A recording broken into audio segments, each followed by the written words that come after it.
go. The committee will come to order. Before I begin, I'd like to take a moment to address the guests in the audience. First of all, thank you for coming. We think engaged citizens are welcome and a valuable part of the political process. I do want to remind the guests in the audience that the chair is obliged under the House rules and the rules of the committee to maintain order and preserve decorum in the committee room. I know that we have deep feelings on these issues and that we all may not agree on everything, but I ask that we abide by these rules and be respectful of our audience members, our viewers, and our witnesses. The chair appreciates the audience cooperation in maintaining order as we have a full discussion on these important issues. The chair recognizes herself for 5 minutes for an opening statement. Mr. Chew, you are here because the American people need the truth about the threat TikTok poses to our national and personal security. TikTok collects nearly every data point imaginable, from people's location to what they type and copy, who they talk to, biometric data, and more. Even if they've never been on TikTok, your trackers are embedded in sites across the web. TikTok surveils us all. And the Chinese Communist Party is able to use this as a tool to manipulate America as a whole. We do not trust TikTok will ever embrace American values, values for freedom, human rights, and innovation. TikTok has repeatedly chosen the path for more control, more surveillance, and more manipulation. Your platform should be banned. I expect today you'll say anything to avoid this outcome, like you are 100% responsible for what TikTok does, that you suddenly endorse a national data privacy standard, that Project Texas is more than a marketing scheme, that TikTok doesn't harm our innocent children, or that your ties to the Chinese Communist Party through ByteDance is just a myth. We aren't buying it. In fact, when you celebrate the 150 million American users on TikTok, it emphasizes the urgency for Congress to act. That is 150 million Americans that CCP can collect sensitive information on and control what we ultimately see, hear, and believe. TikTok has repeatedly been caught in the lie that it does not answer to the CCP through ByteDance. Today, the CCP's laws require Chinese companies like ByteDance to spy on their behalf. That means any Chinese company must grant the CCP access and manipulation capabilities as a design feature. Right now, ByteDance is under investigation by the DOJ for surveilling American journalists, both digital activity and physical movements through TikTok. We also know that many of your employees still report directly to Beijing. Internal recordings reveal there is a backdoor for China to access user data across the platform. Your employees said, quote, "Everything is seen in China." A gateway to spy is not the only way TikTok and ByteDance can do the bidding of the CCP. TikTok has helped erase events and people China wants the world to forget. It's even censored an American teenager who exposed CCP's genocide and torture of Uyghur Muslims. The facts show that ByteDance is beholden to the CCP, and ByteDance and TikTok are one and the same. TikTok also targets our children. The For You algorithm is a tool for TikTok to own their attention and prey on their innocence. Within minutes of creating an account, your algorithm can promote suicide, self-harm, and eating disorders to children. It encourages challenges for them to put their lives in danger and allows adults to prey on our beautiful, beloved daughters.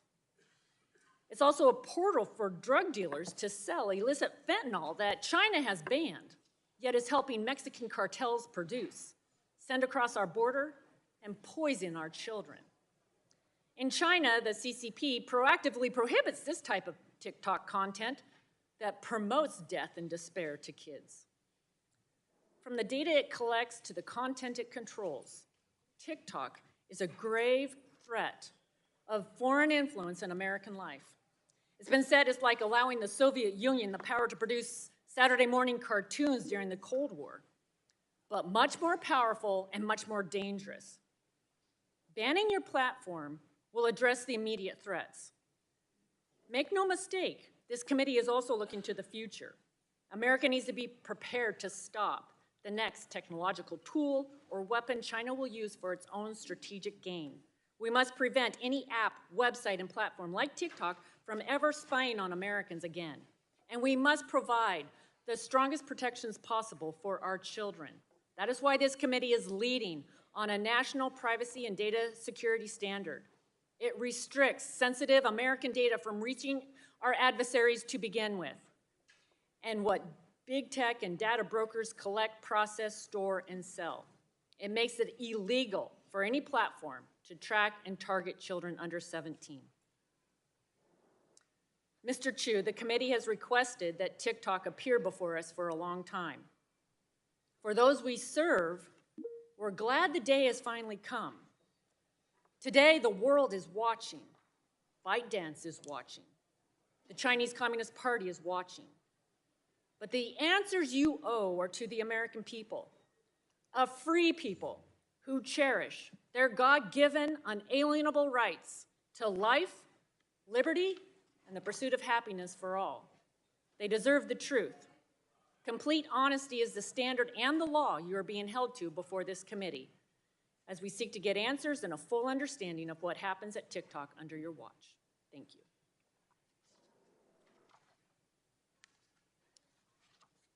Chair now recognizes the ranking member, Mr. Pallone, for 5 minutes. Thank you, Madam Chair. And let me say that I agree with much of what you just said, and I certainly appreciate your enthusiasm and your commenting on being a mother and concerned about children. And I am glad that we are having this hearing today. Big tech has transformed the information superhighway into a super spreader of harmful content, invasive surveillance practices, and addictive and damaging design features. Data is big tech's most valuable commodity, and by collecting far more user data than they need, big tech platforms can use, share, and sell information to generate billions of dollars in revenue. Today, the American people are powerless to stop this invasion of their privacy, and we can't wait any longer to pass comprehensive national privacy legislation that puts people back in control of their data. We must hold big tech accountable for its actions, and transparency is critical to that accountability. In the past several Congresses, this committee has heard from senior executives of other social media platforms about troubling and repeated instances where they put profits over people. Now, today we intend to bring more transparency to TikTok, which is controlled by its Beijing communist-based parent company, ByteDance. And while TikTok videos provide a new fun way for people to express their creativity and enjoy the videos of others, the platform also threatens the health, privacy, and security of the American people. And I'm not convinced that the benefits outweigh the risks that it poses to Americans in its present form. More than 130 million people in the United States use TikTok every month, including 2/3 of American teenagers. TikTok collects and compiles vast troves of valuable personal information to create an addictive algorithm that is able to predict with uncanny accuracy which videos will keep users scrolling, even if the content is harmful, inaccurate, or feeds destructive behavior or extremist beliefs. Now, the combination of TikTok's Beijing communist-based China ownership and its popularity exacerbates its danger to our country and to our privacy. The Chinese Communist government can compel companies based in Beijing, like TikTok, to share data with the Communist government through existing Beijing law or coercion.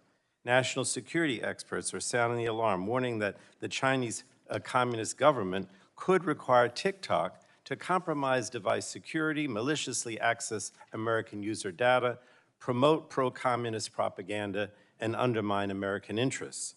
Disinformation campaigns could be launched by the Chinese Communist government through TikTok, which has already become rife with misinformation and disinformation, illegal activities, and hate speech.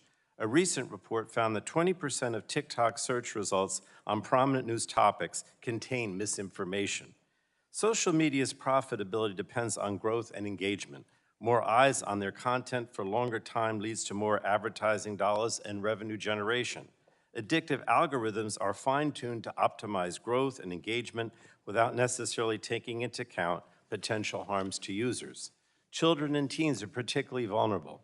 Frequent online use of interactive media on digital devices is associated with increased levels of depression among middle and high school students. Research has found that TikTok's addictive algorithms recommend videos to teens that create and exacerbate feelings of emotional distress, including videos promoting suicide, self-harm, and eating disorders. Public outrage and hollow apologies alone are not going to rein in big tech. Congress has to enact laws protecting the American public from such online harms.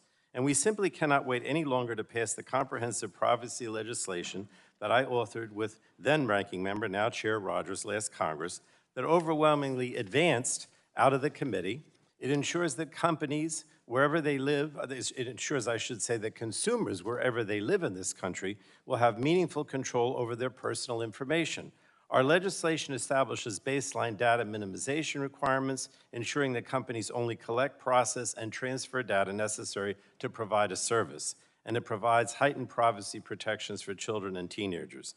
So I think it's time to make this legislation the law of the land. And we also have to examine the reforms needed to Section 230 of the Communications Decency Act. The liability shield for social media platforms has for too long been abused and led to a lack of accountability for social media platforms. So I hope we can find a bipartisan path forward on that issue too, and I think you're having a hearing next week on it, so we can stop the very real harms to our country and democracy under the current law. I'd look forward to the discussion today as we continue to bring accountability to big tech. And let me say to Mr. Chew, I know this is about TikTok, but I am focusing all my attention not only on TikTok, but on these concerns, wide concerns about social media and the protection of privacy. And with that, I yield back. Thank you again, Madam Chair, for having this very important hearing. Our witness today is Mr. Shou Chew, Chief Executive Officer of TikTok. You're recognized for 5 minutes. Thank you. Chair Rogers, Ranking Member Pallone, members of the committee, thank you for your time. I am Shou Chew, and I'm from Singapore. That's where I was born, as were my parents.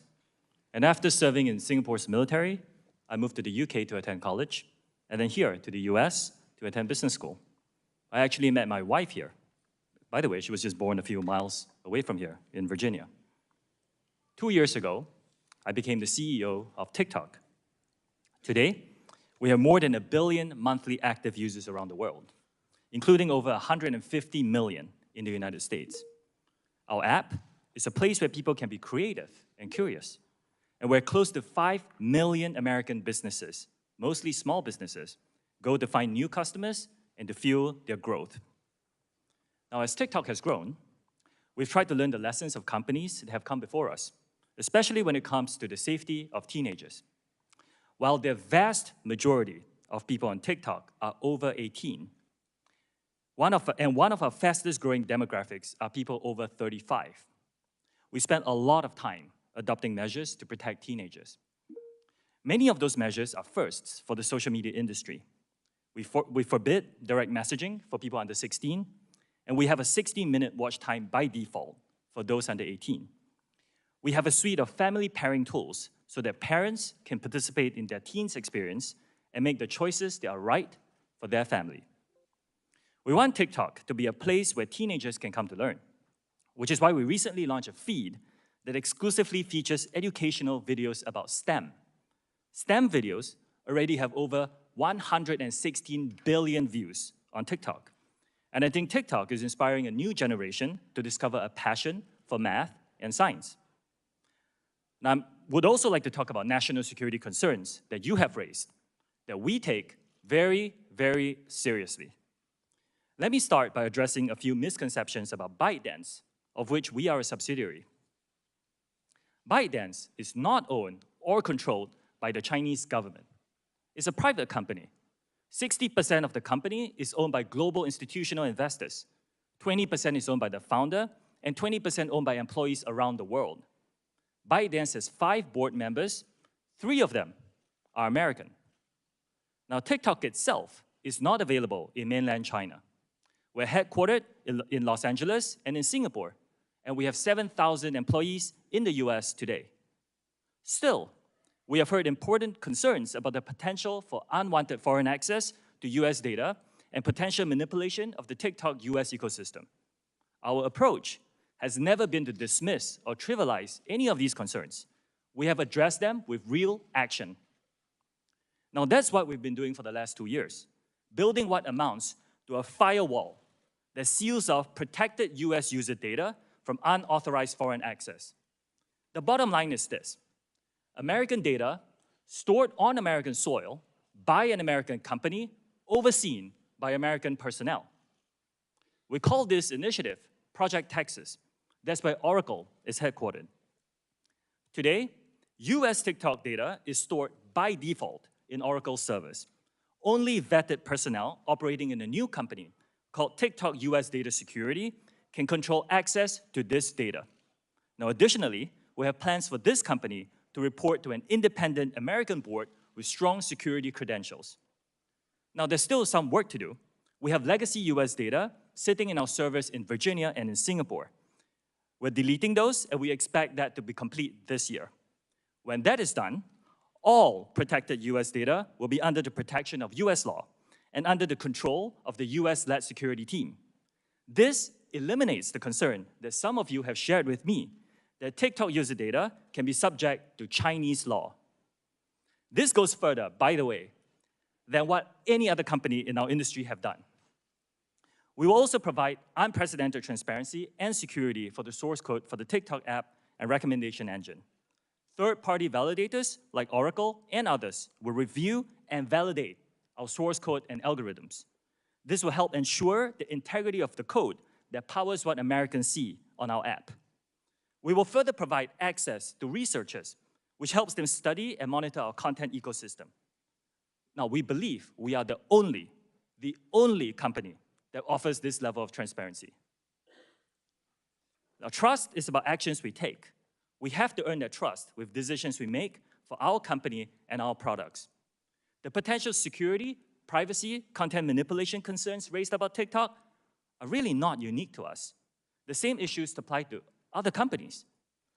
We believe what's needed are clear, transparent rules that apply broadly to all tech companies. Ownership is not at the core of addressing these concerns. Now, as I conclude, there are more than 150 million Americans who love our platform, and we know we have a responsibility to protect them, which is why I'm making the following commitments to you and to all our users. Number one, we will keep safety, particularly for teenagers, as a top priority for us. Number two, we will firewall protected US data from unwanted foreign access. Number three, TikTok will remain a place for free expression and will not be manipulated by any government. And fourth, we will be transparent and we will give access to third-party independent monitors to remain accountable for our commitments. I'll be grateful for any feedback that you have, and I look forward to your questions. Thank you very much. As you know, the testimony that you're about to give is subject to Title 18, Section 1001 of the United States Code. As you state in your testimony, ByteDance is TikTok's parent company. Is it accurate to say that you are in regular communication with the CEO of ByteDance, Leon Robo? Chair Rogers, yes, I am in communication with him. Okay.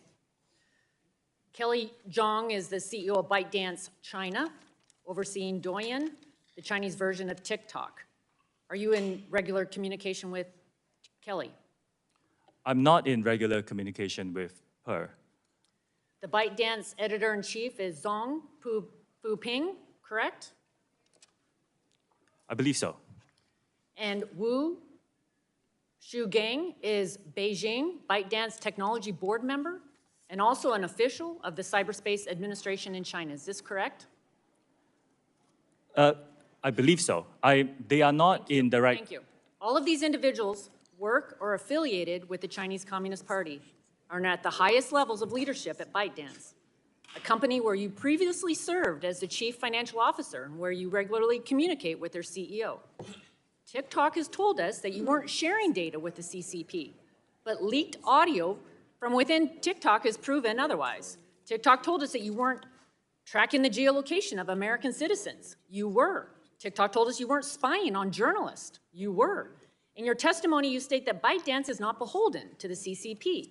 Again, each of the individuals I listed are affiliated with the Chinese Communist Party, including Zhang Fuping, who is reported to be the Communist Party secretary of ByteDance, and who has called for the party committee to, quote, take the lead across all party lines to ensure the algorithm is enforced by, quote, correct political direction.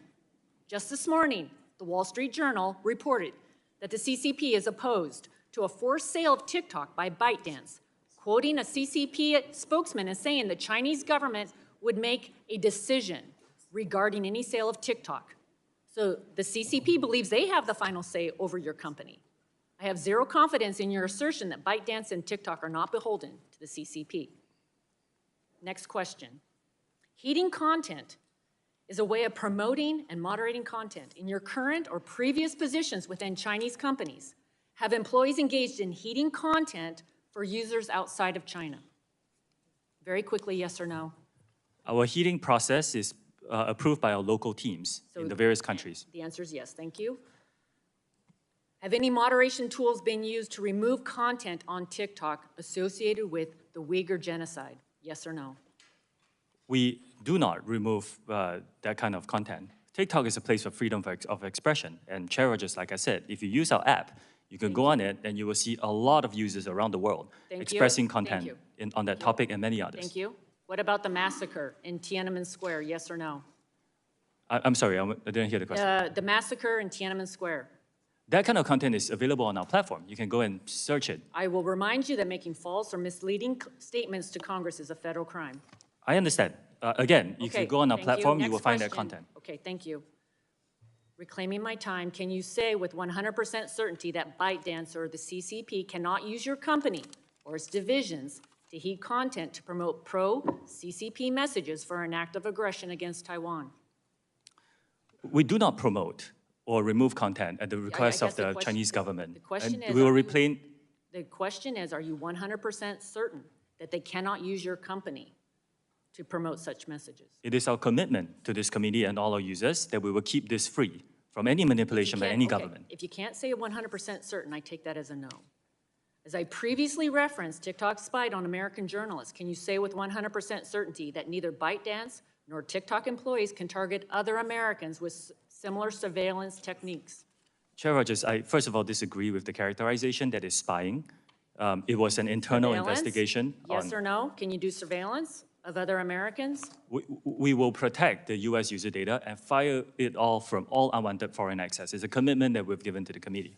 So I guess my question is, I wanted to hear you say with 100% certainty that neither ByteDance nor TikTok employees can target other Americans with similar surveillance techniques as you did with the journalists. Again, I don't disagree with the characterization is surveillance, and we have given our commitments, Chair Rogers. The 4 commitments, I think it's our commitment that we will not be influenced by any government on these issues. DOJ is investigating this surveillance right now. To the American people watching today, hear this, TikTok is a weapon by the Chinese Communist Party to spy on you, manipulate what you see, and exploit for future generations. A ban is only a short-term way to address TikTok, and a data privacy bill is the only way to stop TikTok from ever happening again in the United States. I yield back. I now yield to the ranking member for 5 minutes. Thank you, Madam Chair. Let me just start out by saying, Mr. Chew, that I don't find what you suggested with Project Texas and this firewall that's being suggested to whoever will be acceptable to me. In other words, you know, I still believe that the Beijing Communist government will still control and have the ability to influence what you do. And so this idea, this Project Texas, is simply not acceptable. According to a recent report, TikTok is on target to make between $15 and $18 billion in revenue this year. Is that an accurate forecast? Congressman, as a private company, we are not sharing our I revenue thought numbers that's what you would publicly. say. How much money will TikTok make by delivering personalized advertisements just to your users in the United States? Will you give me that information? Again, Congressman, respectfully, as a I private thought company, that's we're what not you would disclosing say. that. Look, the impression you're giving, and I know, I can understand why you're trying to give that impression, is that, that you're just performing some kind of public service here, right? I mean, this is a benign company that's just performing a public service. Maybe that's not what you're saying, but I don't buy it, right? My concern here is primarily about the privacy issue, the fact that TikTok is making all kinds of money by gathering private information about Americans that they don't need for their business purposes, and then they sell it. And I mentioned this legislation that the chair and I have that would minimize data collection and make it much more difficult for TikTok and other companies to do that. So if you want to make some commitments today, I'll ask you to make some commitments with regard to this legislation. And, you're going to tell me, well, the bill isn't passed, and so therefore I don't have to do it. But, you say you're benign, you want to do good things for the public. So let me ask you, why not, what about a commitment that says that you won't sell the data that you collect? Would you commit to that, not selling the data you collect? Congressman, I believe we don't sell data to any data brokers. You don't sell to anyone. We don't sell data to data brokers. I didn't ask you data brokers. You sell it to anyone. In other words, under our bill, you could only use the data for your own purposes, not to sell it to anyone. Would you commit to not selling your data to anyone? Congressman, I actually am in support of some rules around I didn't privacy. ask you whether rules. I asked you whether the company, TikTok, would commit to not selling its data to anyone and just using it for its own purposes internally. I can get back to you on the details of that. Get back to me. All right. Another thing that's in our bill says that we would prohibit targeting marketing to people under the age of 17. Would you be willing to agree to prohibit targeted marketing to people, Americans under the age of 17? Congressman, we have actually stricter rules for advertisers in terms of what they can show to our So users do you under the age of 18. would you be willing to prohibit targeted marketing to those under 17? That's what's in our bill. I understand that there's some talk and some legislation around the country. Well, again, studying I'm this. wanting you to make that commitment without the legislation. Since you say you're a good company, you want to do good things, why not? It's something we can look into and get back to you. Okay, I appreciate that.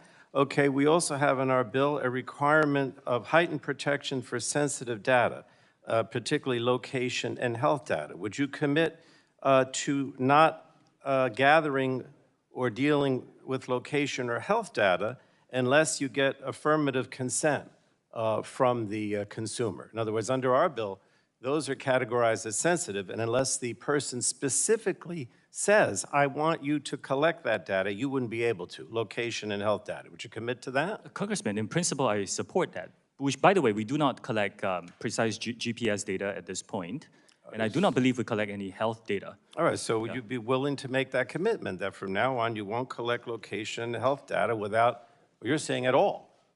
Is that a commitment? This is data that's frequently collected by many other companies in our industry. I know other companies do it. I don't think they should without affirmative consent. You said you want to be a good actor, so why not make that commitment to me today?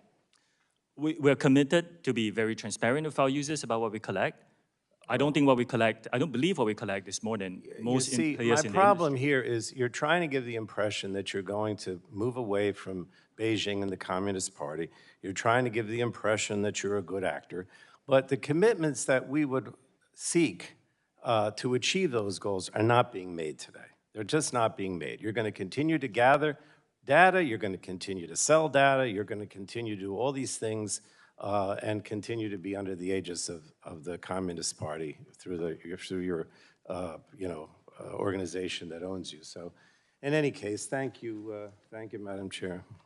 Gentleman yields back. Chair now recognizes the gentleman from Texas, Mr. Burgess, for 5 minutes. I thank the chair. Thank you, Mr. Chew, for joining us today. I think we've heard you say multiple times that TikTok is not a Chinese company, that ByteDance is not a Chinese company. But according to an article in today's Wall Street Journal, Quoting here, China's Commerce Ministry said Thursday that a sale or divestiture of TikTok will involve exporting technology that has to be approved by the Chinese government. Continuing to quote, the reported efforts by the Biden administration would severely undermine global investors' confidence in the U.S., said Shou Zi Chew, a ministry spokeswoman. Continuing to quote, if that is true, China will firmly oppose it, she said, referring to the forced sale. So despite your assertions to the contrary, China certainly thinks it is in control of TikTok and its software. Is that not correct? Congressman, TikTok is not available in mainland China. And today we're headquartered in Los Angeles and Singapore. But I'm not saying that the founders of ByteDance are not Chinese, nor am I saying that we don't make use of Chinese employees, just like many other companies around the world. We do use their expertise on some engineering projects. But according to their ministry spokeswoman, it would be a divestiture of exporting technology from China. So they, again, China thinks they own it, even though you do not. Madam Chair, I'd just like to ask unanimous consent to put today's Wall Street Journal Without objection, so ordered. into the record. And Mr. Chew, I wouldn't ask you to discuss any privileged attorney-client materials, but did anyone aside from your lawyers assist you in preparation for today's hearing? I prepared for this hearing with my team here in DC. Did anyone at ByteDance directly provide input, help, or instruction for your testimony today? Congressman, this is a very high-profile hearing. My phone is full of well wishes. But I prepared for this hearing with my team here in DC. Are you willing to share who helped prepare you for this hearing with the committee? And you can do that I in can writing. follow up with you if you like. Can you guarantee that no one at ByteDance had a role in preparing you for today's hearing? Like I said, Congressman, this is a high-profile hearing. A lot of people around the world were sending me wishes and unsolicited advice, but I prepared for this hearing with my team here in DC. Are the attorneys representing TikTok also representing ByteDance? Yes, I believe so. What percentage of TikTok revenue does ByteDance retain? Just give me a ballpark estimate if you don't precisely know. Congressman, like I said, as a private company, we are not prepared to disclose our financials in public today. But can we ask you to get back to us with a ballpark? We're not asking for the precise figures, but to get so the committee can have some understanding of the percentage of TikTok revenue that ByteDance retains. I understand the question. Respectfully, as a private company, we are not disclosing our financials today. Prior to today's hearing, did anyone affiliated with the Chinese Communist Party discuss this hearing with you, or anyone else on TikTok senior management? Congressman, since I've been CEO of this company, I have not had any discussions with Chinese government officials.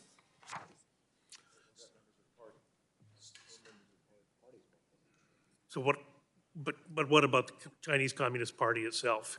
Have any of those officials discussed this with you? Like I said, I have not had any discussion with Chinese government officials. I don't know the political affiliation of everybody I speak to, so I can't verify the statement. Let me ask you a question in a different direction. A few weeks ago, this committee had a field hearing down in McAllen, Texas, and it was on the issue of fentanyl and illegal immigration.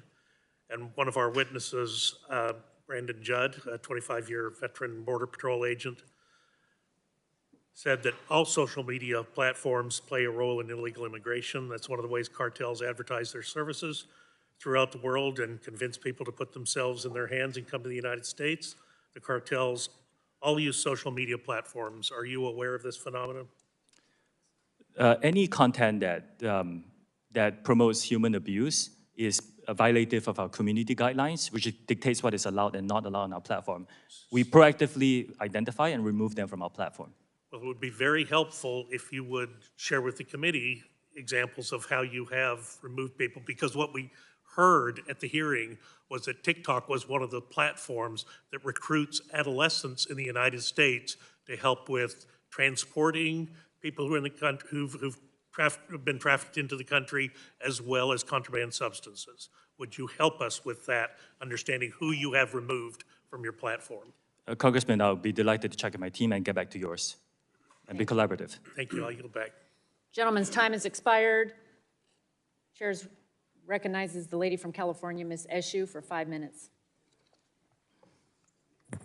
Thank you, Madam Chairwoman. Mr. Chew, thank you for being here today. As members of Congress, our very first and top responsibility is to protect and defend. Protect and defend our Constitution and the national security of our country. So I view this entire issue, now there are many parts of it that are not part of our national security, in my view, but first and foremost for our national security. So in examining TikTok breaking away from ByteDance, I'd like to ask you some questions about that and how a severance in terms of the relationship with ByteDance, how user data, American users' data, would be protected. Now, under Beijing's security laws, Article 7 compels companies to provide data. Article 10 makes the reach of the law extraterritorial.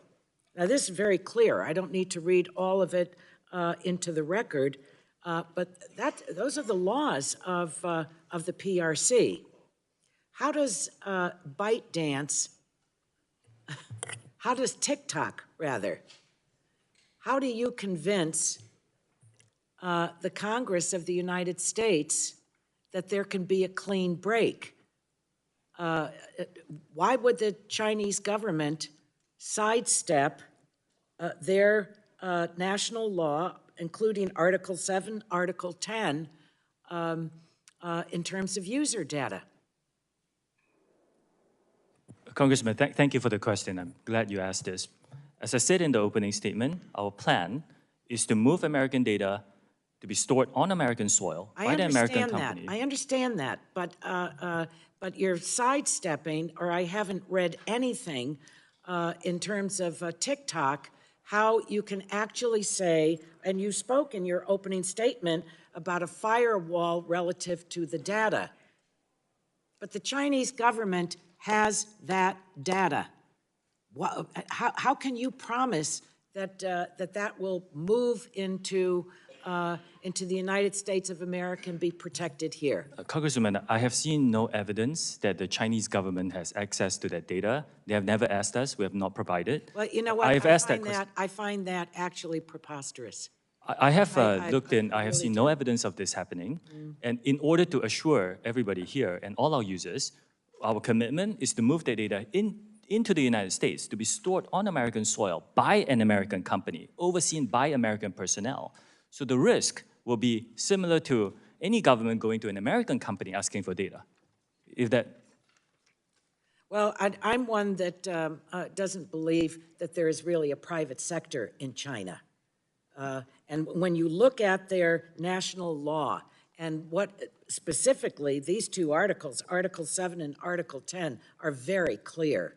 So I think that there is a real problem relative to our national security about the protection of the user data. I don't believe that TikTok has, you have said or done anything to convince us that information, the personal information of 150 million Americans, that the Chinese government is not going to give that up. So can you tell me who writes the algorithms for TikTok? That powers the US user experience is running in the Oracle Cloud infrastructure. Yes, you know, initially there were parts of the source code, especially at the infrastructure layer, that doesn't touch the user experience. Now that's a collaborative global effort, including built by engineers in China, just like many other companies, by the way. The phone you use, the car you drive is a global collaborative effort. Now, but today, the business sites and the main parts of the code for TikTok is written by TikTok employees. And Congresswoman, what we are offering is third-party monitoring of our source code. I am not aware of any company, American companies or otherwise, that has actually done that. Because we are saying we want to give you transparency and rely on third parties to make sure that we get all the comfort that we need about the experience. Well, my time is up, and I yield back. Thank you. Lady yields back. Pleased to yield to the gentleman from Ohio, Mr. Latta, for 5 minutes. Well, thank you, Madam Chair. Unlike the Chinese Communist Party, the United States believes in individual freedom, innovation, and entrepreneurship. That is, in part, why Congress enacted Section 230 of the Communications Decency Act. Our goal is to promote growth of the online ecosystem in the United States and to protect companies from being held liable for good faith efforts to moderate their platforms. Last year, a federal judge in Pennsylvania found that Section 230 protected TikTok from being held responsible for the death of a 10-year-old girl who participated in a blackout challenge, also known as the choking challenge. TikTok actively pushes video on her feed. Unfortunately, this is one of the many devastating examples of children losing their lives because of content promoted by TikTok. Section 230 was never intended to shield companies like yours from amplifying dangerous and life-threatening content to children. Do you consider this to be a good faith moderation? Congressman, as a father myself, when I hear about the tragic deaths of My young question people, is, it's do you heartbreaking. find that good faith moderation? Well, Congressman, Section 230 is a very Okay, complex issue. yes or no? We are very focused on safety, and all Okay, these dangerous I'm gonna have to challenges assume are that as a removed when no. we find them. Do you believe TikTok deserves this liability protection? I'm sorry, Congressman. Do you believe that TikTok deserves this liability protection under Section 230? Congressman, as you pointed out, 230 has been very important for freedom of expression on the internet. It's one of the commitments we have given to this committee and our users, and I do think it's important to preserve that. But companies should be raising the bar on safety. Let me follow I up. really agree Let with me that. just follow up real quickly from your own testimony. When you told us and you repeated it, we'll keep safety, particularly for teenagers, a top priority for us. When you're saying you're making that following commitment, why did you have to wait till now to make that following commitment now and not having done it before when this 10-year-old lost her life? Congressman, I'm reiterating the commitment. Okay. Internally, in all my priorities, which is public to my employees, safety has always been a priority. This company is a picture-perfect example of why this committee and Congress needs to take action immediately to amend Section 230. When we recently met, I asked you if the Chinese Communist Party can currently access user data, and you did not have a clear answer. So today I want to follow up. You heard it a little bit, but I want to be absolutely sure of this answer. Are employees of ByteDance subject to Chinese law, including the 2017 National Intelligence Law, which requires any organization or citizen to support, assist, and cooperate with state intelligence work in accordance with the law? Like many companies, including many American companies, we rely on a global workforce, including engineers in China. Okay, but So no, yes in or no? So Yes. in the past, yes. I'm in sorry? the past, yes, but we are building Project Texas, and we're committing the firewall of all protected data from unwanted foreign access. I'm taking that as a yes because, again, on your Article 7, the Article 7 of the 2017 National Intelligence Law, which I just said, because it says, in addition, as was asked a little bit earlier, the 2014 counter-espionage law states that when the state security organ investigates and understands the situation of espionage and collect relevant evidence, the relevant organizations and individuals, it does not say may, it says shall provide it truthfully and may not refuse. Yes or no? Do any ByteDance employees in China, including engineers, currently have access to U.S. user data? Today, all U.S. user data is stored by default in the Oracle Cloud infrastructure, and That's the access to question. that The is question controlled do any by American ByteDance personnel. employees in China, including engineers, currently have access to U.S. data? Congressman, I would appreciate, because this is a complex topic. Today, all data is stored by no, default. it's not that complex. Yes or no, do they have access to user data? After Project Texas is done, the answer is no. Today, there is still So some you're data saying that we need yes, to delete. but we've heard from already Virginia from the and ranking member that he hasn't, and that he doesn't really see that Project Texas is going to be useful. So I think I'm taking that as a no because, again, the question is what had come up earlier, that on December the 22nd of last year, when ByteDance confirmed some of its Chinese employees had accessed TikTok data to monitor and track the physical location of journalists. So I took that as a yes from an earlier answer. You know, earlier this week, you posted a TikTok video asking American users to mobilize in support of your app and oppose the potential U.S. government action to ban TikTok in the United States. Based on the established relationship between your company and the Chinese Communist Party, it's impossible for me to conclude that the video is anything different than the type of propaganda that the CCP requires Chinese companies to push on its citizens. Now I yield back. Yields back. Chair recognizes the lady from Colorado, Ms. DeGette, for 5 minutes. Thank you, Matt. Thank you very much, Madam Chair. Mr. Chew, like my colleagues, I'm concerned about the influence of China on TikTok and what that does for U.S. users. But I'm also concerned about how the content in TikTok is being distributed, particularly to young people. This is not a problem unique to TikTok, but TikTok has 150 million users in the United States. And so I think you'll agree that TikTok has a particular responsibility to monitor content to make sure that it's safe and accurate. Would that be fair to say? Yes, I agree with that. So, you know, I know you said in your opening statement there's a ban or limited for kids under 13 and under 18 and so on. But I know it won't be news for you that computer savvy kids actually can bypass some of those restrictions quite frequently, and they can do it even if they have parental oversight. And so what I want to ask you is rather than putting the burden on young people and parents to accurately put in the birth date and so on when registering for TikTok, I want to ask you what TikTok can do to make sure to monitor this content. And I want to give you some examples of some of the extreme content. Mr. Latta talked about the blackout challenge and some of the dangers to young people's safety, but there's also extreme content around healthcare information.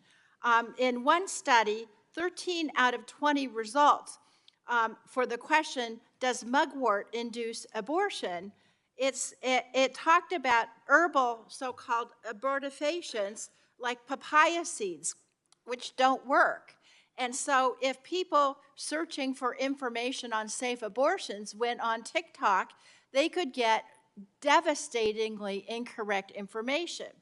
Another study showed that TikTok had a hydroxychloroquine tutorial on how to fabricate this from grapefruit. Now, there's two problems with that. Number one, hydroxychloroquine is not effective in treating COVID, so that's one issue. The second issue is you can't even make hydroxychloroquine from grapefruit. So again, this is a really serious miscommunication about healthcare information that people looking at TikTok are able to get, and in fact, it's being pushed out to them. So I want to know from you, and I will give you time to answer this. You have current controls, but the current controls are not working to keep this information mainly from young people, but from Americans in general. What more is TikTok doing to try to strengthen its review to keep this information from coming across to people? Thank you for the question, Congresswoman. The dangerous misinformation that you mentioned is not allowed on our platform. It violates them. I'm sorry to report it is on your platform, though. Congresswoman, I don't think I can sit here and say that we are perfect in doing this. We do work very hard. So how can you make yourself more perfect? I don't want you to say it's not there or you apologize. What can you do to limit it as much as possible, more than what you're doing now? We invest a significant amount in our content moderation work. I shared that number in our in my written I know testimony. you're investing, Yes. but what steps are you taking to improve the AI or whatever else you're doing to limit this content? For example, if you search for certain search terms, we do direct you on TikTok to safety resources. That's one of the things we have done. We will continue to invest in this. I recognize and fully align with you that this is a problem that faces our industry, that we need to really invest and address. This, I'm very in alignment. The vast majority of our users come to our platform for entertaining, safe content, but there are people who do spout some dangerous misinformation, and we need to take that very seriously, invest in it, proactively identify it, and remove it from our platform. Okay, I'm going to stop you right now. I asked you specifically how you're trying to increase your review of this, and you gave me only generalized statements that you're investing, that you're concerned, that you're doing more. That's not enough for me. That's not enough for the parents of America. I'm going to ask you to supplement your testimony and have your experts tell me what you're doing to make this a higher level of scrutiny, not just pablum at a hearing. Thank you. I yield back. Thank you. Lady yields back. Chair recognizes gentleman from North Carolina, Mr. Hudson, for 5 minutes. Thank you, Chairwoman McMorris-Rodgers, for holding this important hearing. I appreciate the witness, Mr. Shou Zi Chew, for making yourself available here today. While many consider TikTok to be just another video sharing app, in reality, TikTok has been functioning as a massive surveillance program, collecting vast swaths of personal data from more than 1 billion people worldwide. This includes data from the personal devices of federal employees, contractors, and most concerning, U.S. military service members and their families at places like Fort Bragg in North Carolina. As Fort Bragg's congressman, I have serious concerns about the opportunities TikTok gives the Chinese Communist Party to access the non-public sensitive data of our men and women in uniform. This personal data and location information can be harvested and could be used for blackmail, to conduct espionage, and to possibly even reveal troop movements. While the Department of Defense and most agencies have banned TikTok on government-issued devices, I believe more needs to be done at the command level to urge troops and their dependents to erase the app from the personal devices and keep them off home Wi-Fi. Having an app banned on a device in one pocket but downloaded on your device in the other doesn't make a whole lot of sense to me.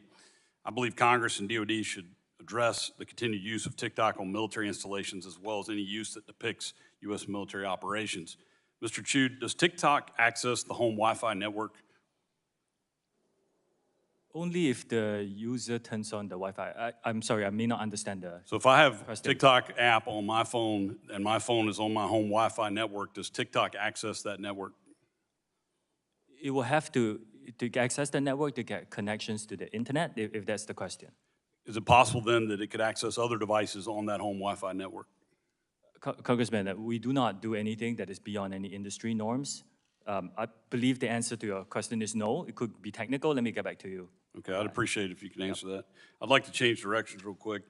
Do you receive personal employment, salary, compensation, or benefits from ByteDance?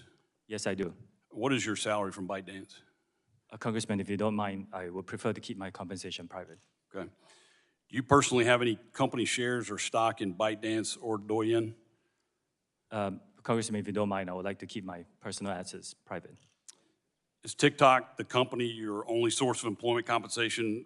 Where's your other source of income outside of TikTok? It's my only source of compensation. Do you have any financial debts or obligations to ByteDance, Douyin, or any other ByteDance affiliated entity? Personally? No, I do not. Does your management team receive separate salary, compensation, or benefits from ByteDance? We receive salaries from the entities that we are employed in, but we do share in the employee stock option plan that is available from the ByteDance top company. So your primary salary comes from TikTok, but you have other compensation that comes directly from ByteDance? You can characterize it as that, yes. Does your management team have company shares or stock in ByteDance or Douyin? Yes, some of our employees are compensated in shares in ByteDance. Does TikTok share technological resources with Douyin? Are the two technology systems or IT systems interconnected in any way? There are, as with many companies, some shared resources on some services, but it doesn't include anything that involves US user data, Congressman. is in Project Texas, as we talked about, stored by default in American Well, soil by an it will American be, company. but currently there is shared technology or interconnected IT systems. Congressman, with respect, I have to get back to you. This could be a very broad question. Like, for example, we could all be using Microsoft Windows. Yeah, if you could get back with details on that, I'd appreciate Yes. it. Can Douyin personnel or employees access TikTok user data? Not after Project Texas, this is not allowed. Are there employees who are employed by both Douyin and TikTok? I do not believe so. Okay, it's I don't believe so. Is that I mean, if, again, I'll allow you to come back in the written response if you could give me a definitive answer. I will go back and check to be very sure. Okay, thank you. I'm also concerned about an issue that our chairwoman brought up about an apparent pattern of misinformation or misrepresentation from your company in regards to the amount and extent of data that you're collecting, as well as how much has been accessed from inside China. There are dozens of public reports that conclude individuals in the People's Republic of China have been accessing data on U.S. users, directly contradicting several public statements by TikTok employees. And I'm referencing Project Raven, which was first reported on by Forbes last October. Their investigation revealed, I'm sorry, I'm about out of time. Do you want to respond to that? Yes, Congressman. We do not condone the effort by certain former employees to access U.S. TikTok user data in an attempt to identify the source of leaked confidential information. We condemn these actions. After learning about them, we found a highly reputable law firm to thoroughly investigate the incident. We took swift disciplinary action against employees who were found to be involved and are implementing measures to make sure this doesn't happen again. We have made this team available to you. I think they have briefed many of you in this committee very extensively, and I will continue to make them very available to you as part of our transparent commitment. Thank you. My time's expired. I yield back. Gentleman yields back. Chair recognizes the lady from Illinois, Ms. Shurkowski, for 5 minutes. Thank you. So today, in the Wall Street Journal, they said, today,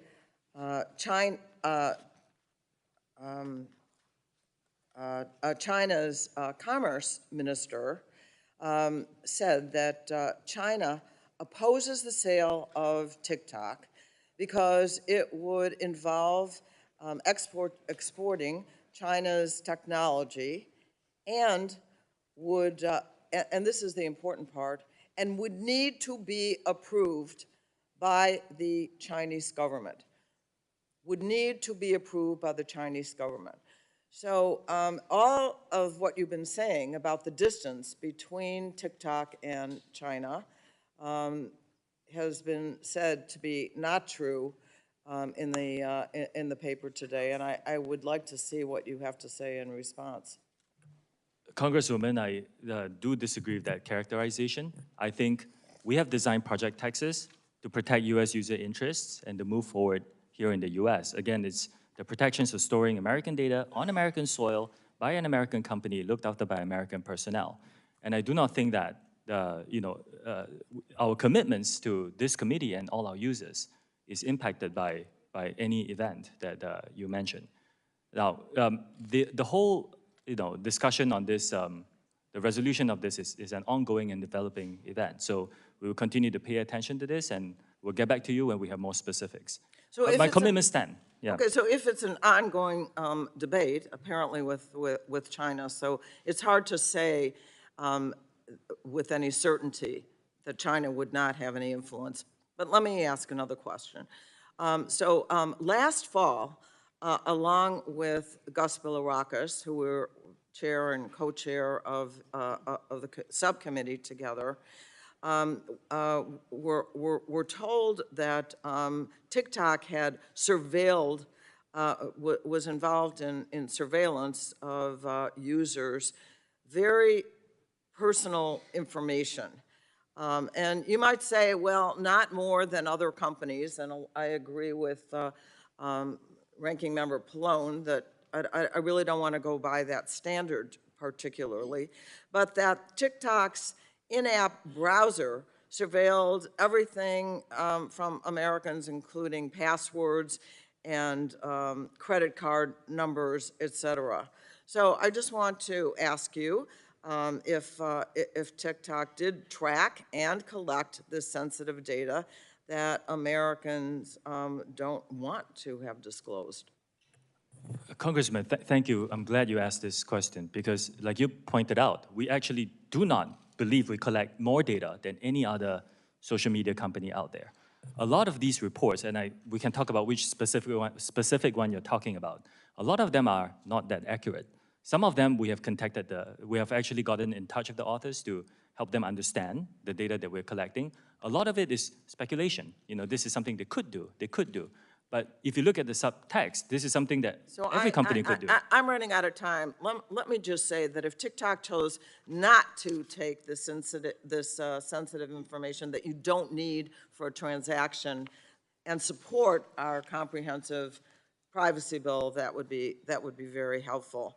The other thing I wanted to ask, so really this is a yes or no, that does TikTok share user information from companies, from parent companies, from affiliated, or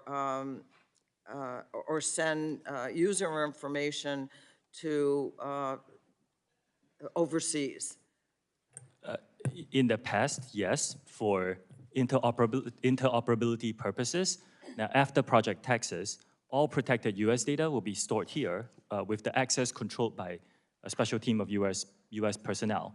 Again, Congresswoman, this is something that, as far as I understand, no other company, including American companies, are willing to go. So maybe this is something that we can ask the industry to provide, not just us, to protect U.S. user interests. In the case of sharing information, I do want to quote from employees that you had, and here's the quote. Everything is seen in China, is really what they said. People who were in touch with this sensitive data were saying that. How do you respond to that? I disagree with that statement.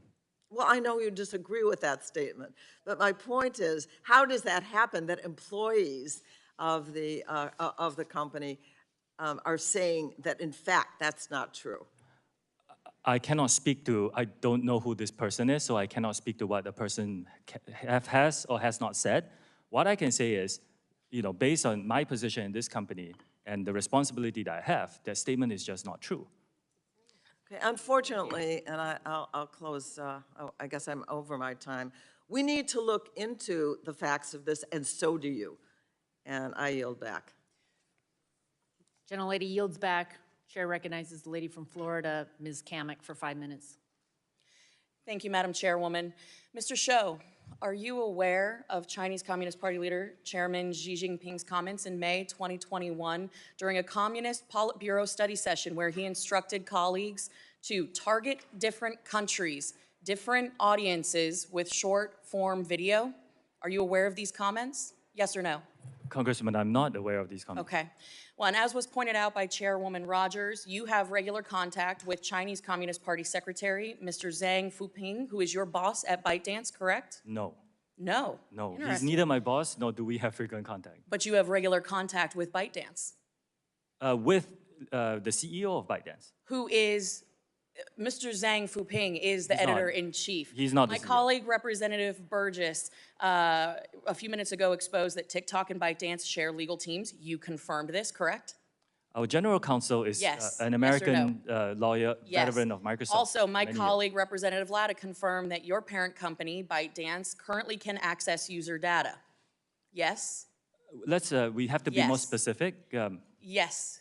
After You Project say- Texas, no. I'm not asking after Project Texas, I'm asking now. Yes. Some user data is public data, Congresswoman, which So means you everybody confirm that. can search What's for it on the interesting to internet. me is that you have used the word transparency over a half a dozen times in your opening testimony and subsequently again in your answers to my colleagues. Yet the interesting thing to me is that ByteDance, your parent company, has gone out of their way to hide and airbrush corporate structure, ties to the CCP, the company's founder, and their activities. You can look no further than the fact that ByteDance's website has been scrubbed. In fact, we found web pages from the Beijing Internet Association, the industry association charged with Communist Party building work of internet companies in Beijing. They have been archived, but since deleted. Makes you kind of wonder why.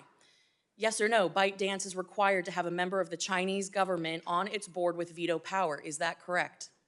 No, that is not correct. ByteDance owns some Chinese businesses, and you're talking about a very special subsidiary that is Mr. for Shou, Chinese business Mr. licensing Shou, purposes. I'm going to have to move on. You've said repeatedly that there is no threat, that this is a platform for entertainment and for fun. I have to ask you then, if there is no threat to Americans, if there is no threat to our data, privacy, security, why did an internal memo from TikTok corporate headquarters explicitly coach senior management to, quote, downplay the parent company ByteDance? Why would they say downplay the China Association and downplay AI? This is from an internal memo from your company. Why, if you had nothing to hide, would you need to downplay the association with ByteDance in China? Congresswoman, I have not seen this memo. You can't What I answer can that say- question. Mr. Shou, I'd like to direct your attention to the screen for a short video, if you don't mind.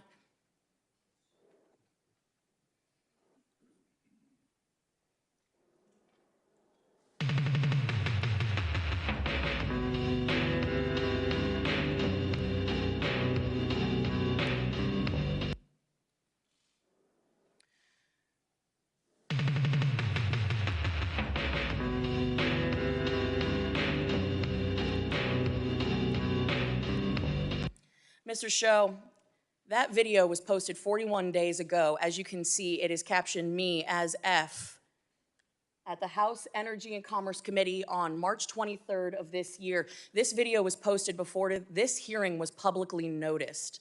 I think that's a very interesting point to raise. But more concerning is the fact that it names this chairwoman by name. Your own community guidelines state that you have a firm stance against enabling violence on or off TikTok. We do not allow people to use our platform to threaten or incite violence or to promote violent extremist organizations, individuals, or acts. When there is a threat to public safety or an account is used to promote or glorify off-platform violence, we ban the account. This video has been up for 41 days. It is a direct threat to the chairwoman of this committee, the people in this room, and yet it still remains on the platform. And you expect us to believe that you are capable of maintaining the data security, privacy, and security of 150 million Americans where you can't even protect the people in this room? I think that is a blatant display of how vulnerable people who use TikTok are. You couldn't take action after 41 days when a clear threat, a very violent threat to the chairwoman of this committee and the members of this committee was posted on your platform.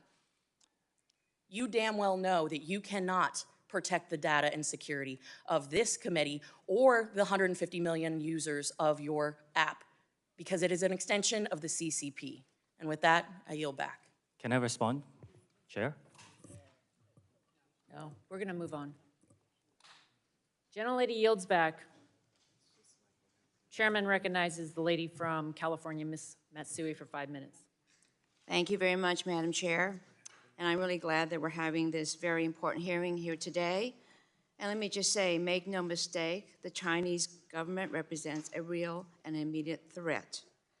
Look no further than even the vulnerable gear still in our telecom networks that needs to be ripped and replaced.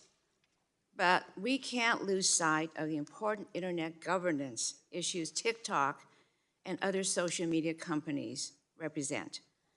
I'm especially committed to demanding transparency from large platforms about the algorithms that shape our online interactions, especially for teenagers and young users. And that's why I introduced the Algorithmic Justice and Online Platform Transparency Act to bring greater visibility into this ecosystem. My bill would prohibit algorithms that discriminate on the basis of race, age, gender, ability, and other protected characteristics. It also would establish a safety and effectiveness standard for algorithms while requiring new forms of oversight. Now, this bill would require online platforms to publish annual public reports detailing their content moderation practices, which I believe should be a baseline requirement to enable meaningful oversight and consumer choice. Mr. Chew, just yes or no, do you believe a requirement for annual content moderation practices for social media platforms would be beneficial? Yes or no? Yes. This transparency bill would also require online platforms to maintain detailed records describing their algorithmic process for review by the Federal Trade Commission in compliance with key privacy and data identification standards. Mr. Chew, does TikTok currently maintain records describing their algorithmic processes? Yes or no? Congressman, I will need to check and get back to you on what kind of specific records you are talking about. I wait for that. Over the past few years, alarming information brought to light by whistleblowers have shown that social media companies are intimately aware of the effect their products have on young women, political extremism, and more. Despite this, they withheld those studies or declined to investigate further. In either case, it shows a pattern evasive or negligent behavior that I find concerning in the extreme. Mr. Chew, does TikTok conduct its own studies on the effect of its algorithms and content distribution models on mental health or safety? And if so, how and when are those findings made public? And if not, do you believe they are necessary? Congresswoman, we rely on external third parties and fund their research to help us understand some of these issues. For example, we worked with the Digital Wellness Lab at the Boston Children's Hospital to understand the 60-minute time limit that we put for all our under 18 users. And we are supportive of legislation that provides more funding for research, like, for example, for the NIH. Okay. TikTok tailors its recommended content based on user activity to encourage people to spend more time on the app. While this practice is by no means unique to TikTok, given the prevalence of young users and the digestible nature of short-form video, I'm concerned about the app's tendency to exacerbate existing mental health challenges. Mr. Chew, does TikTok have different policies for amplifying content that would be related to depression or dieting versus content like gardening and sports? If yes, describe these policy differences. If no, why not? Congresswoman, thank you for that. This is a great question. The answer is yes. We are trying out some policies together with experts to understand certain contents that are not inherently harmful, like extreme fitness, for example, but shouldn't be seen too much. And these are models that we're building, and we are trying to understand, together with experts, how to best implement them across our platform, particularly for younger users, Okay, under so 18. Yeah. in cases where users have been engaging with potentially harmful content, I believe it's imperative that the app takes steps to moderate that behavior rather than continuing to promote it. I mean, in a sense, I apologize. intentional about that. I wasn't clear. First, anything that is violative and harmful, we remove. What I meant to say were content that is not inherently harmful. Like some of the extreme fitness videos about people running 100 miles. It's not inherently harmful, but if we show them too much, the experts are telling us that we should disperse them more and make sure that they're not seen too regularly, So especially by younger you're very users. intentional about that, then? It's something that you'll... We are working on it, moderate. yes. Yeah. You're working on it? Yes. Okay. I yield back. Gentle lady yields back. Chair recognizes the gentleman from Florida, Mr. Bill Rockus, for 5 minutes. Thank you, Madam Chair. I appreciate it very much. Thanks for holding this hearing.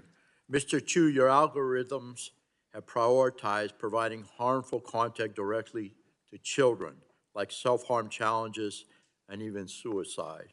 Just 3 days ago, Italy opened an investigation into the TikTok over user safety concerns after the so-called French scar challenge went viral on your platform.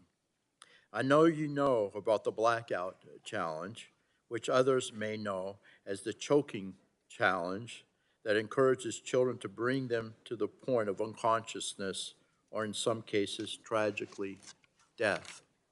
If that isn't enough, I want to share the story of Chase Nasca, a 16-year-old boy from New York who tragically ended his life a year ago by stepping in front of a train. I want to thank his parents. Again, they are here. I want to thank his parents for being here today and allowing us to show this. Mr. Chew, your company destroyed their lives. Your company destroyed their lives. I admire their courage to be here and share Chase's story in the hopes that it will prevent this from happening to other families. The content in Chase's For You page was not a window to discovery, as you boldly claimed in your testimony. It wasn't content from a creator that you invited to roam the hill today, or STEM education content that children in China see. Instead, his For You page was sadly a window to discover suicide. It is unacceptable, sir, that even after knowing all these dangers, you still claim TikTok is something grand to behold. I want you to see what Chase would see.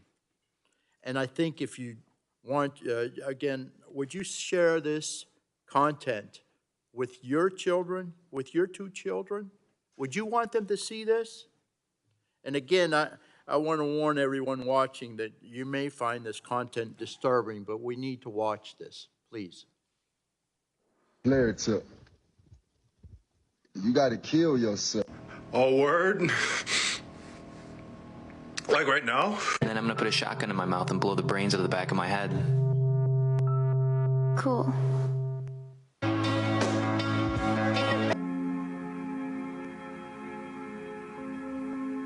This is a cute story. My brother, who is addicted to painkillers, blew his head off on the State Street Bridge. Bam! Now hold on, it gets better. No letter, no goodbye, nothing. Got a question. If I died, would you miss me? Mr. Chew, please. Your technology is literally leading to death. Mr. Chew, yes or no? Do you have full responsibility for your algorithms used by TikTok to prioritize content to its users? Yes or no, please? Congressman, I'll just like to, if respectfully, if you don't mind, I would just like to start by saying it's devastating to hear about the news of, yes, as a father myself, this is sir, tragic. Yes or no? I'll repeat the question. Do you have full responsibility over the algorithms used by TikTok to prioritize content to its users? Yes or no, please? Congressman, we do take these issues very seriously. Yes or no? And we do provide resources for anyone who types in anything that Sir, that is suicide yes or related. no? I see you're not willing to answer the question or take any responsibility for your parents' companies, the technology, and the harms it creates. It's just very, very sad. Very sad. It's very sad. This is why Congress needs to enact a comprehensive privacy and data security law to give Americans more control over their information and to protect our children. We must save our children from big tech companies like yours who continue to abuse and manipulate them for your own gain. And I'll yield back, Madam Chair. Gentleman yields back. Chair recognizes the lady from Florida, Ms. Castor, for 5 minutes. Well, thank you, Madam Chair. Colleagues, it is urgent that the Congress pass an online data privacy law that protects the personal privacy of Americans online, and particularly our kids. While this hearing shines a light on TikTok, this hearing also should serve as a call to action for the Congress to act now to protect Americans from surveillance, tracking, personal data gathering, and addictive algorithmic operations that serve up harmful content and has a corrosive effect on our kids' mental and physical well-being. For many years, I've sounded the alarm in this committee of how big tech platforms like TikTok and Facebook and Instagram incessantly surveil, track, gather personal private information, and use it along with data brokers to target and influence our behavior. This is a much broader issue than TikTok in China. There are other malign actors across the world who gather data to use it as an element of social control and influence peddling and worse. And as I detailed in this committee last year when we passed our online privacy law, the harms to children are very serious and demand swift action. Big tech platforms profit immensely from keeping children addicted. They do not care about the privacy, safety, and health of our kids. They are the modern-day tobacco and cigarette companies that for so long resisted and misled Congress. And it took action by the Congress to actually protect our kids and to outlaw smoking by young people. In early 2020, based upon the growing body of evidence to harm to kids online, I introduced the Kids Privacy Act and the Kids Act.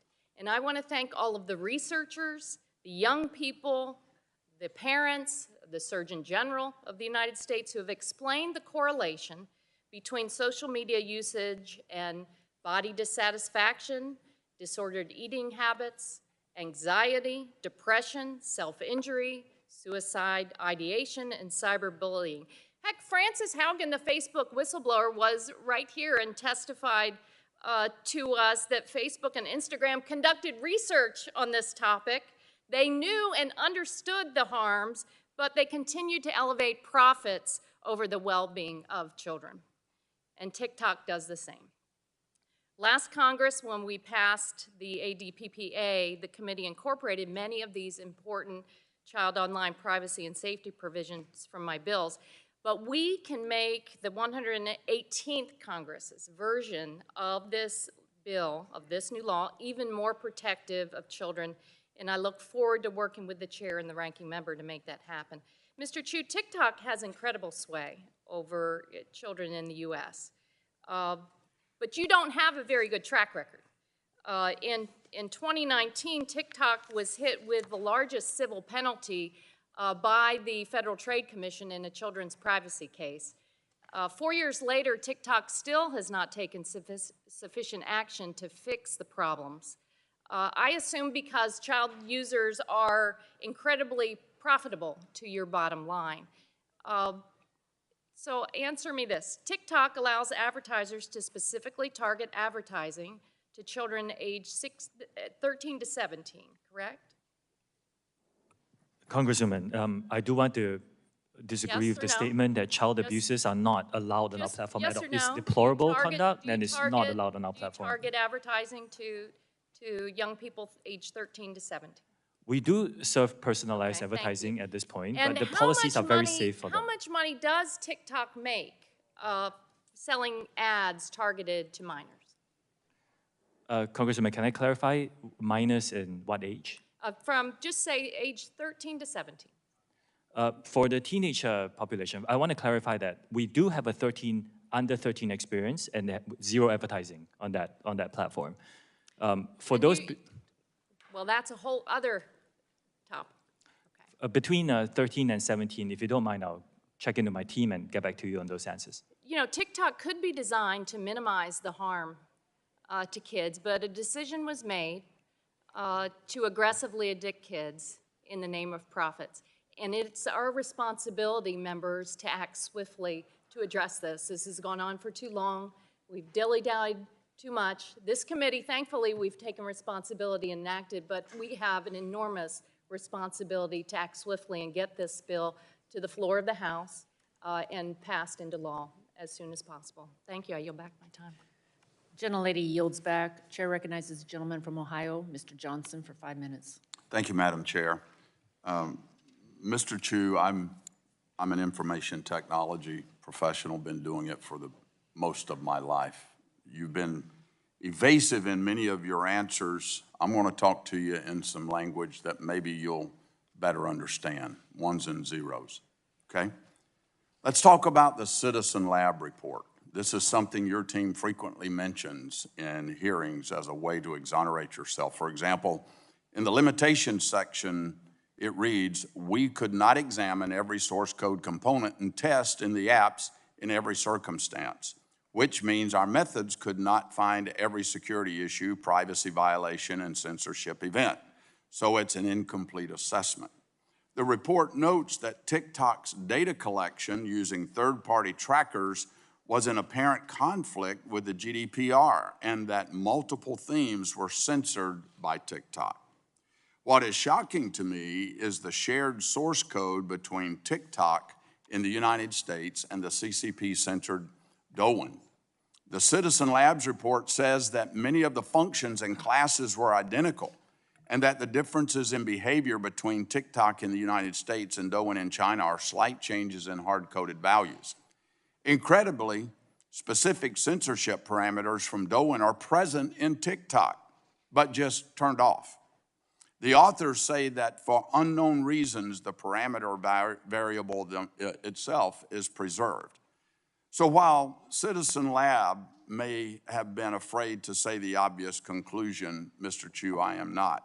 TikTok's source code is riddled with backdoors and CCP censorship devices.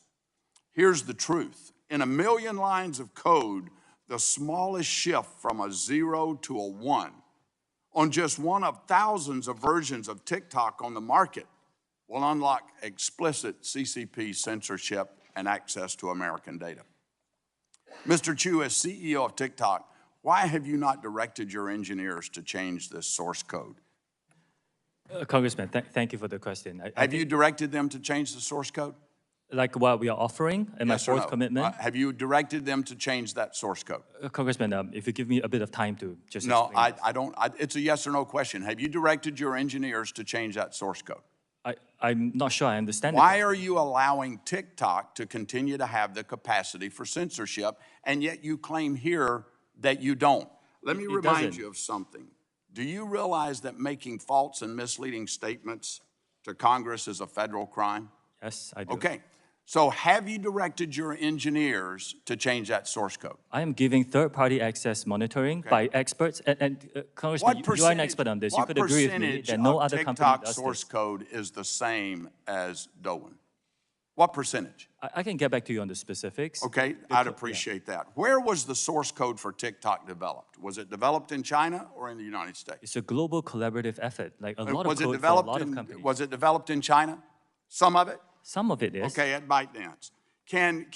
When it's compiled in the compilation process, can bytecode be manipulated? We've talked a lot about source code.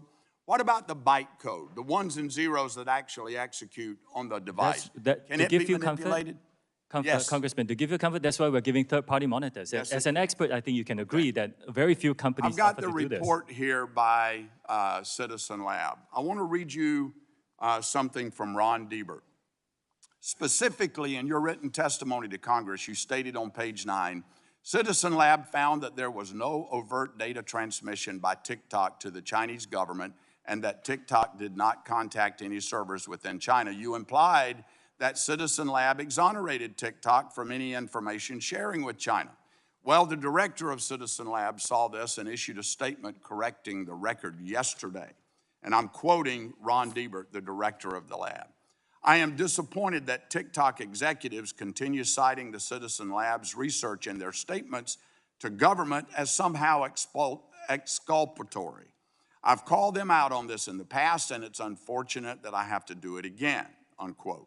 He goes on to say, and I quote, we even speculated about possible mechanisms through which the Chinese government might use unconventional techniques to obtain TikTok user data via pressure on ByteDance, end of quote. Mr. Chew, you sent Congress written testimony citing this lab as a support of your claim that China cannot access user data.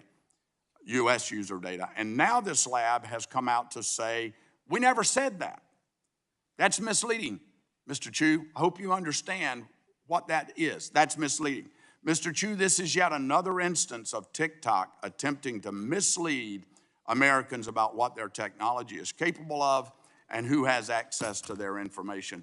Madam Chair, I'd like to Madam Chair, I enter would like the to respond to statement that by very Ron quickly, Ebert please. and the Citizens Lab into the record. Without objection, so With that, I ordered. yield back. Gentleman yields back. Chair yields to the gentleman from Maryland. Mr. Sarbanes, 5 minutes. Thanks very much, Madam Chair. Mr. Chew, I'm going to pick up on a theme we've already covered here, which is the effect that your platform, along with many other social media platforms, by the way, has in terms of mental and behavioral health in this country. I won't speak to what's happening elsewhere in the world, but we've talked about the impact that it's having on children, on teens. We took some action last year in this committee to try to improve access to resources. We authorized critical programs to address mental health needs, but we need to do even more than that.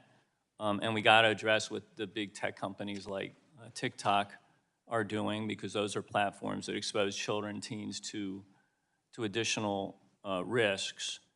The more time that middle and high schoolers spend on social media, the evidence is the more likely they are to experience depression and anxiety. And this is particularly troubling since apparently 16% of American teenagers report that they use TikTok, quote, almost constantly. That's, I think, about 5 million teenagers in this country that are on TikTok all the time.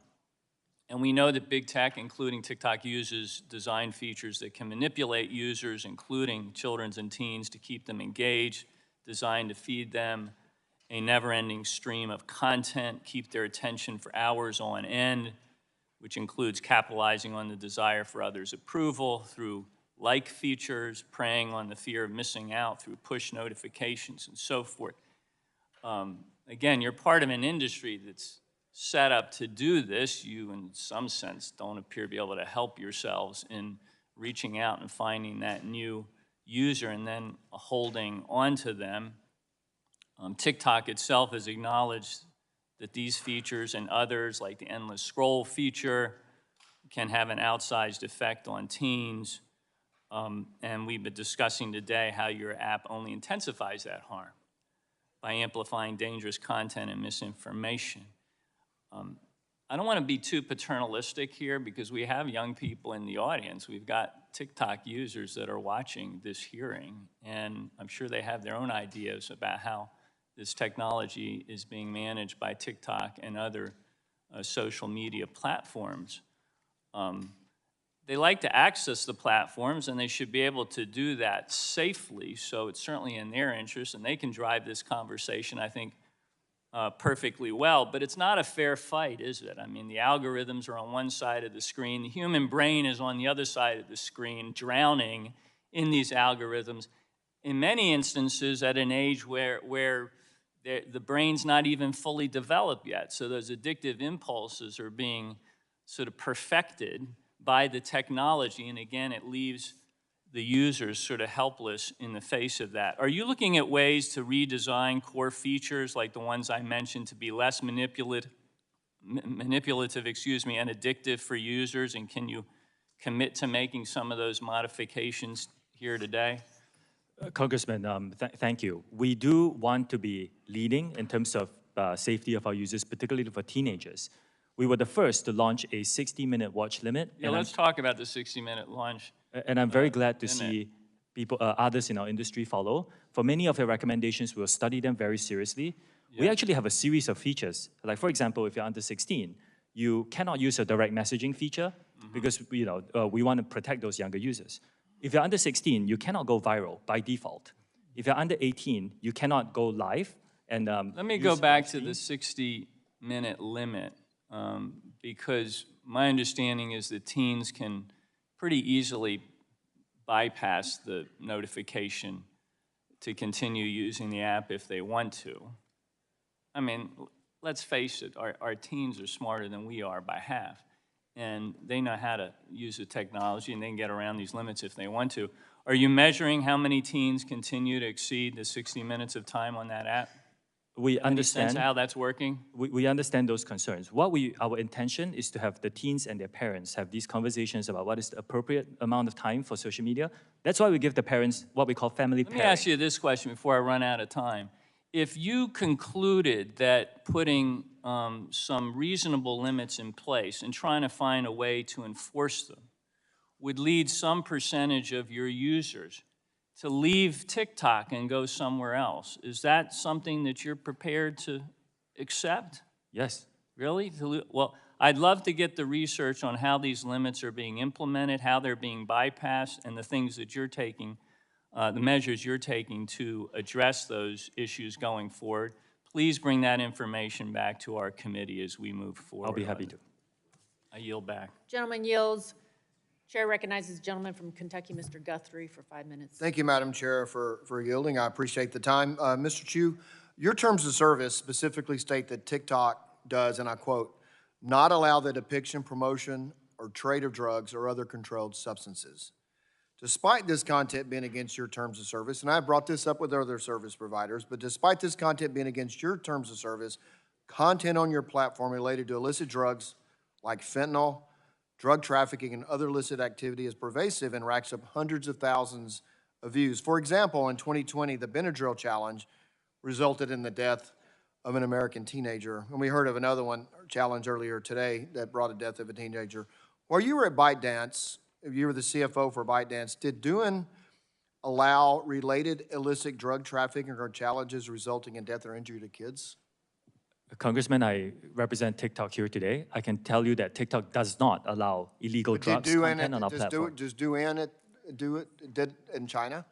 I believe they don't allow this, but I will need to check. I don't run their business. My I can tell you question TikTok does not allow this. Because what we're concerned about, and my guess, it would Doohan allow for 41 days a threat against a member of the Chinese Communist Party to stand on their site for 41 days? Again, I cannot speak for Douyin, and I'm sorry, I didn't hear the second part of what you said. Well, we had a threat against the chairman of our committee that was on your site for 41 days. My guess is that would not be allowed in China. That content is, if it's violative, I would look into the specifics, and if it violates our guidelines, it will be taken down on TikTok. Yeah, it surely appears that it does. But the problem is what I'm trying to get at is you seem to be able to prevent this content in China, but so not even taking it down, just prevent it from being posted, and yet it's on your website. So I have a couple of questions about, you said earlier, as soon as you find this information, you take it down. So how quickly does your algorithm detect keywords or content that involve illicit drug trafficking before these posts are self-reported or used by others? We have about 40,000 people working on this now, together with the machines that we train. I don't think any company in our industry can be perfect at this. This is a real big challenge for our industry, but our goal is to get any violative content, including illegal drugs, down to a very, very small number. That's the problem. When we have these hearings, we have CEOs of different companies and of your colleagues and competitors, and we always hear apologies, and we always hear, we want to do better at this, but it just doesn't seem to keep improving, and we see hearing stories of our children, and obviously this has been talked about today. So how many posts and accounts have been identified and removed from TikTok due to content posted related to illicit drugs or other controlled substances? Congressman, we do publish that in a transparency report. I can get my team to get the information to yours. Thank you, I appreciate that. Also, we understand that the way that people use TikTok or other platforms similar to yours is that they ensure flagged user content isn't permitted to jump from. So my question, so what we've heard is that the instances the users see a drug advertisement and then give a code to go to another site. So my question is, do you work with other platforms to ensure flagged user content isn't permitted to jump from one platform to others? I will check with my team. I would love to work with our industry to make sure that we stamp out these problems. Violative content should not be allowed on any platforms, in my opinion. Well, so what's kind of frustrating to all of us here is that we look at what's happening on your sites and others, and particularly that we know, because we've done a research, that you can't have access to illicit drug information or others on Douyin, which is a sister company, as you say, in China. And so it absolutely, if you can prevent it on one and not the other, you obviously have the ability to stop it from moving forward. and yet you don't. Would you like to expand how one of your sister companies can prevent that and you not? I know you don't represent Douyin, but they don't allow it, but it happens on your platform. What's the difference? First of all, the majority of the content on TikTok is fun, entertaining, informative, and very positive for our users. Like other companies that operate in this country, we have to deal with some bad actors who come and publish some content on illegal drugs, other. The bad actors don't seem to be able to access Douyin. The TikTok US experience should be compared to other US companies because this is a common challenge. But your parent company has the technology to prevent it because you prevent it in China, but you can't prevent it here. What's the difference? That's why I'm asking. Oh, Congressman, there is no technology that is perfect in doing this. We have to deal with the reality of the country that we're operating in. And here in the United States, as with other companies, we share this challenge. We are investing a lot to address the challenge, but we are, it's a shared challenge. But you invest a lot to seem to be able to address it in China, but not here. Again, I think the comparison has to be within the single country. We face the same set of challenges here in the US. What's the difference? I'm sorry, I'm out of time, but what's the difference in China and here? Let me give you an example, Congressman. In my home country, Singapore, there is almost no illegal drug content because Singapore has very strict drug laws. Thank you. My time's expired now. Yield back. Gentleman yields back. Chair recognizes the gentleman from New York, Mr. Tonko, for 5 minutes. Thank you, Madam Chair. I'm concerned that TikTok's algorithm preys on vulnerable people, including those struggling with addiction, eating disorders, and other mental health conditions. The platform is designed to push content to users that will watch more frequently and for longer periods of time. Unfortunately, for many people suffering from certain mental health disorders, videos that reinforce their fears or negative self-image are more engaging. On top of that, TikTok has received sensitive patient health information and records of browsing activity from multiple telehealth companies like BetterHelp, and Cerebral. People's personal struggles should not be fuel for TikTok's profits. People should be able to seek help to address serious medical concerns without being afraid that their information will be shared with social media companies trying to push more products, services, or content at them. So, Mr. Chew, will TikTok continue to get information from third parties on its users' health, including their mental health? Yes or no? We will continue to work with experts, yes, if that's the question, to identify these issues. Will you continue to get information from these third parties, including their mental health? Yes or no? Congressman, I'm sorry, I may not understand your question. If your question is if I'm working with them on these issues, the answer is yes. It's not the question, it's will you continue to get information from these third parties on its users' health? Get information. We do not get any user health information from third parties, Congressman. You've talked a lot about user privacy and safety. Will you commit here today to no longer using data about users' health, particularly their mental health, to push them content or sell ads? Yes or no? We take our users' mental health very seriously. Yes or no? As far as I'm aware, we don't do that, Congressman. It's not what the... So the answer is no, you will no longer use data about users' health. TikTok systematically exploits users' anxieties by pushing alarming and distressing content onto their For You page. For example, in May of 2022, the LA Times found that some pregnant users searching for information about their pregnancies on TikTok were then shown information about miscarriages, stillbirths, and delivery room traumas. Your company knows that distressing content can have the perverse effect of feeding user engagement. And for TikTok, engagement means money. In the course of a week, what percentage of content that a user sees is considered potentially harmful or distressing content? Congressman, we work with a lot of experts on this. Even before we set the 60-minute time limit for under 18s, if you spend too much time on our platform, you can try it. If you spend too much time, we will actually send you videos to tell you to go out and get some air and get off the platform. What percentage of content that a user sees is considered potentially harmful? I will need to follow up with my team and get back to you on that, if that's okay. Ballpark. I will need to follow up with my team. So are teenagers in particular shown more distressing content? The opposite is true. We actually put in more restrictions to make sure that our teenagers get a better experience. Are expectant or new parents shown more distressing content? I know of many parents, including one I met recently, who actually use our platform to find communities, to connect with other parents and learn a lot more. I've heard amazing stories of creators who have difficulties, and the Reclaiming challenges my they face. time. Are individuals with eating disorders shown more distressing content? We do not, we remove all content that glorifies eating disorders, and we have worked with experts to look at certain certain content that may not inherently be harmful, like diet trends, and make sure that we disperse them more throughout our algorithm. What about those with mental health issues?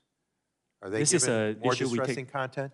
If a user searches, words that expresses mental health issues, we actually redirect them to a safety page. Like, for example, if you, I don't know if I should say this in public, if you search, "I want to die," we will redirect you to a safety page, for example. So what about those suffering from addiction? Are they given more distressing content? I'm sorry, Congressman, I missed that question. Those suffering from addiction, are they given more distressing content? I missed the first few words, I apologize. What about those suffering from addiction? Are they given more distressing content? Those suffering from Addiction. addiction. Do you mean drug addiction or? Yes, or any order of addiction. If people search for content, and you can try on a variety of subjects, we will actually direct you to a safety page to give you more resources. And a lot of recovering addicts have actually found their communities on TikTok, and it's really helped them, find their voices and the community and the courage to really overcome their addiction. I personally have heard stories of that. Well, I appreciate your answers, but I was looking for yes or no, and we did not get those. And again, I think the more that they watch this distressing content, the more profit TikTok makes, and that's distressing. Gentleman yields back. Chair recognizes the gentleman from Michigan, Mr. Wahlberg, for 5 minutes. Thank you, Madam Chair, and we're glad that you're here, Mr. Chew. As Chair Rogers and Representative Burgess mentioned this morning, the Wall Street Journal reported that China will firmly oppose any forced sale or divestiture of TikTok. And this is based not on conjecture, but it's based on comments provided by the official spokesperson at the Ministry of Commerce, who said that any TikTok sale or spinoff would amount to a technology export and would have to adhere to Chinese law and approval. This spokesperson was quoted as saying the Chinese, and I quote, "The Chinese government will make decisions according to the law." The Chinese government. Mr. Chew, do you agree with this official? Yes or no? Congressman, I cannot speak on behalf of a Chinese government official. Do you agree with that official? We will need to look at this because Project Texas is designed to move forward here in the United States, and we are not discussing this, so I don't have specifics. Your company is valued at upwards of $50 billion and has been on the verge of forced sale or ban for 3 years at least, correct? Do you expect this committee to believe you haven't already discussed this scenario with your team? And you should have an answer to this, yes or no, I agree with the Communist Party, or I don't agree with the Communist Party. So, I guess I would say at that point, you disagree with the Communist Party. Explain your discrepancy. Congressman, for 2 years, we spent $1.5 billion US to build Project Texas. This is after very extensive discussions with relevant folks. Project Texas is just something expanded for the future. We're talking about now. We're talking about what you're doing now, what your expectations are now, what your relationship is with the Communist Party, which is our major concern of what the impact that will be with a country. Let me rephrase that. With a Communist Party that doesn't care about America and sees us as standing in their way for superpower. That's our concern, and for you to have direct relationship, direct ownership with ByteDance, and to not have a characterization or an agreement or disagreement that you say explicitly with this party policy, it's hard for us to believe what you're saying. Let me move on. Following up on what Mr. Latta asked about data access by Chinese engineers. In responding to Mr. Latta, you talked about where American user data would be stored in the future. But the question was about access today. storage in the future versus access today. This is total redirection. This blows up any trust we could desire to develop. So to be clear, Mr. Chew, today, do ByteDance employees in Beijing have access to American data? Congressman, we have been very open about this. We have relied on global interoperability. You have access to American data. Congressman, I'm answering your question if you give me just a bit of time. We rely on global interoperability, and we have employees in China. So yes, the Chinese engineers do have access to global data. You have access to global data. We have heard. Not concerns. storage. No, storage has always been in Virginia and Singapore. The physical service. You have no access to storage, to American data today. That's not what I said. I said. So you do have access to American data, and you have storage of American data. The American data has always been stored in Virginia and Singapore in the past. And access of this is on an as-required basis by our engineers globally. By engineers for business purposes. By engineers, this is a private company. ByteDance? ByteDance. The Communist Party? No. Why? How can you say that? This is a if they have access. Private business. This is a private business, and is like many other businesses, many other American companies. We rely on the global workforce. So the global workforce that includes ByteDance, which is connected directly to the Chinese Communist Party, that is a access. characterization that we disagree with. Now, in the future, that's not what we can disagree with. That's a fact. It's not, unfortunately. The CEO of ByteDance and your relationship to them. Congressman, respectfully, in my opening statement, I said this is a private company. It's owned 60% by global investors.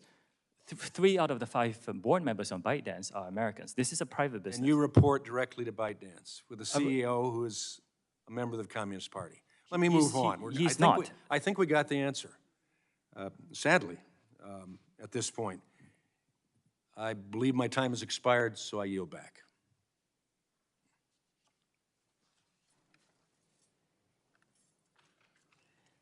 Gentleman yields back.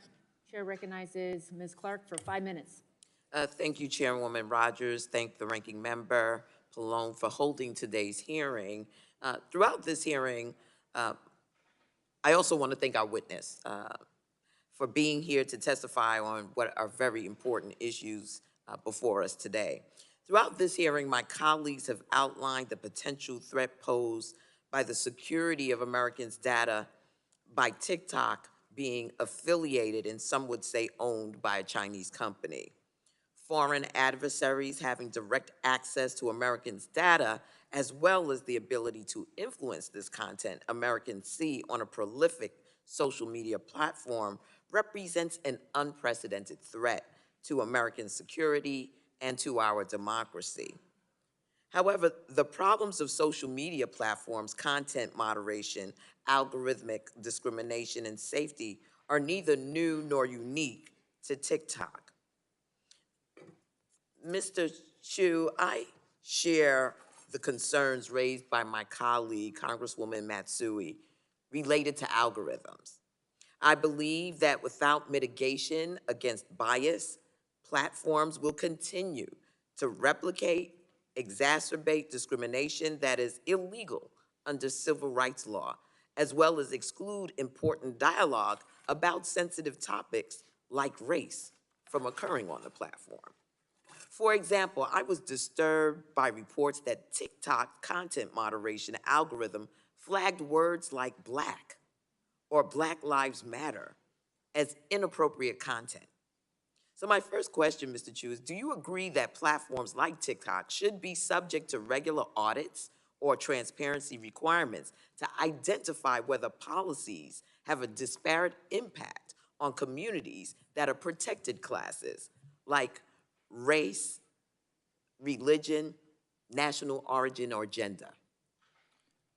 I think, Congresswoman, I think platforms should be very transparent on what they do there and disclose a lot of information.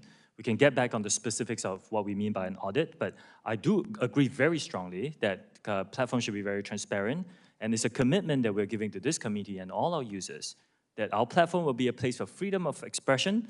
We embrace all diverse points of view, all ethnic minorities, You can come and say whatever you want, as long as you don't violate the rules of safety that were put in place. And we also commit to be free of all and any government manipulation. So I think I'm in strong agreement with a lot of what you said. Well, thank you. My bill, the Algorithmic Accountability Act, would require platforms to be transparent about their algorithms, measure disparate impact, and require risk mitigation. It is vital that the diverse culture of the United States is reflected online, but I'm concerned the algorithms and content moderation practices employed by TikTok are ignorant to the fundamental diversity while also failing to remove content that is harmful, like child sexual abuse material, hate speech, or domestic terrorism content. My next question to you is, it's my understanding that users must be in good standing to be eligible for compensation from TikTok's Creator Fund. For example, they can't have violated community guidelines. Is this correct? There are some details there, but directionally, yes. If TikTok's algorithm is flagging content incorrectly, resulting in creators violating community guidelines when in fact they have not, those creators would not be eligible to receive compensation under the Creator Fund, correct? We do have an appeals process. You have an appeals process, okay. Yes, In my view, if TikTok employs algorithms that disproportionately remove content from Black creators, it disproportionately silences and excludes Black creators from compensation opportunities. And this problem happens in parallel to the lack of adequate recognition, attribution, and compensation to Black creatives for their content. The exploitation, cultural misappropriations, the erasure of Black creatives' ownership of their fashion, art, and media is nothing new. We need transparency, accountability, and bold action to mitigate against misinformation, bias, and exclusion of certain communities from the opportunities present on platforms like TikTok. So let me just say this. I'm concerned about transparency. I am concerned about algorithmic accountability. And I'm not clear that your organization holds those values. So I want to ask that you take a look at this because this is all part and parcel of what we're concerned about with respect to social media platforms and the misappropriation, the ways in which those algorithms can discriminate within the context of the social media platform. With that, Madam Chair, I yield back. Congresswoman, is it okay if I just very quickly respond? This is a very important topic. Unfortunately, we only have 4.5 hours with you, and I'm going to try to get to every member, so we're going to keep going. It is very important. I would love to follow up. There will be other opportunities. The lady yields back. Gentleman from Georgia, Mr. Buddy Carter, is recognized for 5 minutes. Thank you, Madam Chair. Mr. Crew, welcome to the most bipartisan committee in Congress. We may not always agree on how to get there, but we care about our national security. We care about our economy, and we sure as heck care about our children. We sure do. And that's why you're here today, because 2/3 of all the youth in our country are on your app. They spend an average of 95 minutes on your app. And you know, research has shown that TikTok is the most addictive platform out there. And the reason for that, as we've been told, is because it has the most advanced algorithm. And the Chinese Communist Party knows this, and I don't speak for everyone, but there are those on this committee, including myself, who believe that the Chinese Communist Party is engaged in psychological warfare through TikTok to deliberately influence U.S. children. You know, you see behind me, if you look behind me, Mr. Crew, you see some of the challenges that we've seen on TikTok. You know about them. You know about the milk crate. You know about the blackout challenge. You know about the NyQuil chicken challenge, the Benadryl challenge, the Dragon's Breath liquid nitrogen trend, or the challenge that promotes car theft. I want to ask you, as I understand it, there's a sister app in China, Douyin. I'm sorry if I'm butchering the pronunciation. Do they have these same things over there? Do they have these kind of challenges? in China? Congressman, I'm really glad you asked this question. And do they, yes or no? I'm not sure because Yeah, whoa, come on now. You're not sure? I really am not sure.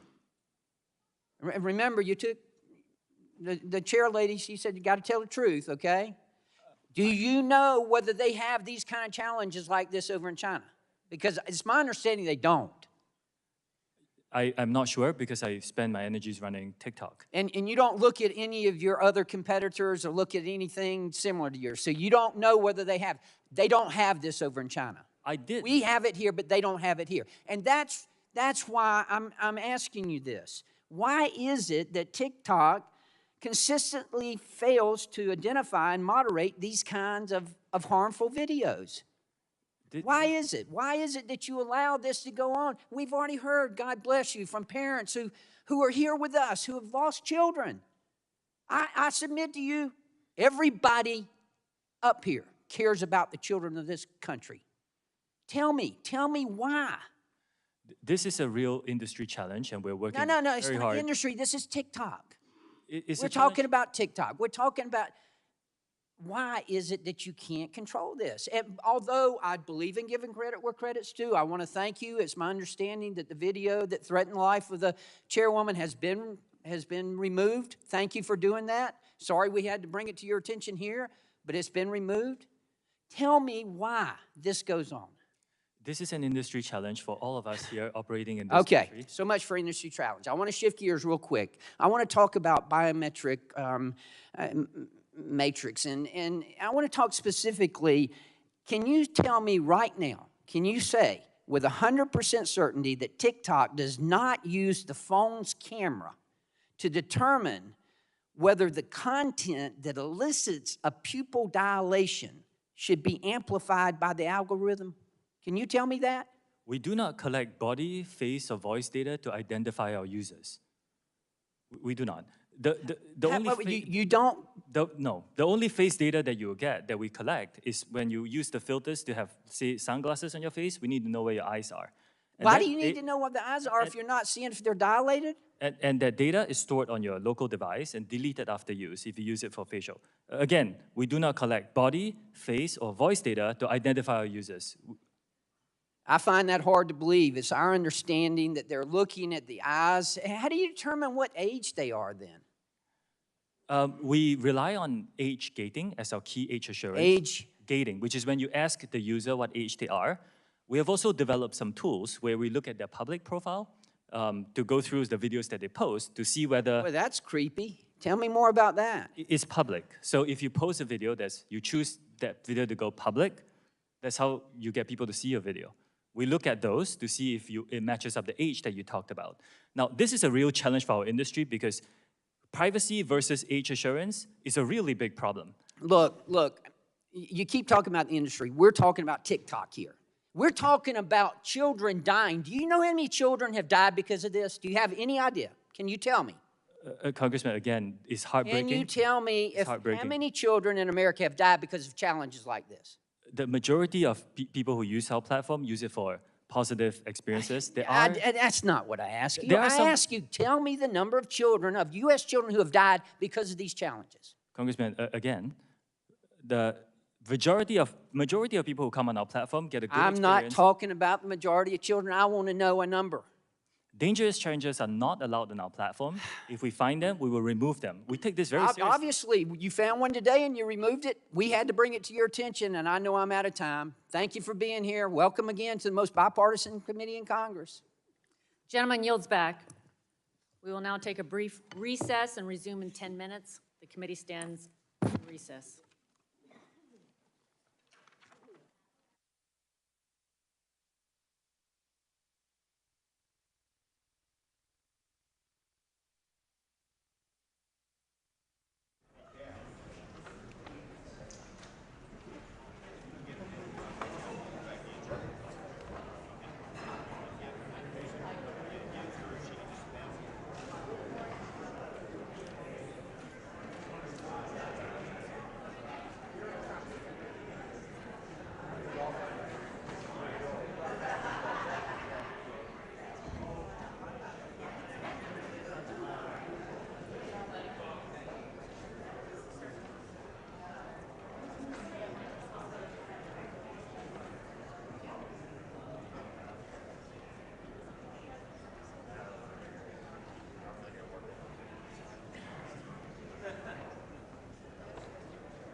Chair recognizes gentleman from California, Mr. Cardenas, for 5 minutes.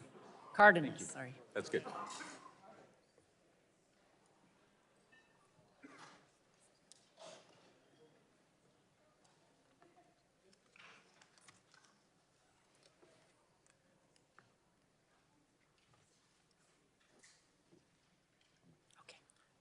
Thank you, Madam Chairwoman.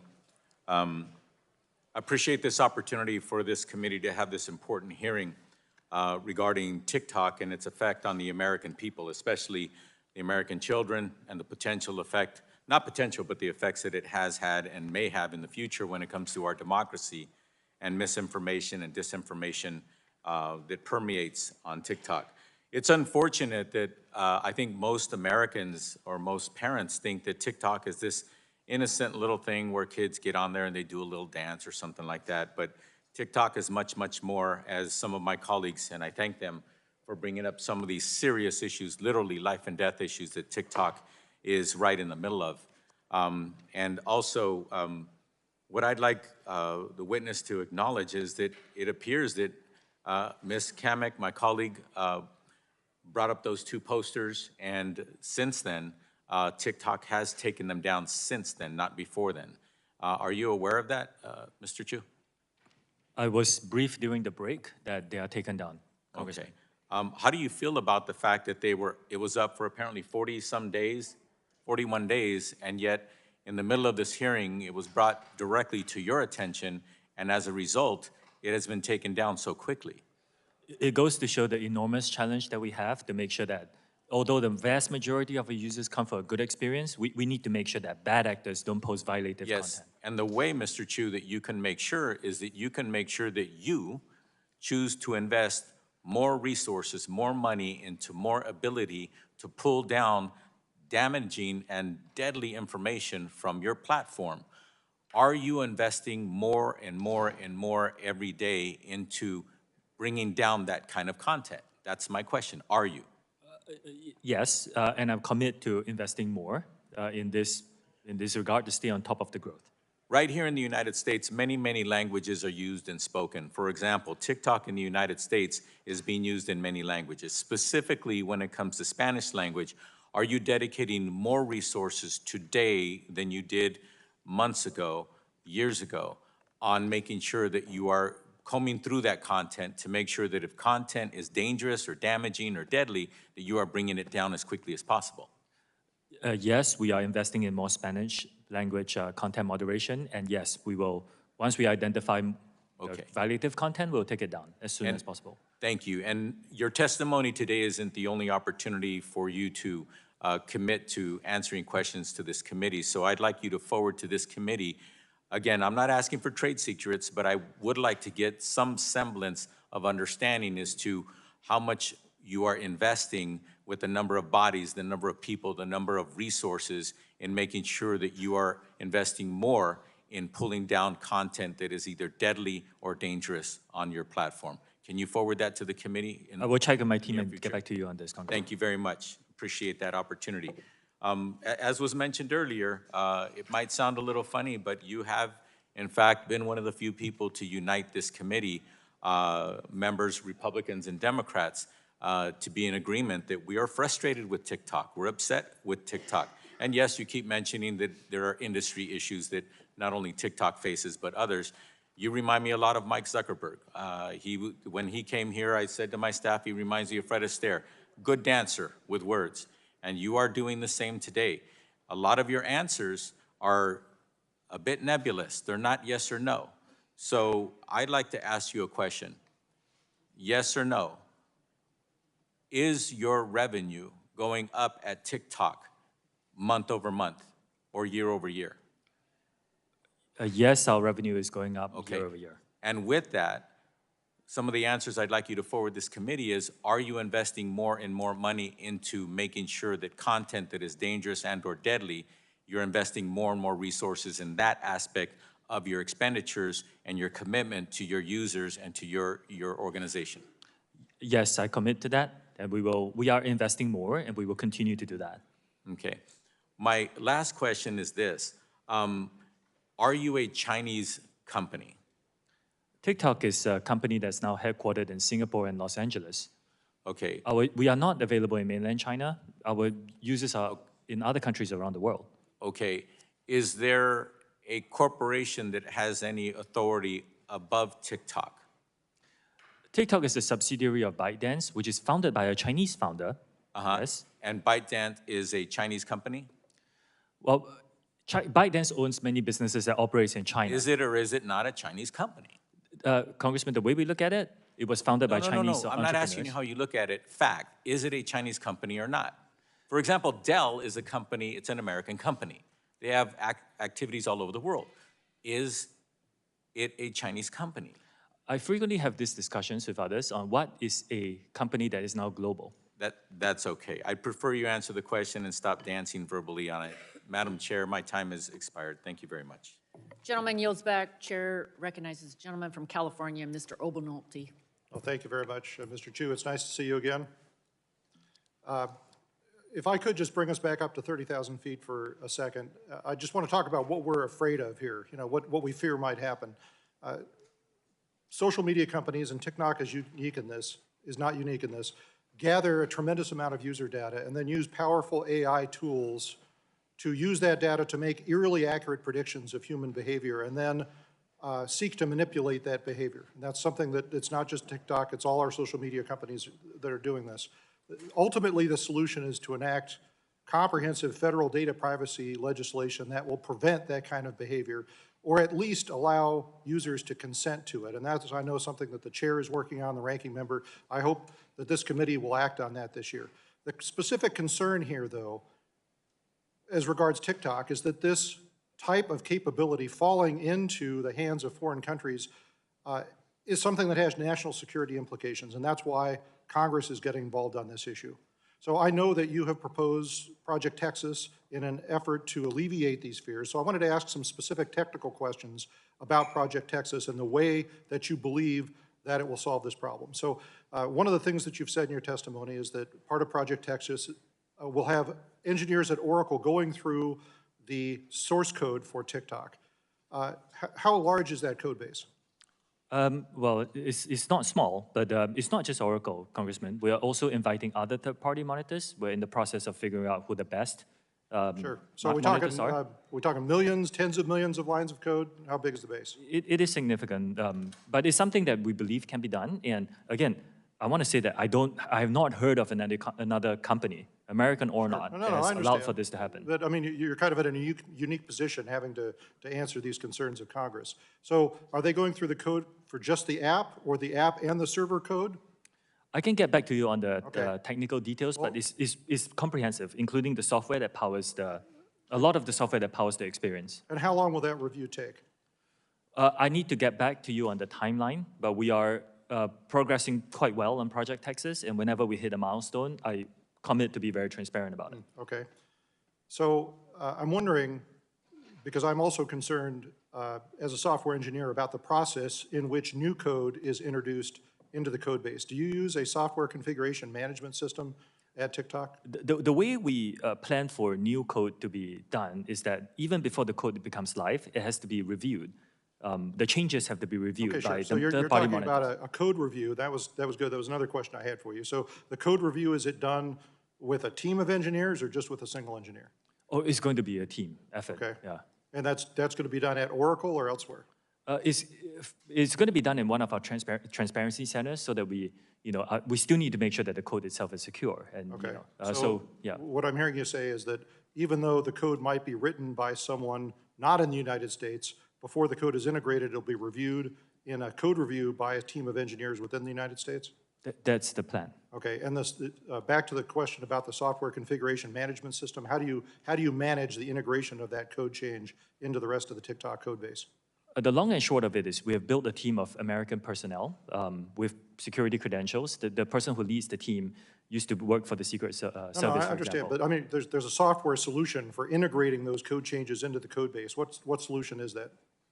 I will use need a to check commercial and one? get back to you on the details. Okay, well, Yeah. specifically what I'd like to know is to make sure that this isn't something that TikTok has created custom, which many companies do, because that would mean that you'd have to review the source code for that as well for security.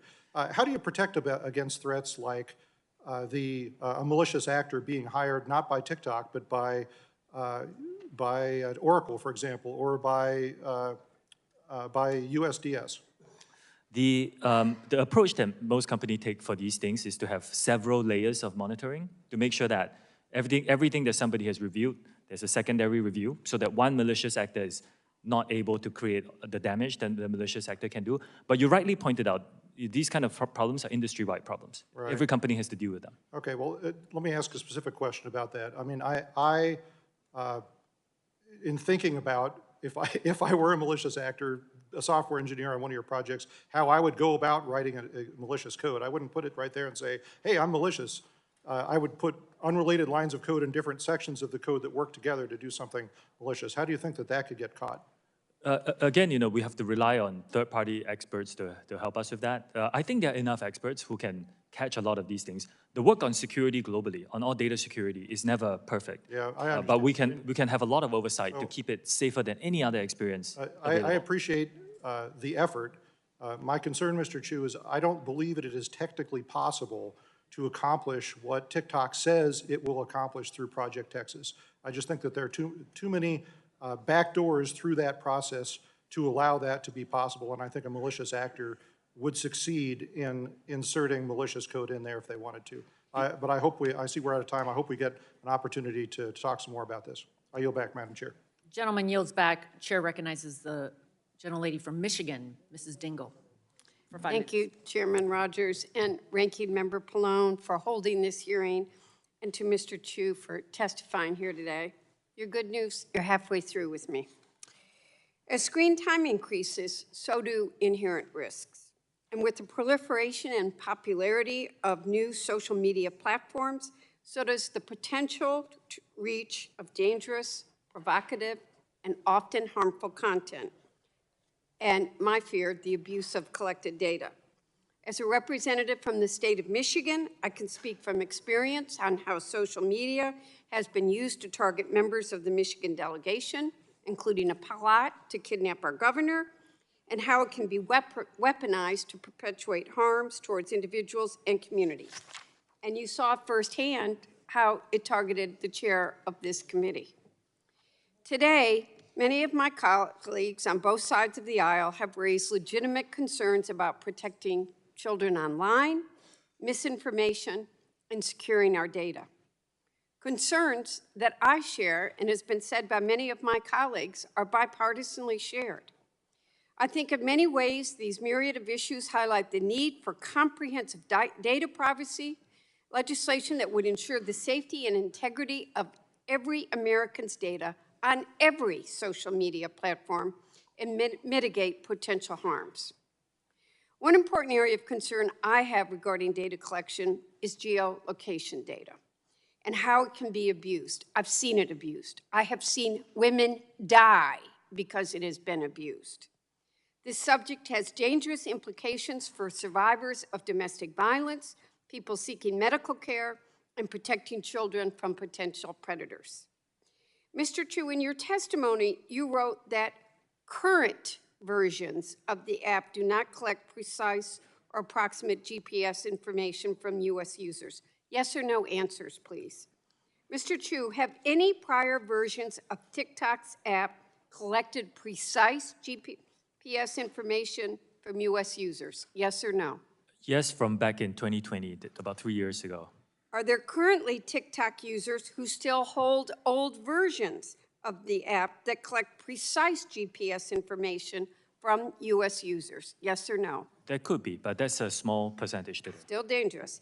Has TikTok at any time fed precise GPS information collected from U.S. users into algorithms to serve user ads? Yes or no? I will need to check on the details because we do not currently collect that. So I need to check on the details. Yeah, I'm sure there's a yes there. But has TikTok at any time fed precise GPS information collected from U.S. users into algorithms? Oh, no, I'm having talk today to make inferences about users. Yes or no? I'm not sure of the specifics. I'd like answers, yes or no, after this. Has TikTok at any time sold precise GPS information collected from U.S. users? Yes or no? We do not sell data to data brokers, if that's the question. And you've never done that? I do not believe so. Has TikTok at any time sold or shared with third parties or algorithmic inferences that were made using, in part or in whole, precise GPS information collected from U.S. users? Yes or no? Congressman, I need to check on these specifics. What I can tell you is right now we do not collect precise GPS location data in the United States. All right. Does TikTok still use inferences that were made using, in part or in whole, precise GPS information collected from U.S. users? I'm sorry, would you repeat that? Does TikTok still use inferences that you've gained that were made using, in part or whole, precise GPS information collected from U.S. users in your algorithms? That will be a very technical question. I will have to check and get back to you. Has TikTok at any time provided the Chinese government with either precise GSP information collected from U.S. users or inferences made from that data? That I can give you a straight no. Mr. Chew, even if Congress were to ban TikTok, I'm concerned that China or others would still have access to U.S. consumer data by purchasing it through data brokers. Will you commit not to sell any of TikTok's data to data brokers now or in the future? We do not do that. We do not sell data to data brokers now. Will you commit to not do it in the future? There are certain members of our industry who do this. I think this has to be broad legislation to help us, the whole industry, address this problem. I think I'm out of time. Thank you, Madam Chair. I'll yield back. Gentlelady yields back. Chair yields 5 minutes to the gentleman from Alabama, Mr. Palmer. Thank you. When the Chinese Communist government bought a share of ByteDance, it's been described as the Chinese Communist government's way of quieter form of control, and that companies have little choice in selling a stake to the government if they want to stay in business. And what I'd like to know is when the Chinese Communist government moved to buy shares of ByteDance, were you informed beforehand, yes or no? No. Okay. Congressman ByteDance... Were you or anyone with TikTok asked for your opinion about the sale of shares of ByteDance to the Chinese Communist government? Yes or no? This hasn't happened. Did you or anyone employed by or affiliated with TikTok state any objections or concerns about the possibility of the Chinese Communist government, once they had shares in ByteDance, exercising control over content, using your platform for conducting misinformation campaigns, or restrictions ensuring nothing is posted that reflects badly on the Chinese Communist government, or for surveillance and data collection for use against anyone? Did any of you or anyone affiliated with TikTok raise any concerns about that? Congressman, we do not collect, we do not promote. I didn't ask you that. We do not yes or no. promote. Did you raise any concerns about it? Because that's why we're here. But we do not promote or remove any content at the behalf of the Chinese government. Did you communicate in any form or fashion with the directors of ByteDance that there might be concerns about government control over content? Yes or no? You either did or you didn't? Congressman, I just want to make this clear. We do not remove or promote content at the request of the Chinese government. TikTok insiders have already said that the company is tightly controlled by ByteDance. It even gets down to the hours they work. So obviously, you didn't say anything. There's a serious concern by Chinese companies, privately held companies, about doing anything against what the Chinese Communist government wants. I want to ask you this. Does TikTok screen against manipulative content from child predators, yes or no? Do we screen? Do you screen against them? Yeah, we do. This child predator. How about drug cartels? Drug cartels, child predatory content. This is all You had violative. a drug cartel that was engaged in a police chase with Spanish authorities, and they posted it on TikTok and got over 1 million views. Why wasn't that taken down? And are you doing it with human traffickers or terrorists? I mean, do you withhold content from nations that might be committing crimes against humanity? Yes or no? Congressman, our platform is a Yes place or of no? freedom of Yes or expression, no? and users I know come here you and talk about that, but yes or no, do you screen against content from nations that commit crimes against humanity? Congressman, our users come and Yes or express. no? Our Yes or users no? come and present No, any points of views you that don't. they want, and it's a commitment to keep this Let me free ask from you this. interference Michael from any Beckerman, government. who is your vice president and head of public policy for the Americas, right? Is he part of the team that helped you prepare for this meeting, yes or no? Can I clarify who you mean? Michael Beckerman. Yes, he is. Okay, where is he at this moment? I'm sorry? Where is Mr. Beckerman at this moment? He's probably here. No, you know he's here. He's sitting right behind you. I want to know why, when Mr. Beckerman was on with Jake Tapper on CNN and asked repeatedly to condemn Chinese Communist government's treatment of the Uyghurs, when that treatment has been classified by the United States as a genocide, when a UN report classifies it as a crime against humanity, why, after multiple questions, Mr. Beckerman refused to address that? Are you afraid of the Chinese Communist government? No, because you can find that concerned content that- on our platform. Any content that our users want Well, why to couldn't express your their vice views on this president of issue is public freely policy, available on the our guy platform. who's head of public policy for the Americas, and an American, on an American television news channel, why couldn't he condemn that? I think it's very important to look at our platform, and if you use and open our I'm app not and talking about search your for any platform. I'm asking content, about your personnel now, because personnel is policy. Everybody in this room understands that, except maybe you. Personnel is let me just conclude with this. And I hate to bring this up because this is part of the stuff that I've studied, but deception is fundamental to the Chinese Communist Party's political, intelligence, and military strategy. And you have repeatedly used the word transparency throughout this hearing, and every time you've said it, what I've heard is deception. I yield back.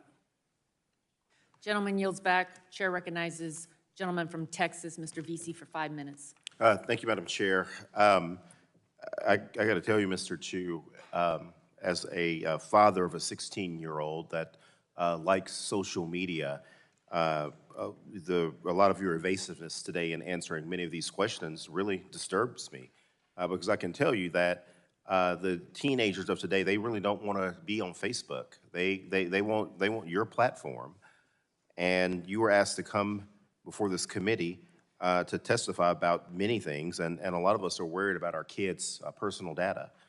As the co-chair of the Congressional Voting Rights Caucus, I also worry that TikTok is the world's most powerful and extensive propaganda machine, allowing the Chinese Communist Party to use TikTok's platform to influence public opinion and undermine the integrity of our democratic elections. And I have a report called "TikTok and Facebook Failed to Detect Election Disinformation in the U.S. While YouTube Succeeds." And this report was published by the nonprofit Global Witness and the Cybersecurity for Democracy team at NYU. And the purpose of the study was to test platforms like TikTok and whether or not they can detect and take down false political ads targeted at U.S. voters, young voters, ahead of last year's midterm elections. And according to this report, 90% of election disinformation ads tested were approved by your platform. Again, that is 90% of ads containing false and misleading election misinformation went undetected on TikTok. And just to add some color to the type of misleading ads that were approved by TikTok, this included ads that were live on TikTok that said the wrong election day and actually encouraged people to vote twice. You do know that voting twice is a felony, Mr. Chew? You do know that it's legal to vote twice.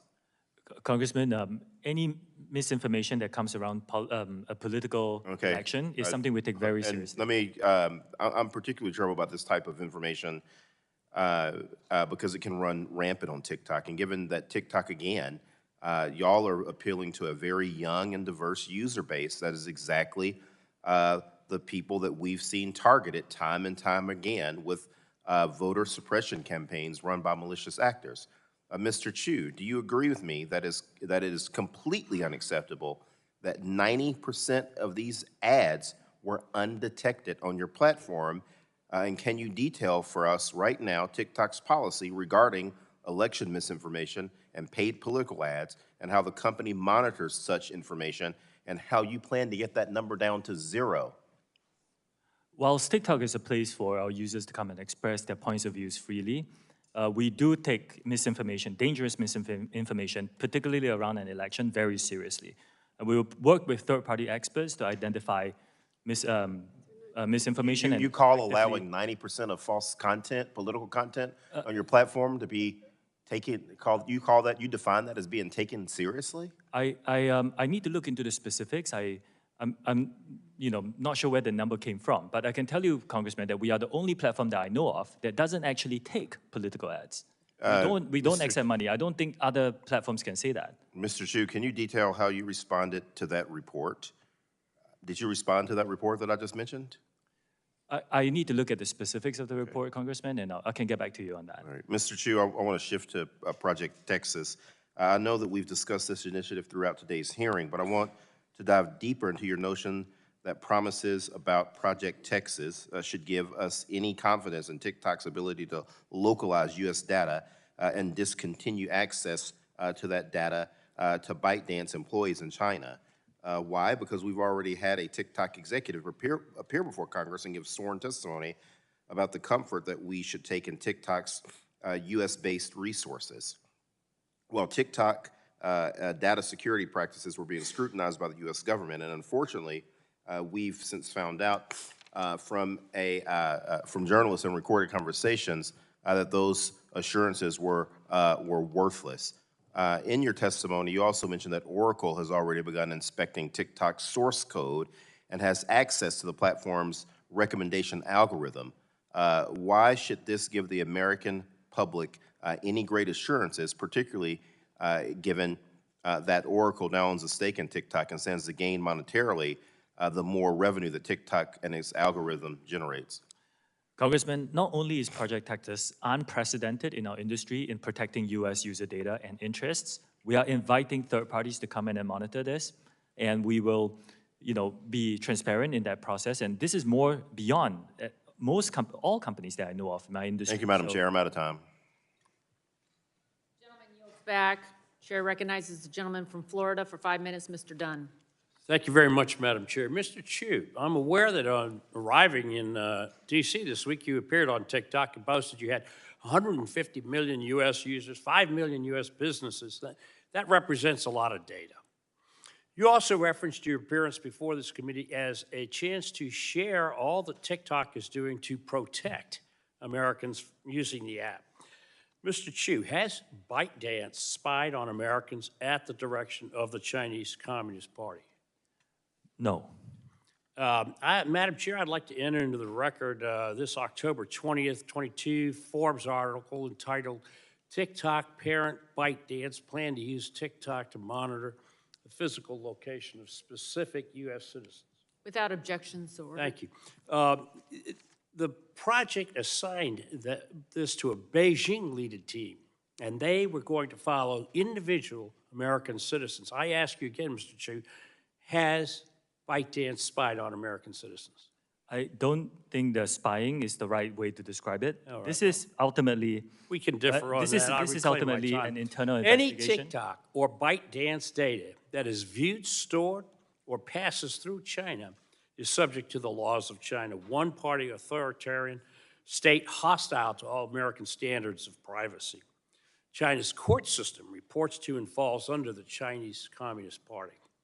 And like fentanyl analogs, which we all know are also manufactured in China, although they are illegal there, I fear TikTok will grow into a much bigger problem, a cancer, if you will.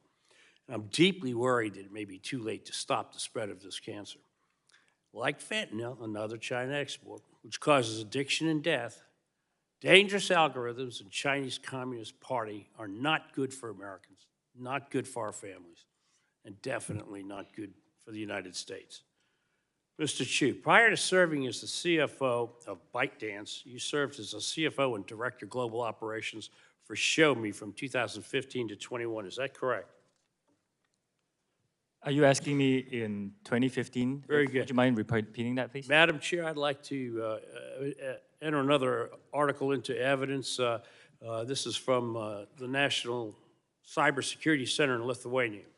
Without objection, so ordered. Thank you. This report outlines numerous data security risks, including how the privacy of European users was violated in clear cases of unauthorized collection of user data by Shou Zi. This sounds exactly what many of my colleagues have been talking about today. Worse yet, the Shou Zi phones sold to Europeans had a list of 449 words and phrases which would be automatically censored on the device.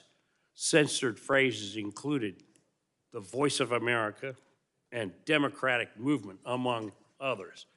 This analysis was conducted on devices which were manufactured and sold to Europeans while you were the head of operations for Shou Zi. It does not follow that you expect us to believe that you would not censor on behalf of the Chinese Communist Party, since you've already done so.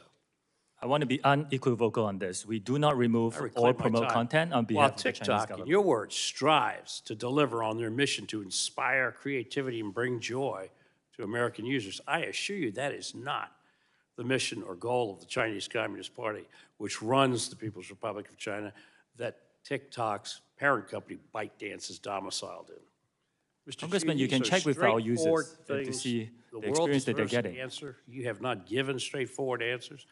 We don't find you credible on these things. With that, Madam Chair, I'd like to yield the balance. Congressman, you have given me no Mr. time to Obernolte answer your of questions. California. I reject the characterizations. I yield it Who to are you Mr. yielding Obernolte. to, Dr. Dunn? Mr. Obernolte? Okay. Well, thank you, Madam Chair. Mr. Chu, I'd like to continue our discussion of Project Texas, if we could. Part of Project Texas is that engineers at Oracle will review the algorithms used by TikTok to confirm that they're free of foreign influence.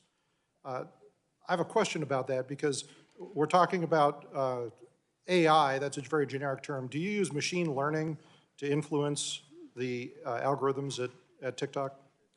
This gets very technical, and we have published several blogs about this, which I can forward to your team. Okay.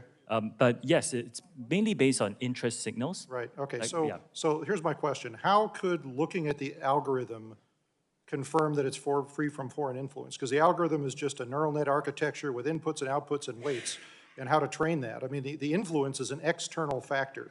So I'd appreciate it if you could give us, I see we're out of time again, a written answer to that. But again, I am concerned that what you're proposing with Project Texas just doesn't have the technical capability of providing us the assurances that we need. I yield back, Madam Chair. Gentleman yields back. Chair recognizes Ms. Custer. Ms. Custer is not here. Ms. Barragon for 5 minutes. Thank you, Madam Chair.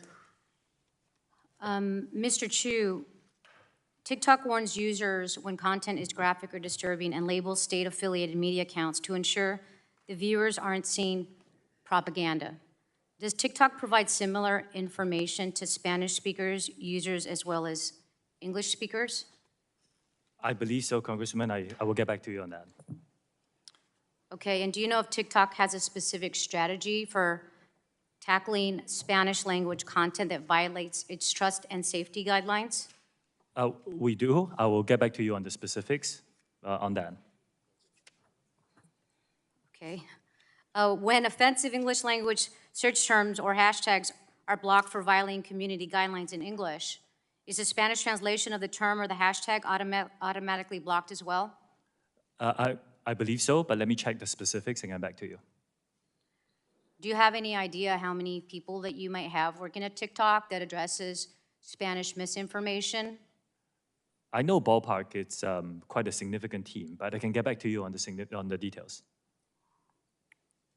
You said significant, so are you saying it's, do you have a ballpark at all you can give us? Would you say it's like 10% of your force or more It's than? an important number, so I want to be precise, and I'll get back to you. Okay. Do you happen to know how if a TikTok can effectively ensure that Spanish-speaking users between the ages of 13 and 17 are not being targeted by ads promoting harmful content? We have very strict policies for our users who are in the teenage age group, and regardless of what language they speak. So we want to make sure that they are given a very safe experience on our platform, regardless of the language they Well, I know, I'm use just it. trying to I'm trying to ascertain resources you may be putting into Spanish speaking and Spanish language. Last year, the Congressional Hispanic Caucus met with TikTok. This was one of the conversations, and a source of the discussion was addressing Spanish language disinformation and misinformation. It remains an urgent priority for the Congressional Hispanic Caucus as Hispanics across the country increasingly turn to social media for vital information. We heard earlier in this hearing that there was, video, there was a TikTok post threatening the chair of the committee, and it took some 40 days to take it down. So I guess I'm a little concerned if your team doesn't have the resources and the capability to flag that, what kind of capability is it going to have to bring down misinformation, disinformation to Spanish speakers, which I'm assuming is a smaller fraction of the workers that you have at TikTok?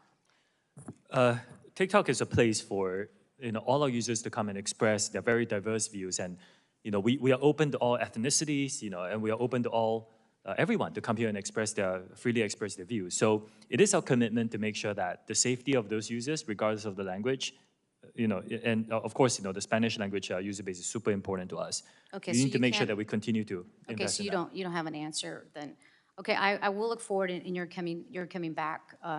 We've heard a lot about the concerns about children who may be on TikTok. Mr. Chew, at what age do you think it would be appropriate for a young person to get on TikTok? We have 3 different experiences here in the United States. There is an experience for under 13s, which is highly restricted. I'm asking what you think would be the appropriate age to have a child get on TikTok. Our approach is to give differentiated experiences for different age groups and let the parents have these conversations with their children to decide what's best for their family. So you think that there is a sufficient safety mechanism for an 8-year-old to be able to access TikTok? An 8-year-old's experience on TikTok will be so highly restricted that every single piece of content he or she will see will be vetted by Common Sense, our third-party child safety expert, and the 8-year-old will not be able to post, and the 8-year-old will not be able to see any personalized feed and 0 advertising in that experience. So I believe, yes, it is the appropriate experience for an 8-year-old. Well, then why don't you let your 8-year-old child on TikTok? I have seen these news articles. I would like to address that. My kids live in Singapore, and in Singapore, we do not have the under 13 experience. If they lived here in the United States, I'll let them use the under 13 experience. Okay, so you're saying it's because of the country you live in doesn't have the same mechanisms. Is there a reason you don't have the same mechanisms everywhere? In principle, we want to provide a good experience for our users in general. We don't want to monetize from people who are under 13. In the US, we are COPPA compliant, and as part of that, we were deemed as I want to get these specifics right. We were deemed as a particular type of audience, mixed audience app. I want to make sure that that's right. And as a result of that, we have to provide an experience to our under 13 users in this country as well. My time has expired. Thank you. I yield back. He yields back. Chair recognizes the gentleman from Utah, Mr. Curtis. Thank you, Madam Chair. Mr. Chew, my children are getting ready to run a marathon, and I noted during this hearing that they'll be running for about the same amount of time that you'll be sitting in that chair today. Unfortunately, I only get you for 5 minutes, so instead of a marathon, I'd like to do a sprint with you. And I want to go back up to that 30,000 feet level. Would you agree with me that Section 230 was created to protect platforms like yours from lawsuits when you distribute information? Don't overcomplicate it, just like 30,000 feet. Yeah. So then would you agree that there's a line drawn between publishers of information and distributors of information, specifically in the Section 230 language? I think 230 is a very complex topic. I understand, but remember, we're at 30,000 feet. So in short, your platform distributes content that other people's publish. One of the early challengers to Section 230 was when AOL refused to take down a post of somebody that had inappropriately put associated a phone number with the Oklahoma City bombings. The courts ruled that AOL was not liable for that post because of Section 230. Now, I want you to do a hypothetical with me because I'm going to use the absurd to try to make a point here. Let's suppose hypothetically that AOL, instead of just posting that, actually wanted to magnify that voice, and so they took out an ad in the Wall Street Journal linking that phone number with the Oklahoma City bombing. And let's suppose they didn't stop there, but they went further, and they took out a Super Bowl ad linking that phone number with the Oklahoma City bombing. And let's suppose, hypothetically, they didn't stop there. They sent a flyer to every home in America linking that phone number to the bombing. And I guess the question is, would AOL have moved from a distributor to a publisher in this made-up example? Congressman, I think, respectfully, I think everybody can see that they would. This is not a hard question. Moving that far away from the intent would have moved them to a publisher. So my question is platforms are protected because they post content, but I want this room to see, not just you, the protection has limits. And if AOL moves to a distributor instead of a publisher, they go outside of those limits. Now let's talk algorithms just super quickly. We've thrown that word around a lot today. Let me here again go 30,000 feet, and we'll use another platform so it's not sensitive. But Pinterest, I like to go on Pinterest. My wife and I are building a home, working on the yard right now. If you went on my Pinterest page, you would see swing sets and things made for my grandkids. Now, another hypothetical, let's suppose that there's some devious intent inside Pinterest, and they decide they want to influence John Curtis with these algorithms, and they want me to believe it's the end of the world. And all of a sudden now I'm buying bomb shelters instead of swing sets for my kids. Have they become a publisher and should not be protected from Section 230? And if you don't feel, I'm pretty sure the room understands that they have crossed this line, and you can tell me if you think they have or not. Congressman, I will have to study that specific example and get back to you. It's a hypothetical, but you can see at some point they've crossed a line and they have become a publisher and a distributor. So we've touched on this today, but I want to be super specific. Is it possible that TikTok had enough data, could get enough data on me, that you could use artificial intelligence and your algorithms and machine learning to write an algorithm that could persuade me to change how I view a policy issue? Does that possibility exist? The way we look at it— 30,000 feet, we're on a sprint. I will stay very high level. Okay, the way we look at it is our users come in and express whatever views they want. But that's not the point. The point is you could write an algorithm that would change. And we've actually seen, the Washington Post reported the Stop the Willow campaign shows how TikTokers are tackling climate change. I think that's all fine, right, and all good, unless somebody has interjected into that and magnified or diminished voices in that. And what I'm proposing to you today is that pushes them across the line from a distributor to a publisher if they make those decisions.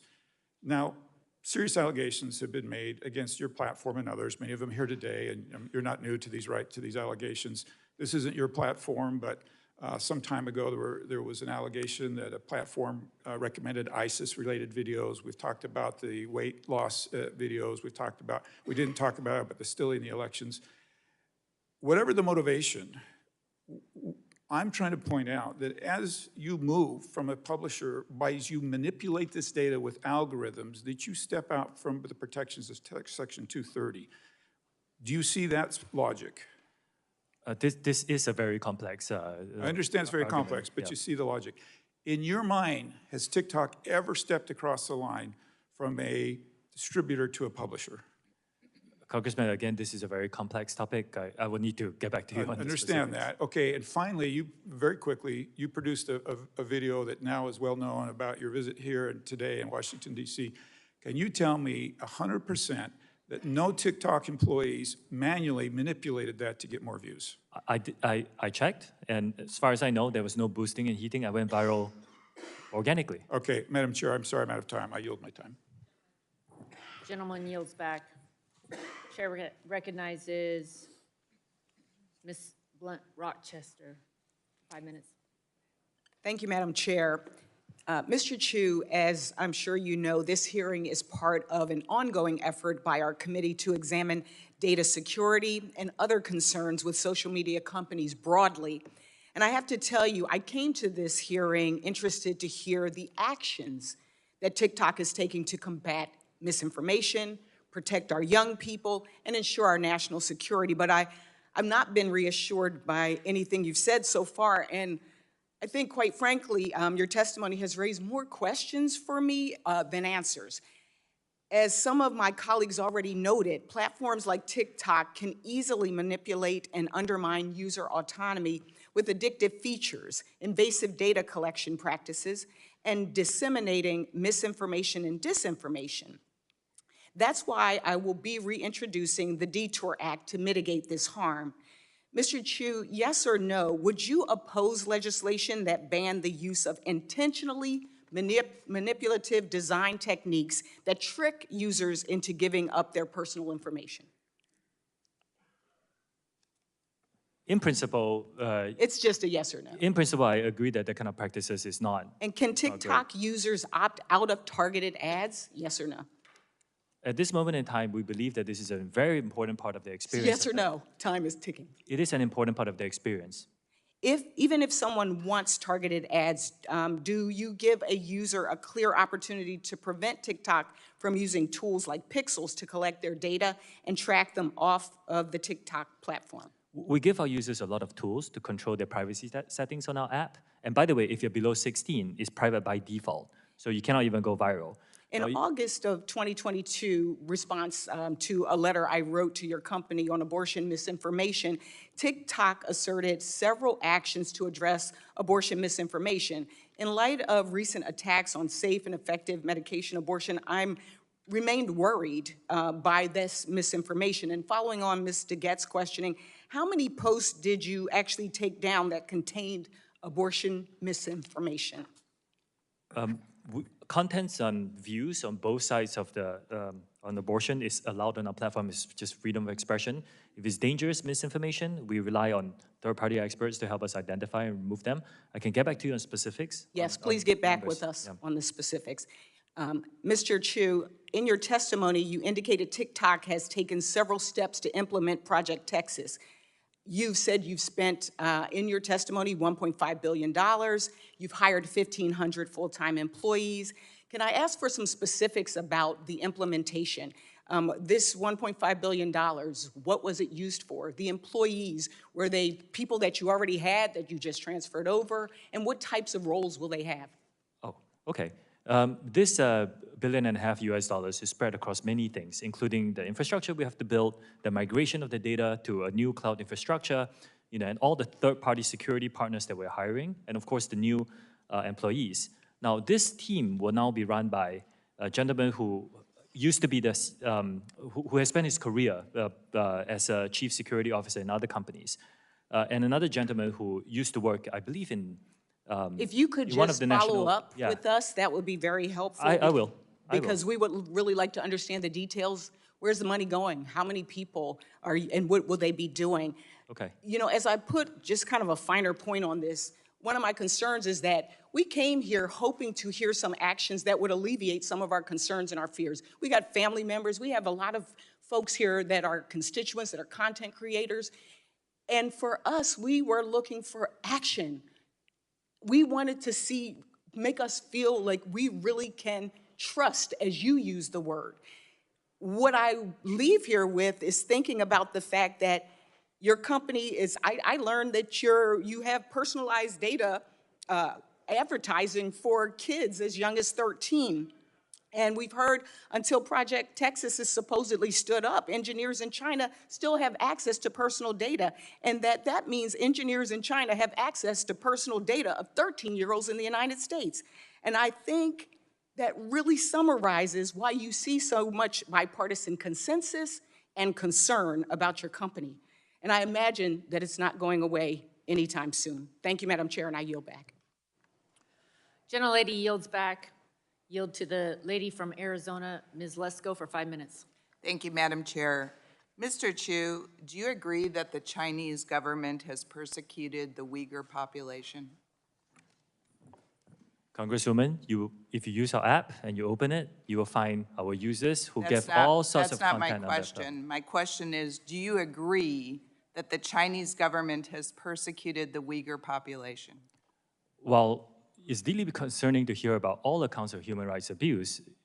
My role here is to I explain think what you're our being platform pretty does on this. evasive. It's a pretty easy question. Do you agree that the Chinese government has persecuted the Uyghur population? Congresswoman, I'm here to describe TikTok and what we do as a platform. And as a platform, we allow our users to freely express their views on this issue and any other issue that matters to them.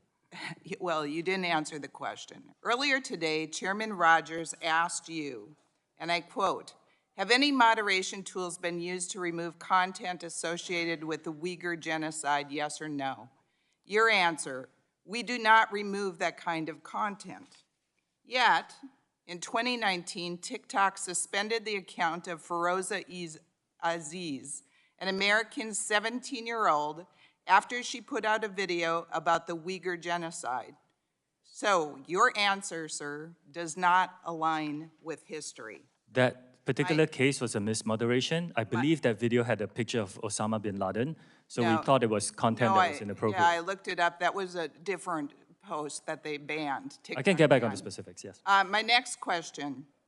India banned the use of TikTok in their country in 2020. New Zealand has banned the installation of TikTok on devices connected to the country's parliamentary network. Canada banned the installation of TikTok on government devices. The United Kingdom has banned the TikTok app from government-owned devices. Belgium banned the TikTok from government phones. The European Union banned the installation of TikTok on government devices. All cited security risks with the company's data collection and connection to the Chinese Communist Party. Recently, our U.S. FBI Director Christopher Wray said about TikTok, quote, "This is a tool that is ultimately within the control of the Chinese government, and to me, it screams out with national security concerns." Mr. Chew, how can all of these countries and our own FBI director have been wrong? I think a lot of risks that are pointed out are hypothetical and theoretical risks. I have not seen any evidence. I'm, eagerly awaiting discussions where we can talk about evidence, and we then can address the concerns that are being raised. Yes, my next question revolves around an article. India banned TikTok in 2020. A March 21st Forbes article revealed how troves of personal data of Indian citizens who once used TikTok remain widely accessible to employees at the company and its Beijing-based parent ByteDance.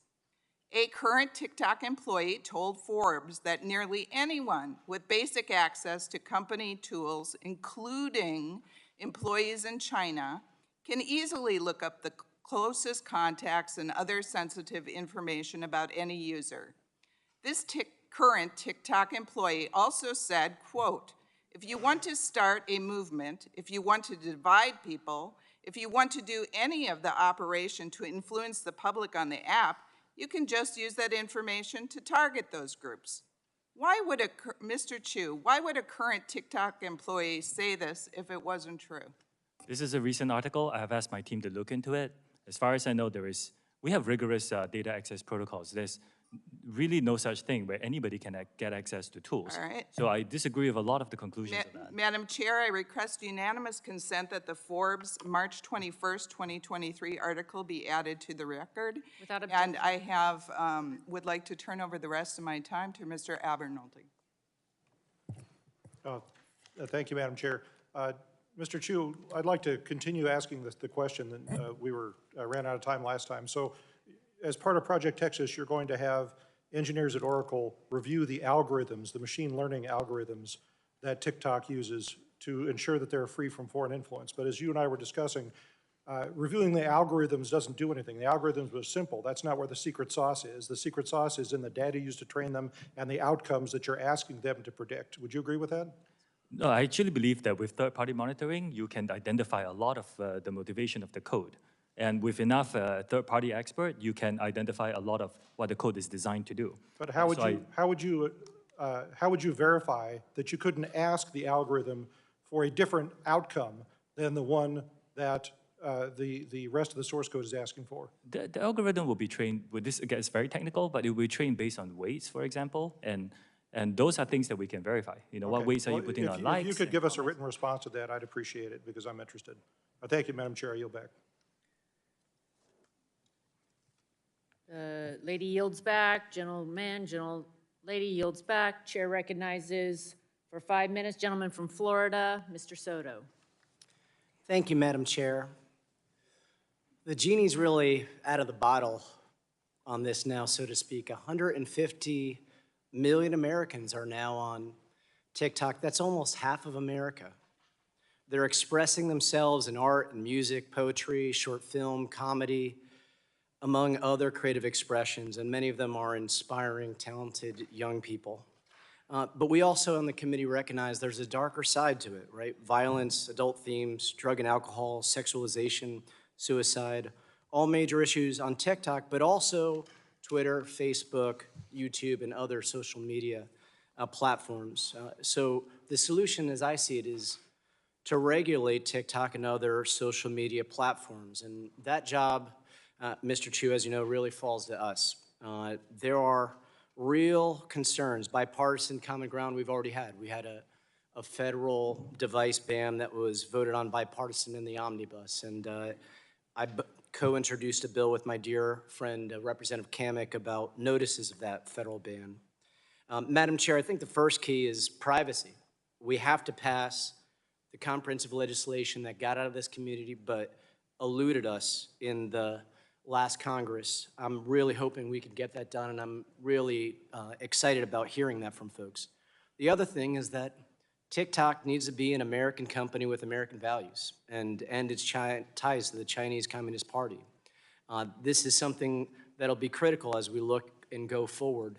And then 3, we all agree we have to protect our kids. The committee should consider banning the use for children under 13 of not just TikTok, but all social media platforms, or at least empower parents. In addition, have rules of the road for teens that are 13 to 17 so that families can do what's right for their families. So for privacy, that's on us. Internet privacy is on us. As far as being an American company, Mr. Chew, as you know, the Committee on Foreign Investment in the United States at the Department of Treasury reviews foreign investment that affects national security. Right now, they've negotiated with your company about this Oracle setup that you've talked about, servers in an American company in America and Texas, and then Oracle would monitor the algorithms. But pressure is mounting. So, Mr. Chew, would TikTok be prepared to divest from ByteDance and Chinese Communist Party ties if the Department of Treasury instructed you all to do so? Congressman, I said in my opening statement, I think we need to address the problem of privacy. I agree with you. I don't think ownership is the issue here. With a lot of respect, American social companies don't have a good track record with data privacy and user security. I mean, look at Facebook and Cambridge Analytica, just one example. So I do think that it is not about the ownership. It is a lot about making sure we have Project Texas, making sure that we're protecting and firewalling US user data from unwanted foreign access, giving third parties to come in to have a look at this, and making sure that everybody is comfortable. We're giving transparency and third-party monitoring, and that's what we're doing for Project Texas. Well, I would at least encourage you all to start having the dialogue, should that be where the president and the Congress ends up going. The third thing is on parents. I had a constituent of mine, Brandy of Lake Nona, say, I'm a parent of 2 teenagers, 14 and 18 years old, both of whom have been harmed by social media. TikTok's algorithms supply my 14-year-old son with a continuous stream of inappropriate content and has negatively influenced his perception of all females. I noticed the attention span of both of my teens has changed or decreased dramatically, and social media has made my daughter insecure, leading to an eating disorder and ultimately depression. What safeguards do you have, and what should we tell Brandy of Lake Nona about how we can help her protect her children? We have a differentiated experience. I mentioned just now about the experience if you're below 13, very, very restricted. If you're below 13 to 17, Congressman, we actually have a whole series of things. First, the content that you see, we make sure that we remove things that could be mature themes from your feed. We also, by default, do not allow under 16s to use direct messaging. We do not allow under 16s to, we set their accounts to private by default. They can go viral. If you're below 18, we shut off some features for you. Like, for example, you're not allowed to post live streams. Neither are you allowed to send virtual gifts. So we take this very seriously, and we want to continue to build to ensure that we're giving our under 18 teenagers on our platform. Although today they are only a minority of our user base today, but we still take it very seriously. Mr. Chew, I'd encourage you to continue thinking about how to get the word out to parents across the nation on some of these tools as well, as we here craft a privacy law that will help provide well-needed regulation to social media companies across the nation. Thank you, and I yield back. Gentleman yields back. Chair recognizes the gentleman from Indiana, Mr. Pence, for 5 minutes. Thank you, Chairwoman Rogers and Ranking Member Pallone, for holding this hearing. I love both of your opening remarks. Like my colleagues have discussed today, our increasingly digital world leaves Hoosiers and all Americans in the dark about who has access to their information. For TikTok users, that could be third-party data brokers, advertisers, or the Chinese Communist Party. TikTok aggressively feeds addictive content to users to glean massive amounts of personal data that's worth a fortune. For Hoosiers watching at home, this isn't just data about your favorite sports team. You know, if there really are 150 million users in the U.S., this suggests to me that the CCP has a finger on the pulse of almost half our nation's population. I find that hard to believe. But this week, I decided I would ask my constituents in southern Indiana to share their stories with me. Went out Monday night, and we got 800 responses in less than 12 hours, okay? Let me share a couple of those with you. One of my constituents shared, I quote, "I'm a mental health counselor. Most of my teenage clients are on TikTok. They spend hours online being negatively influenced by others. I have seen kids experience self-harm, gender dysphoria, and many mental illnesses they have picked up from TikTok. I will not allow my children to have TikTok. The creators know the algorithms are addicting our children. They know that children are suffering more anxiety and depression from screen time, but they do not care. They will not change their algorithms because it's financially lucrative for them to keep their kids addicted." Another parent said, "We let our daughter try it out. The feed was continuously suggesting sexually explicit, stupid, and vulgar videos. We discontinued it within a week." And there's been many more. Like I said, 800, okay? In your testimony, Mr. Chew, you walked through a number of supposed actions taken by your company to create a safe environment and empower parents to oversee content shown to their children. But virtually everything we've heard reflects the opposite, and some of your answers are a little confusing. You know, all of those sitting here and maybe watching on C-SPAN, this is the 32nd hearing we have held about privacy and big tech. Each hearing I've been part of, we've heard the same stories about our constituents' experience and the same promises for big tech to do better. The truth of the matter is this disgusting and dangerous content littered across your platform is not justifiable, and it's uncontrollable. Americans' data is not safe, and big tech is doing nothing to protect it. Putting aside the dangers of the CCP involvement, and after these 32 hearings, I believe it's actually time to change the narrative, change the focus, and change the outcome by talking about the money you're making at TikTok. Mr. Chew, I have a question. How much revenue is generated per user? Congressman, we... private company, and you're not going to tell me. Does each user receive a comparable benefit for the amount of profit their data brings to your company? We do share some revenue with some creators who produce, say, 1 minute plus informative content. When am I going to get paid for the data that you are selling, or you're getting revenue from advertisers? When am I going to get paid for the data you're getting from my children, my grandchildren, my neighbors? I think that's the only way to get your attention, is talk about the money you're making, and maybe that'll get you all to do what you're supposed to do. I respect and understand your opinion. The vast majority of our users have a great experience. I sent a video recently as well. I got hundreds of thousands of comments. But what am I getting? It's a great experience. What about these 800 bad experiences that people in the Indiana 6th District have been getting? We will look into them, and a lot You're of the going to look issues into it, but this is this is a 30-second big tech hearing, and you're always going to look at it. Frankly, I think you're all stalling is what you're doing. You're just trying to buy time while you're making the 18 billion, perhaps, whatever you're making. The majority of our users have a great experience on our platform. It is our duty to keep it safe. I agree with you. That's why our commitment is to make sure that safety I think is a priority for us. I think it's your duty to pay attention to what you're doing, and maybe you paying people for the information that you're getting from her is a way to get that done. Thank you. Yield back. Gentleman yields back. Chair recognizes gentlelady from Washington, Ms. Schreier, for 5 minutes. Thank you for being here, Mr. Chew. I'm really concerned about everything that we are hearing in this conversation today, and I appreciate your good intentions, but the actions are really falling short. As a pediatrician and the parent of a teenager, I'm particularly concerned about how social media generally, and TikTok specifically, is affecting our kids and teens. We just heard a lot about this from testimony from a psychologist. Last year, the American Academy of Pediatrics sounded the alarm about our children's mental health crisis. And as a pediatrician, I know this has been going on for more than a decade. In fact, it tracks perfectly with social media engagement. And during the pandemic, teens who are missing out on in-person interactions turned even more to social media to connect with friends. Social media is designed to be addicting. That's the business model. And your platform is the most addictive of all. And this endless, mindless scrolling takes teens away from human relationships.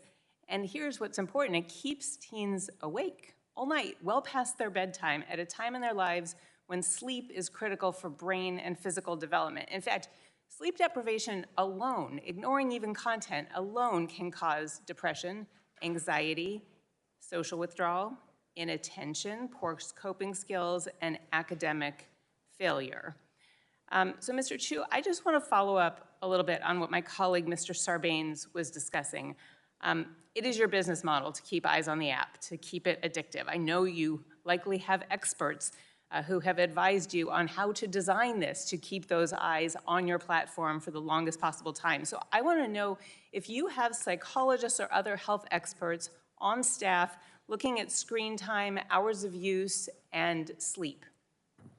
We worked with the Digital Wellness Lab, Congresswoman, and at the Boston Children's Hospital, and we came up with a 60-minute default limit for any users under 18. We were the first to do it in our industry. That is an opt-out, and I can tell you, they're going to immediately opt out. It is addictive.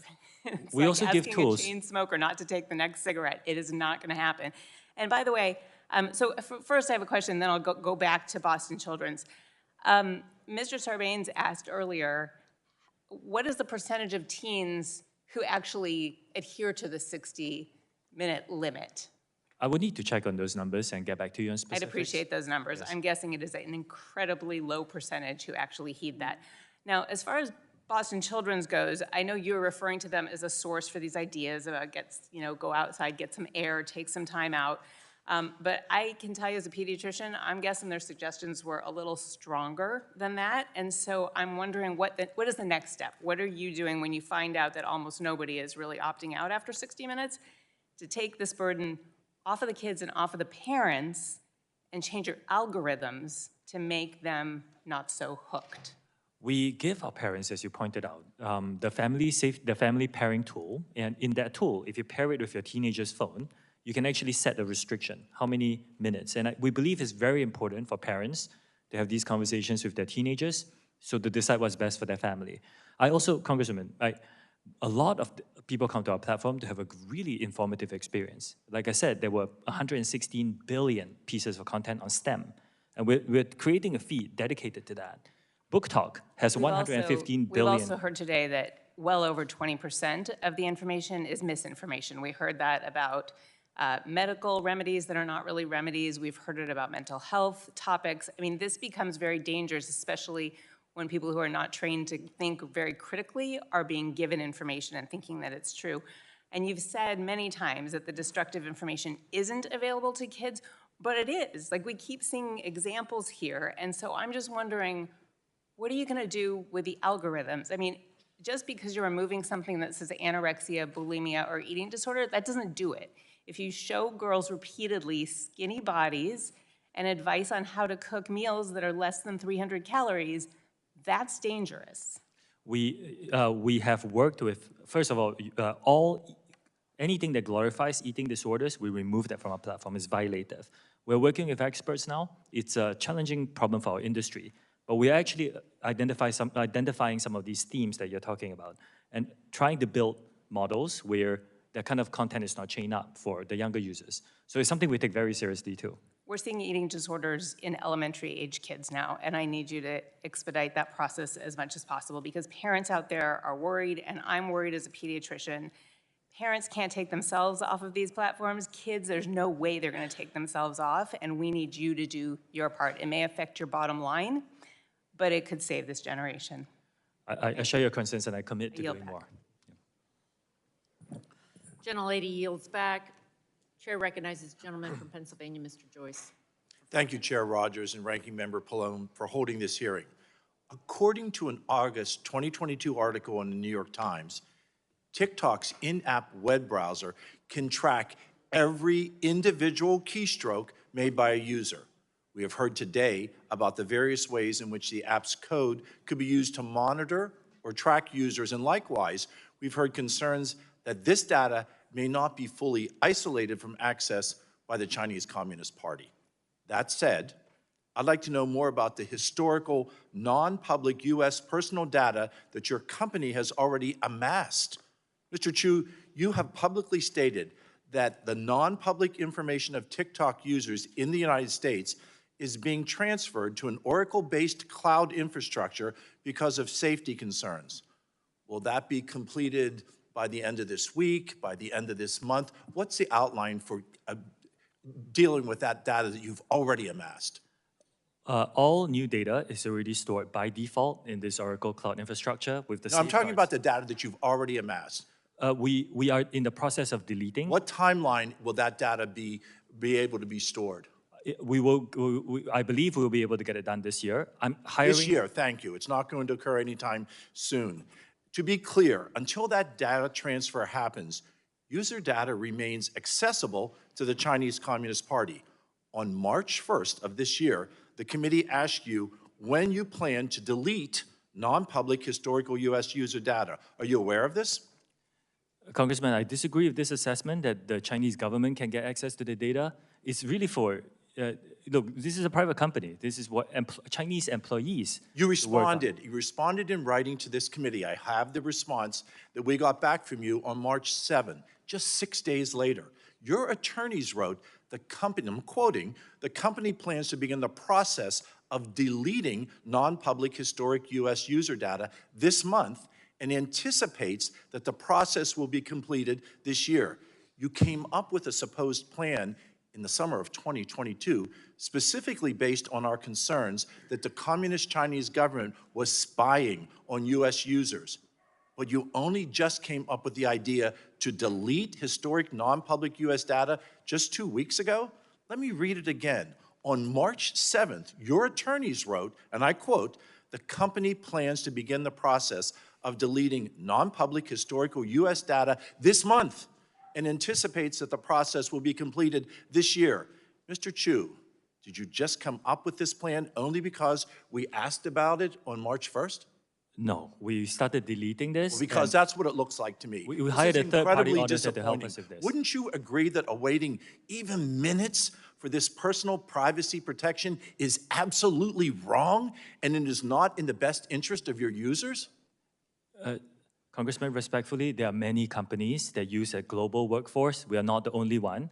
We are just taking action after hearing Given the concerns. delay in Many other deleting companies this have data not. and what we've already established about the ability of the Chinese Communist Party to access personal user data, would you agree that no U.S. government electronic devices should have access to TikTok platform as your lackluster security currently stands? I disagree with that characterization. Like I Do said, you think the U.S. that any individual should be utilizing that on any government platform? I think the government devices shouldn't have no social media apps, to be honest. But And not particularly targeted with to us. TikTok. Mr. Chew, during this hearing, you have mentioned several times that there is a, quote, different experience, your words, for children under the age of 13. That is correct. Different experience. Mr. Chew, do you allow your children under the age of 13 to participate in TikTok? Yes or no? I did just explain this in detail. This experience doesn't exist in Singapore where my children live. If my children lived here, then yes. Based on what we've heard today, it's clear to me that TikTok as a company cannot be trusted and that Americans remain significantly at risk because of the TikTok app. I still contend that TikTok is the spy in Americans' pockets. I want to acknowledge that TikTok does have the ability to make those changes, but unfortunately, we have not heard that from you today. We have not heard a commitment to be able to protect the personal privacy that Americans expect and that Americans deserve. Thank you, Madam Chair, and I yield the remainder of my time. Gentleman yields back. Chair recognizes Ms. Tran for 5 minutes. Thank you, Madam Chair. Mr. Chew, many big tech CEOs have sat where you're seated today and tried to run out the clock during a hearing like this one.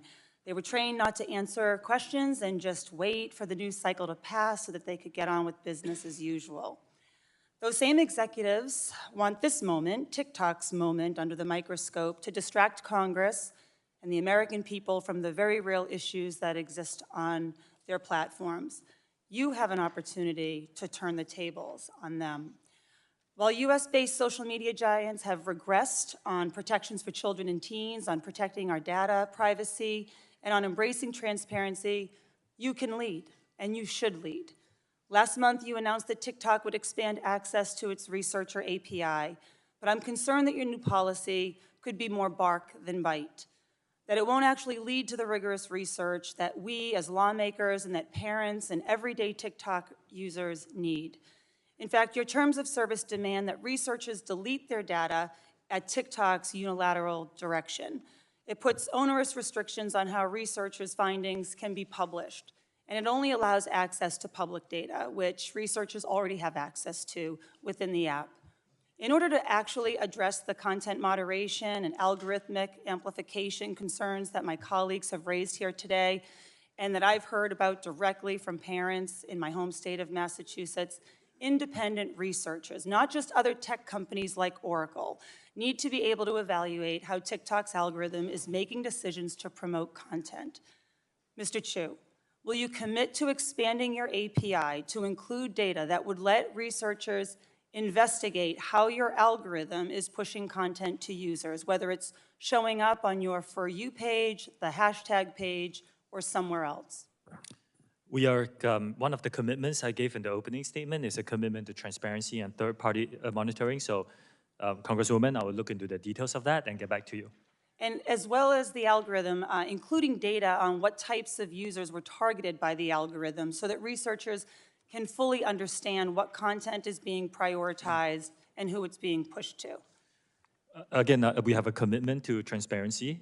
These are very important questions, and I will get back to you on the specifics. Under this same proposal, you require that researchers give TikTok, quote, worldwide, free, non-exclusive, and perpetual, end quote, rights to their papers. This threatens to clash directly with well-established practices of exclusive publication rights in research journals. Mr. Chew, why does TikTok need those rights? I would need to get back to you on that specifics, if that's okay. Yes, I don't see how we can expect researchers to do their work under these terms and then tout transparency. I'm going to shift gears with the time that I have remaining, Mr. Chew. I'd like to talk about TikTok's efforts to protect children and young users. In 2021, the UK's Age-Appropriate Design Code went into effect, mandating 15 standards that companies like you need to follow to protect children on your platform. You still operate in the United Kingdom, which means you should be in compliance with this code. So my question is simple. Will you commit to extending the protections currently afforded children in the UK to the millions of kids and teens who use your app here in the United States?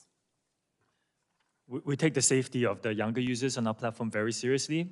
This is a good way to prove it. Every country is a little bit different in context, and so Let me look at the specifics and bring some of the best practices across the world. But Well, those best practices are they're being executed around the world. We just want the same for our kids here in the United States. I mean, Mr. Chew, when we spoke a couple of weeks ago, you indicated interest in taking steps to earn trust, our trust. And to me, it hasn't happened today so far. But rather you've ducked behind industry standards and comparables to your competitors, which we know are woefully insufficient. I strongly urge you to consider these terms, these commitments, make the case for why you're different from your American competitors and do better than them on transparency, which you've mentioned countless times today, but which we don't really have anything tangible to point to. yes, I don't want to make excuses for our industry or ourselves. I think there's a lot of work that needs to be done. We take this very seriously. Nothing is it's not perfect. We need to keep investing to stay ahead of our growth. So I agree that we need to prioritize safety and continue to do that as part of our company. And well, I'll look forward to getting back your comments and your commitments and those updated terms of service when you write back to the committee. Thank you, Madam Chair. I yield back. Gentlelady yields back. Chair recognizes the gentleman from North Dakota, Mr. Armstrong, for 5 minutes. Thank you, Madam Chair. We've heard a lot today about the procedural safeguards, independent code review, server locations, and the corporate independence between ByteDance and the CCP. But I think there's something else a little more telling. When you were asked about Chinese censorship, you pivoted immediately to drug use in Singapore. You have absolutely tied yourself in knots to avoid criticizing the CCP's treatment of the Uyghur population. And I think it begs the first question, before we ever get to Project Texas, which I'll get to in a section.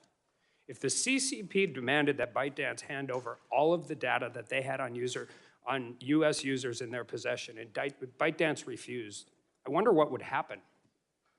I wonder if Jack Ma might have an opinion on that, and I wonder if he'd be allowed to give it. But let's talk about Project Texas for a second. Project Texas envisions a new US-based TikTok subsidiary. You have stated that this arrangement is unprecedented. I'd argue the reason it's unprecedented is because it requires continual oversight and monitoring by the US of a private business because it poses a national security threat. The new subsidiary's board would report to and be approved by CFIUS. CFIUS will also specify hiring requirements as well as interact with Oracle as it performs its data role. That is an extraordinary corporate governance structure. I have questions whether it complies with corporate law and fiduciary duty to shareholders. Yet the core concern is that the proposes unparalleled integration with the US government with a private company, which will require significant government resources. All of that to allow a continued operation of a social media platform that has serious national security implications. And CFIUS's workloads already dramatically increased in recent years, with a 30% increase in declarations and a 45% increase in joint voluntary notices. And there's bipartisan consensus that CFIUS needs to be expanded as we speak. Mr. Chew, can you identify a similar corporate arrangement that requires federal government to expand such resources to monitor an alleged data privacy and national security risk? Congressman, I'm not an expert on this matter. I believe that there are certain similar arrangements, but I'm not the expert on this matter. Well, the only one I could find was the UK created the Huawei Cybersecurity Evaluation Center in 2010 to assess Huawei's tech and to detect malicious activity and guard UK's networks. That's worked so well that the United Kingdom is now planning on kicking Huawei out of Great Britain. You stated that TikTok has invested $1.5 billion in Project Texas. Are you aware of any discussions or proposals that entail TikTok funding or offsetting the costs of CFIUS' role? Those discussions are, I need to get back on the specifics, but I can tell you, yes, we did spend approximately $1.5 billion US on our side. You spent $1.5 billion on Project Texas. But do you have you agree that if CFIUS takes on this role, they're going to need a massive influx of dollars and human resources, right? I cannot speak on behalf of CFIUS, Congressman. Should the US government expend such resources to create this extraordinary arrangement for TikTok, especially considering alleged data privacy and national security risks? Congressman, I cannot speak on behalf of the Well, United but Project Texas doesn't work without CFIUS, right? Project Texas, as you guys have proposed it, does not work without CFIUS involvement. The idea behind Project Texas is the firewall of US user data, make sure it's stored by an American company, overseen by American personnel, and we will invite third-party monitors to monitor this. So that, in essence, at least as far as I know, is the majority of the cost, because it will rely on not just us building the infrastructure, but us, finding and hiring these third-party monitors who are vetted to come in and monitor this structure. You talked earlier about the shareholders' ownership of TikTok, and you said 60% is global investors, 20% is employees, and 20% is original founders. Are all those voting shares the same? No, the founder has weighted voting rights, as is common in our industry. So as far as a voting block of shares owned in ByteDance, do you know if the Chinese Communist Party, not Chinese government Communist Party officials, the Chinese Communist Party, do you know what their percentage of the actual voting block share of ByteDance is? The Chinese Communist Party doesn't have voting rights in ByteDance. Chinese Communist Party members is a different question. Do the founders control the voting block of ByteDance's shares? I do know that the founder himself is not a member of the Communist Party, but we don't know the political affiliation of our employees because that's not something we ask. Does the Chinese government know the political affiliation of their Chinese citizens? I cannot answer that question on their behalf. I yield back.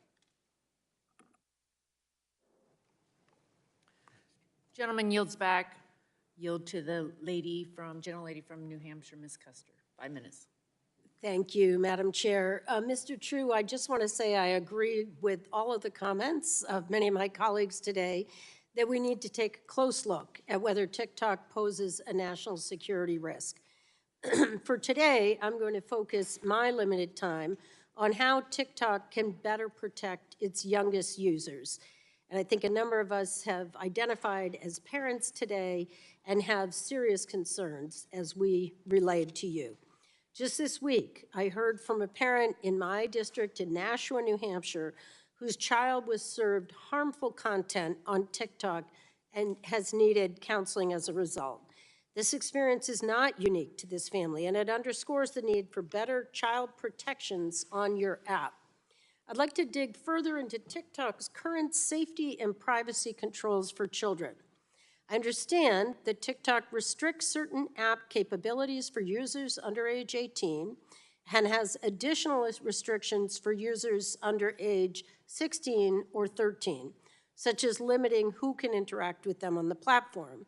However, these protections are worthless if any savvy child can easily bypass these age restrictions by deleting their own account and creating a new one with a different age. And by easily, I mean you can literally go in and open another account using the same email address. So I've been made aware by child safety groups, including Fair Play for Kids and Common Sense, that it is that simple for young users to bypass the age restrictions on TikTok. Yes or no, are you aware of this issue? I apologize. I think that's a great question that you raised. If a user inputs an age and is blocked, my understanding is that if the user tries to do it again within a short period of time, and I won't disclose publicly. We did it in our office yesterday. You can go right back in, use the exact same email address, and open a new account. So can I get your commitment that you will at least fix that bug? I will go and have a look at it, yes. Thank you. If we're here today to talk TikTok and not other platforms, but I'm happy to look at legislative solutions.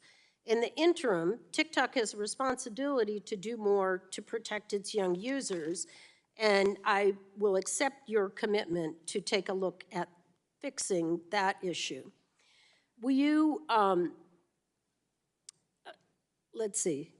Sorry, I recognize that TikTok has made efforts to provide parents and guardians increased options to monitor and limit their child's activity on the app, including family pairing and time limit features.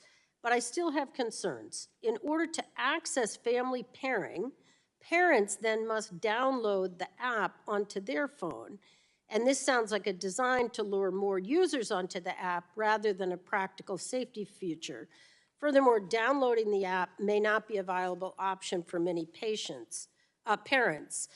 Mr. Chew, will TikTok commit to developing other methods for parents to monitor their child's use of the app without having to download the TikTok app on their phone?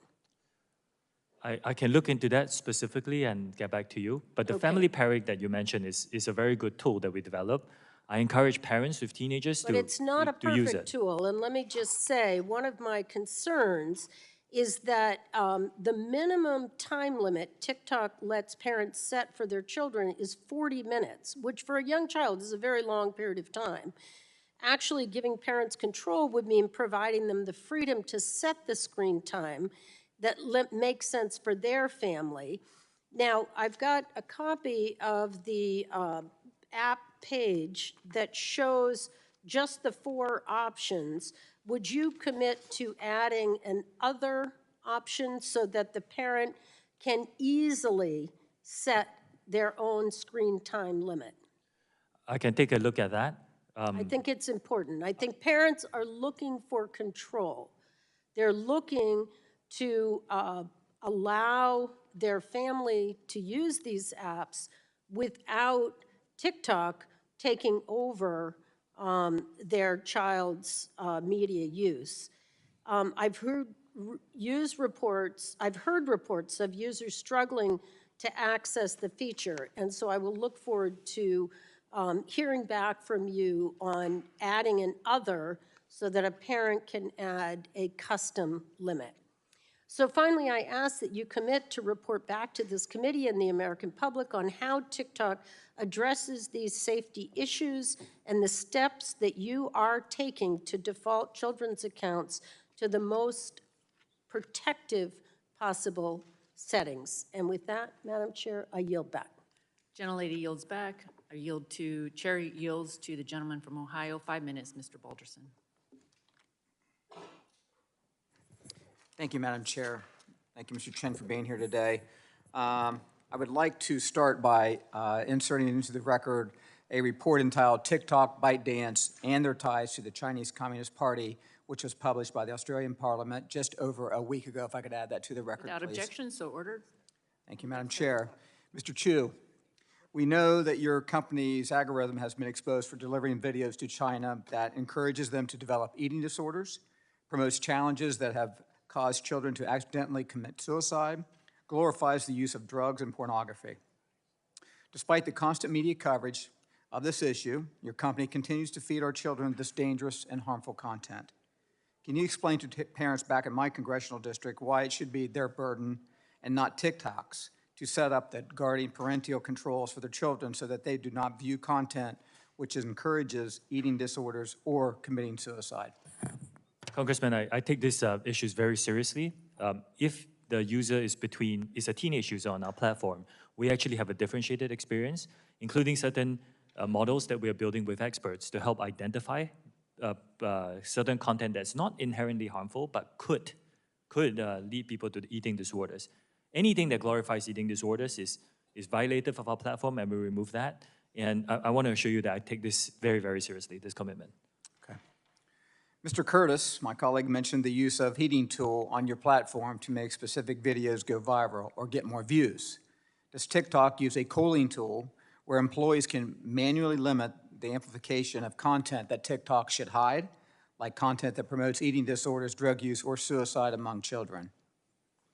The only promotion tool that we have is approved by the local teams, so in the US by the US team, and it's for commercial purposes like Taylor Swift. I think when she onboarded, we, So heated that'd be a little. yes or no?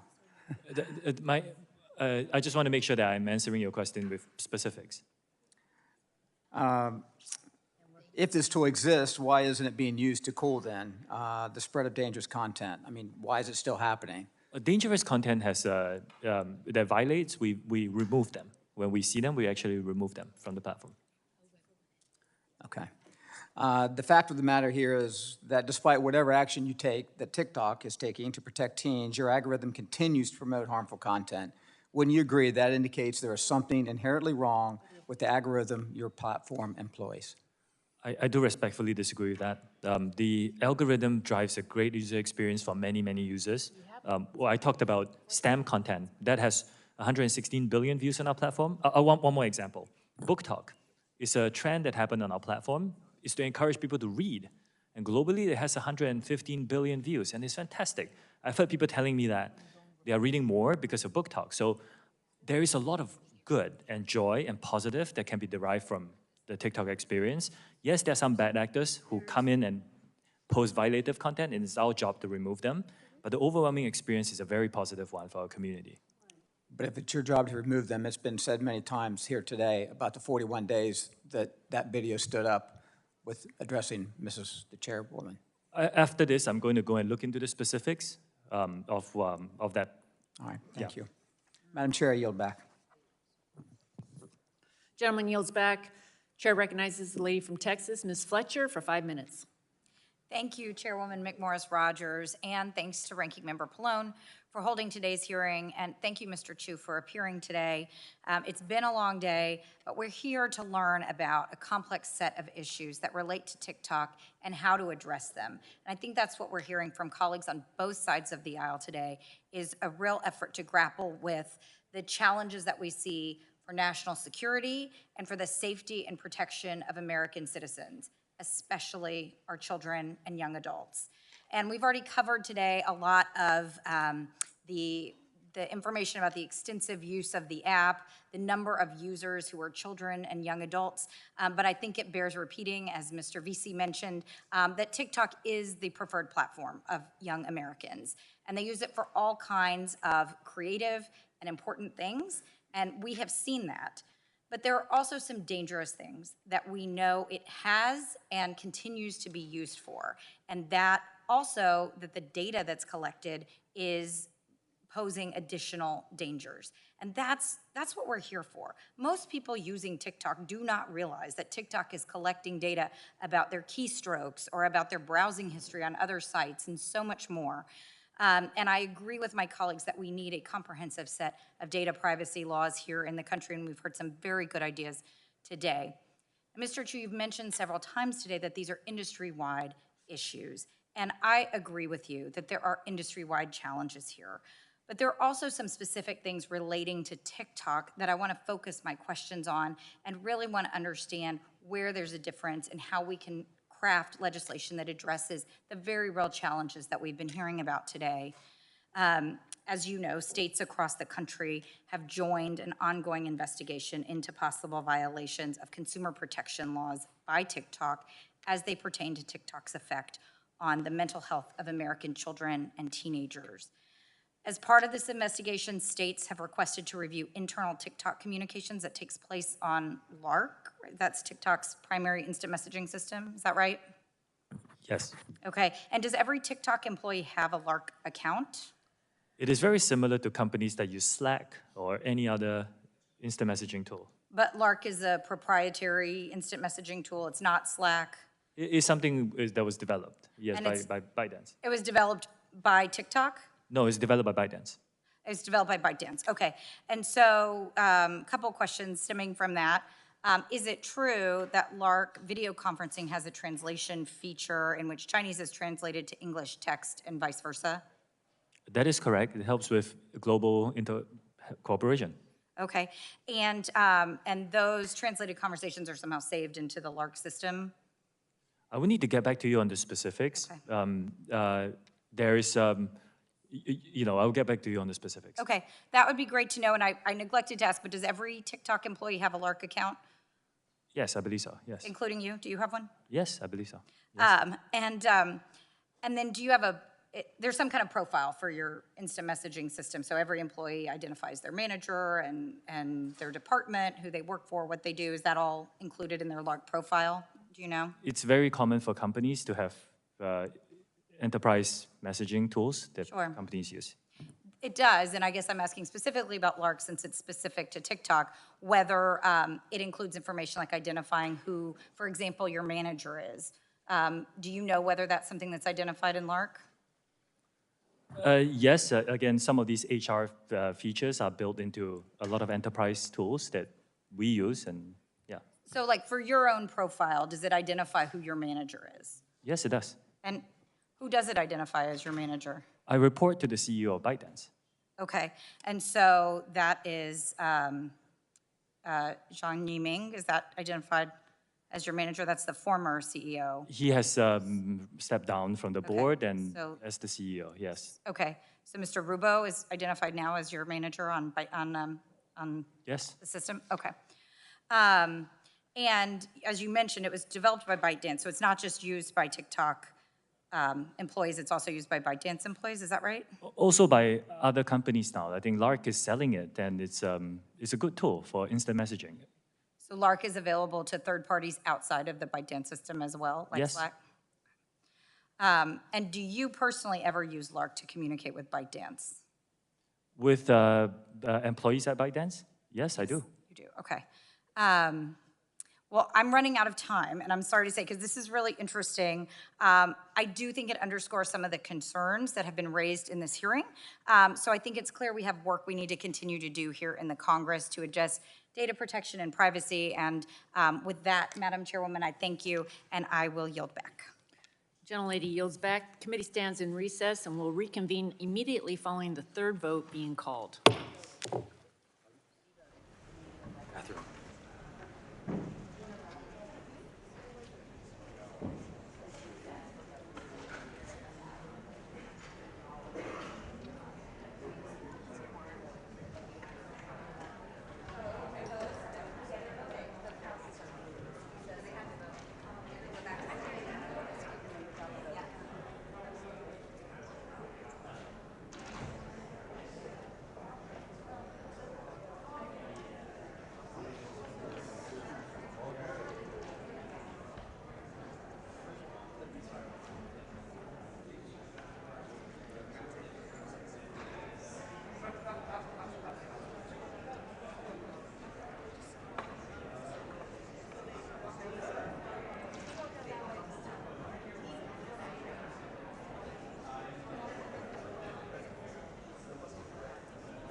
Being here, Ms. Chew, I am one of 6 Texans on this committee. I'm over here. So when you invoke the name of Texas, you get my attention. Ms. Chew, when you were the CFO of ByteDance, did the Chinese government instruct you on how content was to be moderated on Douyin or TikTok, yes or no? Sorry, Congressman, would you mind repeating that question? When you were the CFO of ByteDance, did the Chinese government instruct you on how content was to be moderated on Douyin or TikTok? I was not in charge of that. That's You were the not. CFO of Okay. ByteDance. We have a discrepancy there. Reports have shown that TikTok accounts managed by MediaLinks TV, a propaganda arm of the CCP, pushed divisive content before the recent midterm election. Mr. Shou, yes or no, to your knowledge, has the CCP coordinated or utilized TikTok to influence users through algorithms, state-paid content creation, or in any other capacity? No, they do not do that. We do not promote or remove any content on behalf of the Chinese government. You don't, but did the Chinese government, do you have any knowledge of that? We do not do, Congressman, we have only one process of removing content on our platform. Okay. And the process is done by our content moderation team headquartered in Ireland and Ireland and the US. And we will only remove content if it violates our guidelines, and that's something that we audit, or if there's a valid legal order. So, okay. Several reports, hearings, and leaked internal documents have indicated that TikTok has repeatedly censored or de-amplified content that is critical of Chinese Communist Party policies in the U.S. and abroad. Are you aware of those reports? I don't think that's accurate, Congressman. Are you aware of those reports? There could be some reports that say that, but that action itself is not Your something I testimony here today is that you can keep up with stuff and make it as clean as possible, quote unquote. Are you aware of those reports? I want to make it very clear that there is content on TikTok that's great and fun. There is content that's critical of China, That's and not it's what not there. That's not what I'm You define saying. it. Are you aware of the reports citing that fact? Again, like I said, the fact is, if you go onto our platform, you will find content that is critical of China. Well, we're going to talk about that.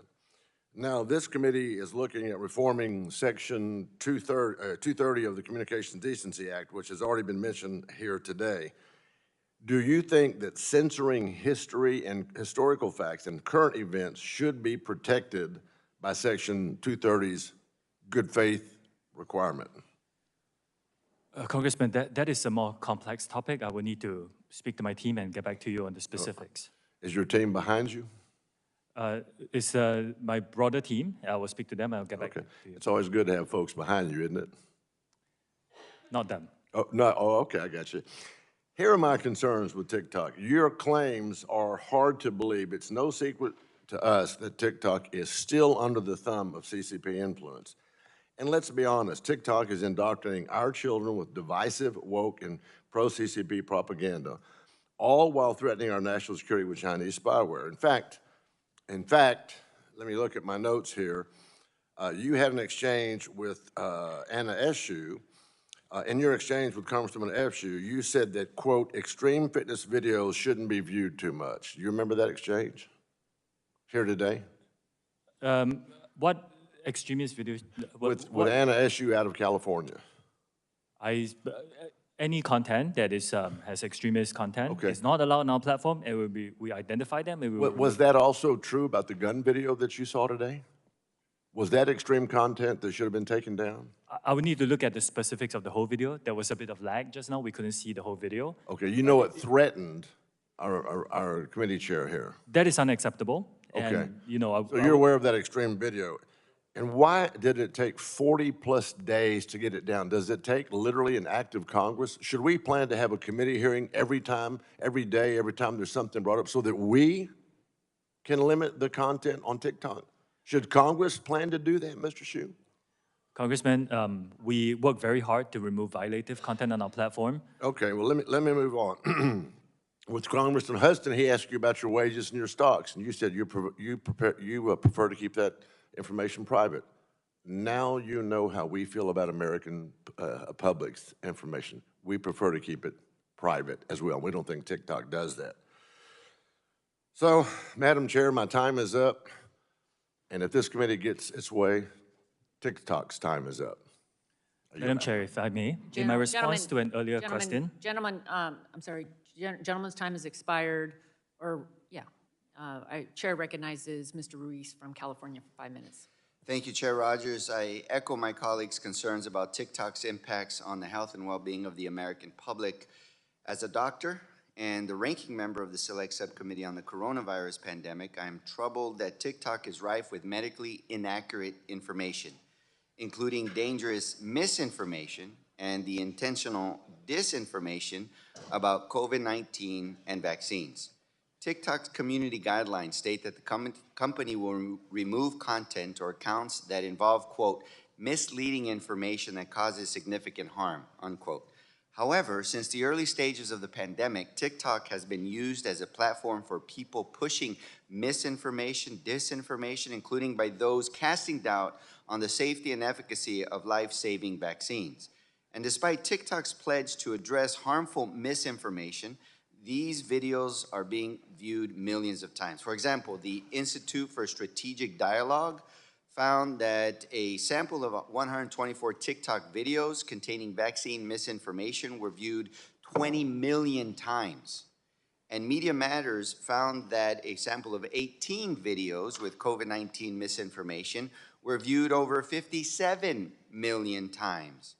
Here's another shocking study. The Journal of American Medical Informatics Association found that when searching hashtag, quote, coronavirus on TikTok, almost 30% of the videos that came up contained misinformation.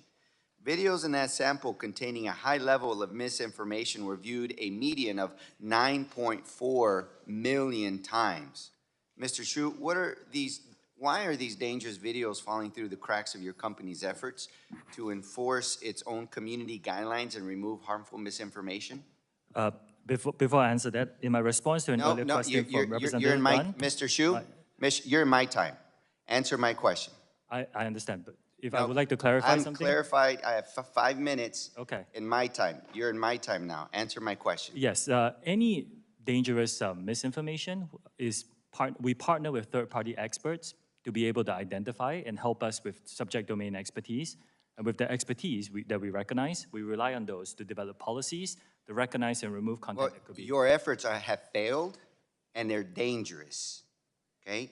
It's public health risks that you're putting millions of people's lives at risk for not being able to do a better job.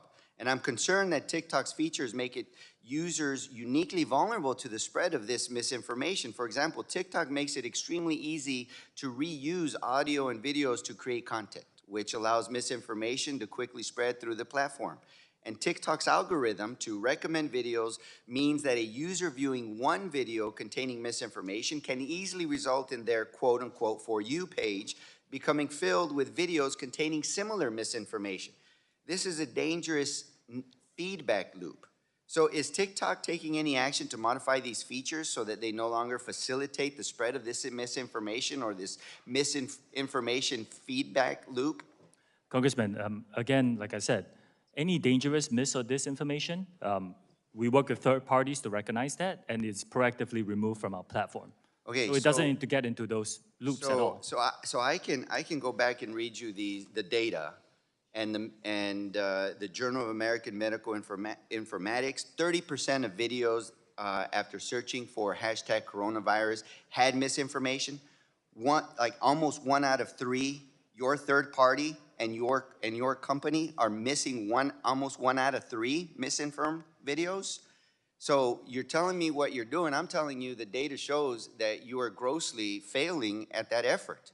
The other question I have for you is that TikTok is also in Spanish, and Spanish-speaking populations have been specifically targeted to misinformation when it comes to many aspects, especially medical misinformation. And as chair of the Congressional Hispanic Caucus, we reached out to you last Congress on this issue. So what is your intent, or how does your team look like to address Spanish versus English? How many staff do you have focusing on Spanish versus how many staff do you have focusing on English misinformation? Congressman, like I explained just now, the Spanish-speaking population is very important to our platform. We do have a lot of Spanish-speaking moderators, and we will continue to So how invest in that. many Spanish-speaking staff versus English-speaking staff for misinformation do you have? I can get back to you on the specifics, but dangerous misinformation is moderated regardless of language. Not to the degree that it needs to be. We can continue to work hard. And when there's misinformation, people base their decisions that oftentimes put them at risk in exposures and their families at risk. And with the coronavirus, especially prior to the vaccines, the risk was their life. Thank you. Yield back. Madam Chair, I would like to clarify something. In the follow-up question to Representative Dunn's question just now, I misunderstood the follow-up about ByteDance spying on behalf of the Chinese government. My answer to that question should be a no, because it came very rapidly. I just want to clarify that. Gentleman's time has expired.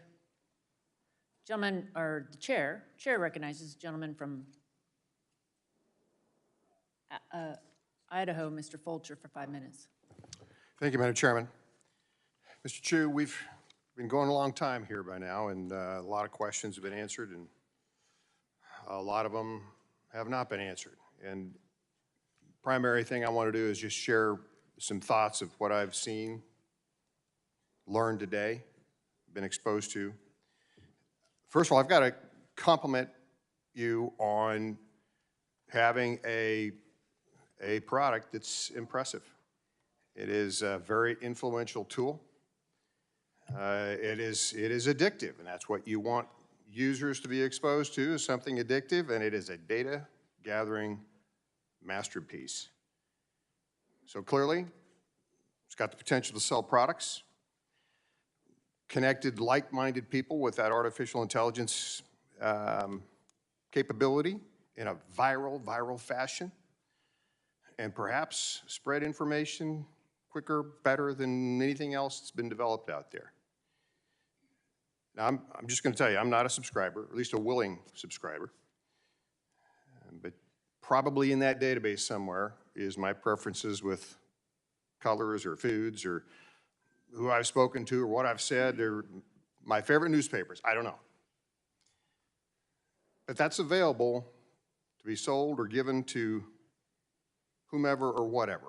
And the whatever is what bothers me. And I'll use myself as an example again. If, for whatever reason, I became a target in this, I became somebody you didn't like, and I know that'd be hard to believe because you gotta like me. But let's say you didn't, or a company didn't, or for whatever reason I became an app target.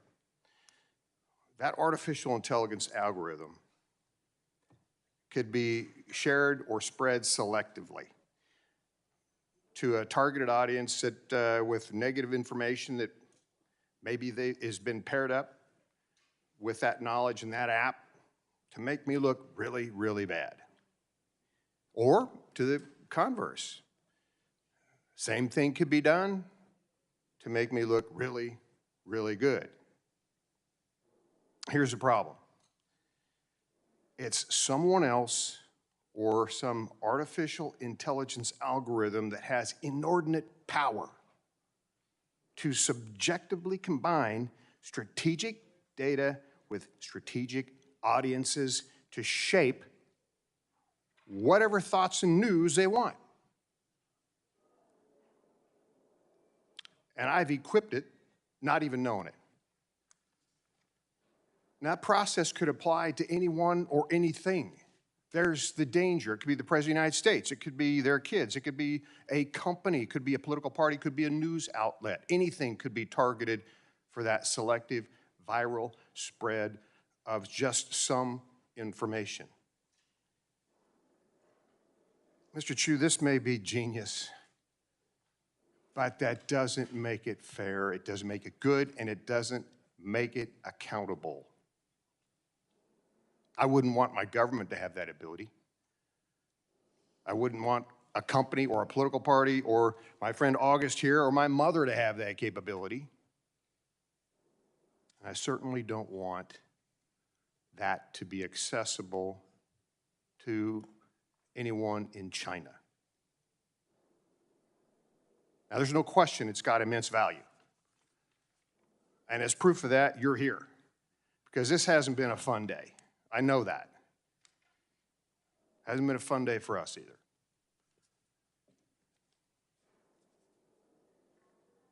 Artificial intelligence is difficult to manage once it's on auto cruise control, and it's, as we've talked about, nearly impossible to wall off data. I know the idea, I know a little bit about databases, I know a little bit about corruption of those databases. It's very difficult to wall things off. And unfortunately, there's this thing in called human nature where there's some dark components from time to time. There's always a temptation to monetize things or perhaps use some of these tools for nefarious purposes, and they can have absolutely devastating consequences. So, Mr. Chew, I'm going to wrap up my comments and just say that this is so attractive. TikTok poses as a Mr. Rogers neighborhood, but it acts like Big Brother. And that's got to stop. Madam Chair, I yield Will the back. gentleman yield? Gentleman yields back. The gentleman yield?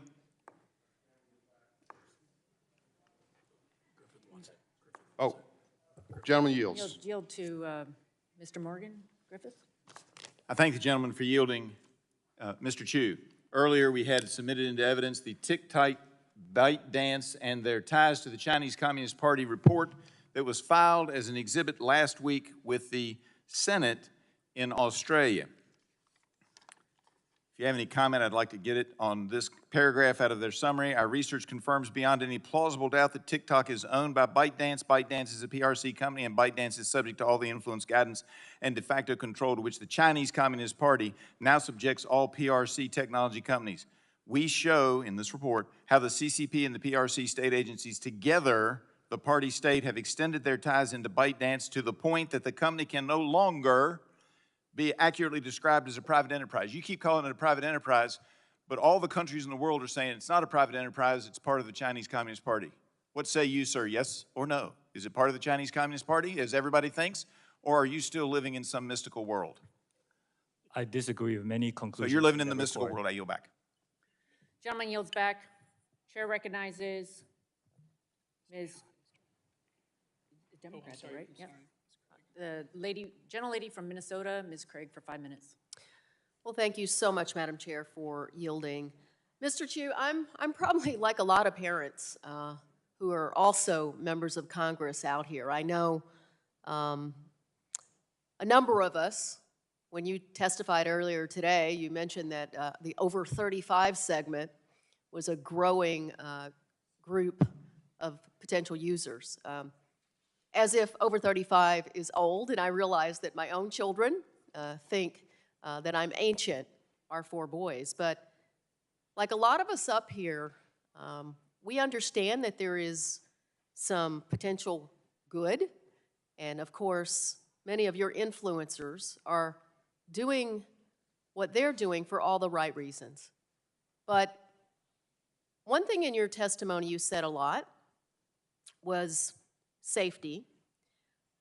But as a mother and as a member of Congress and as someone who's very concerned about drug use in our country, I was surprised that that didn't come up once in your testimony, no real reference to it here today. You know, I've raised my concerns in general about social media platforms serving as an illegal marketplace for drugs in prior big tech hearings, and I plan to continue that focus during today's hearing. Mr. Chew, a March 8th, 2023 article in the Washington Post detailed the fact that TikTok has made little progress in combating the sale of illegal drugs on your platform. In fact, Colorado Attorney General Phil Weiser said that getting drugs on a platform like yours was nearly as convenient as using a phone to order a pizza or call an Uber. That same article mentions that law enforcement agencies have been frustrated by TikTok's lack of competition in the form of data sharing. In my view, TikTok has taken little action in response to this crisis. According to a May 2022 blog post from TikTok, you donated $125,000, or 0.001% of your 22 revenue, to an anti-drug effort on your platform in the form of ad credits. You also redirected #drugs, #fentanyl, and other obvious hashtags away from posts selling drugs to a community resources page, as if a teenager looking for drugs is going to look for them at hashtag drugs. Drug dealers have easily worked their way around this, using emojis and slang to communicate that they have drugs for sale. To this day, it is possible for anyone to log into your platform and acquire drugs, and the consequences of that can be fatal. What are you doing to move past these token efforts to prevent teenagers from accessing drugs on your platform? Look, as parents up here today, we may not understand everything about your platform. I'm not a tech guru. Many of us up here may not use exactly the right language, but we know when our kids are at risk, and our kids are at risk on your platform. So what are you going to do to move past these previous token efforts? Congresswoman, we do take illegal drugs content on our platform very seriously. It violates our guidelines to proactively identify and remove them. And as you pointed out, if anybody searches for any drugs on our platform, we do point them to resources to help them with that. At the same time, we have also taken product changes. Like, for example, we don't allow our under 16 users to use direct messaging. And the reason is because, we wanted to, there was a trade-off here. And we believe that, it will protect these younger users better from getting contacts from people trying to push illegal activity. So we will continue to work on it. Again, no company can be perfect at this. We're not saying we are. Mr. Chew, I, with all due respect, the no company can be perfect line has been used way too much today. I'm going to reclaim my time. Clearly in the 3+ hours you've been before us today, what you're saying about Project Texas just doesn't pass the smell test. My constituents are concerned that TikTok and the Chinese Communist Party are controlling their data and seeing our own vulnerabilities. If you were an American company, we could look at your 10K, we could see who your shareholders are. The answer you provided earlier today, you'd rather not tell us what your compensation is or how it's derived. Well, no American CEO would like to tell us that, but they have to because they're an American company. So what you're doing down in Texas, it's all well and good, but it is not enough for us to be convinced that our privacy is not at risk. So how can you say that you're protecting American users' privacy with the CCP being so heavily involved with ByteDance? It's not possible. China won't even carry your product. How is it that you can convince us that our privacy is not at risk? And more than that, our kids' privacy is not at risk in this country. In my opening statement,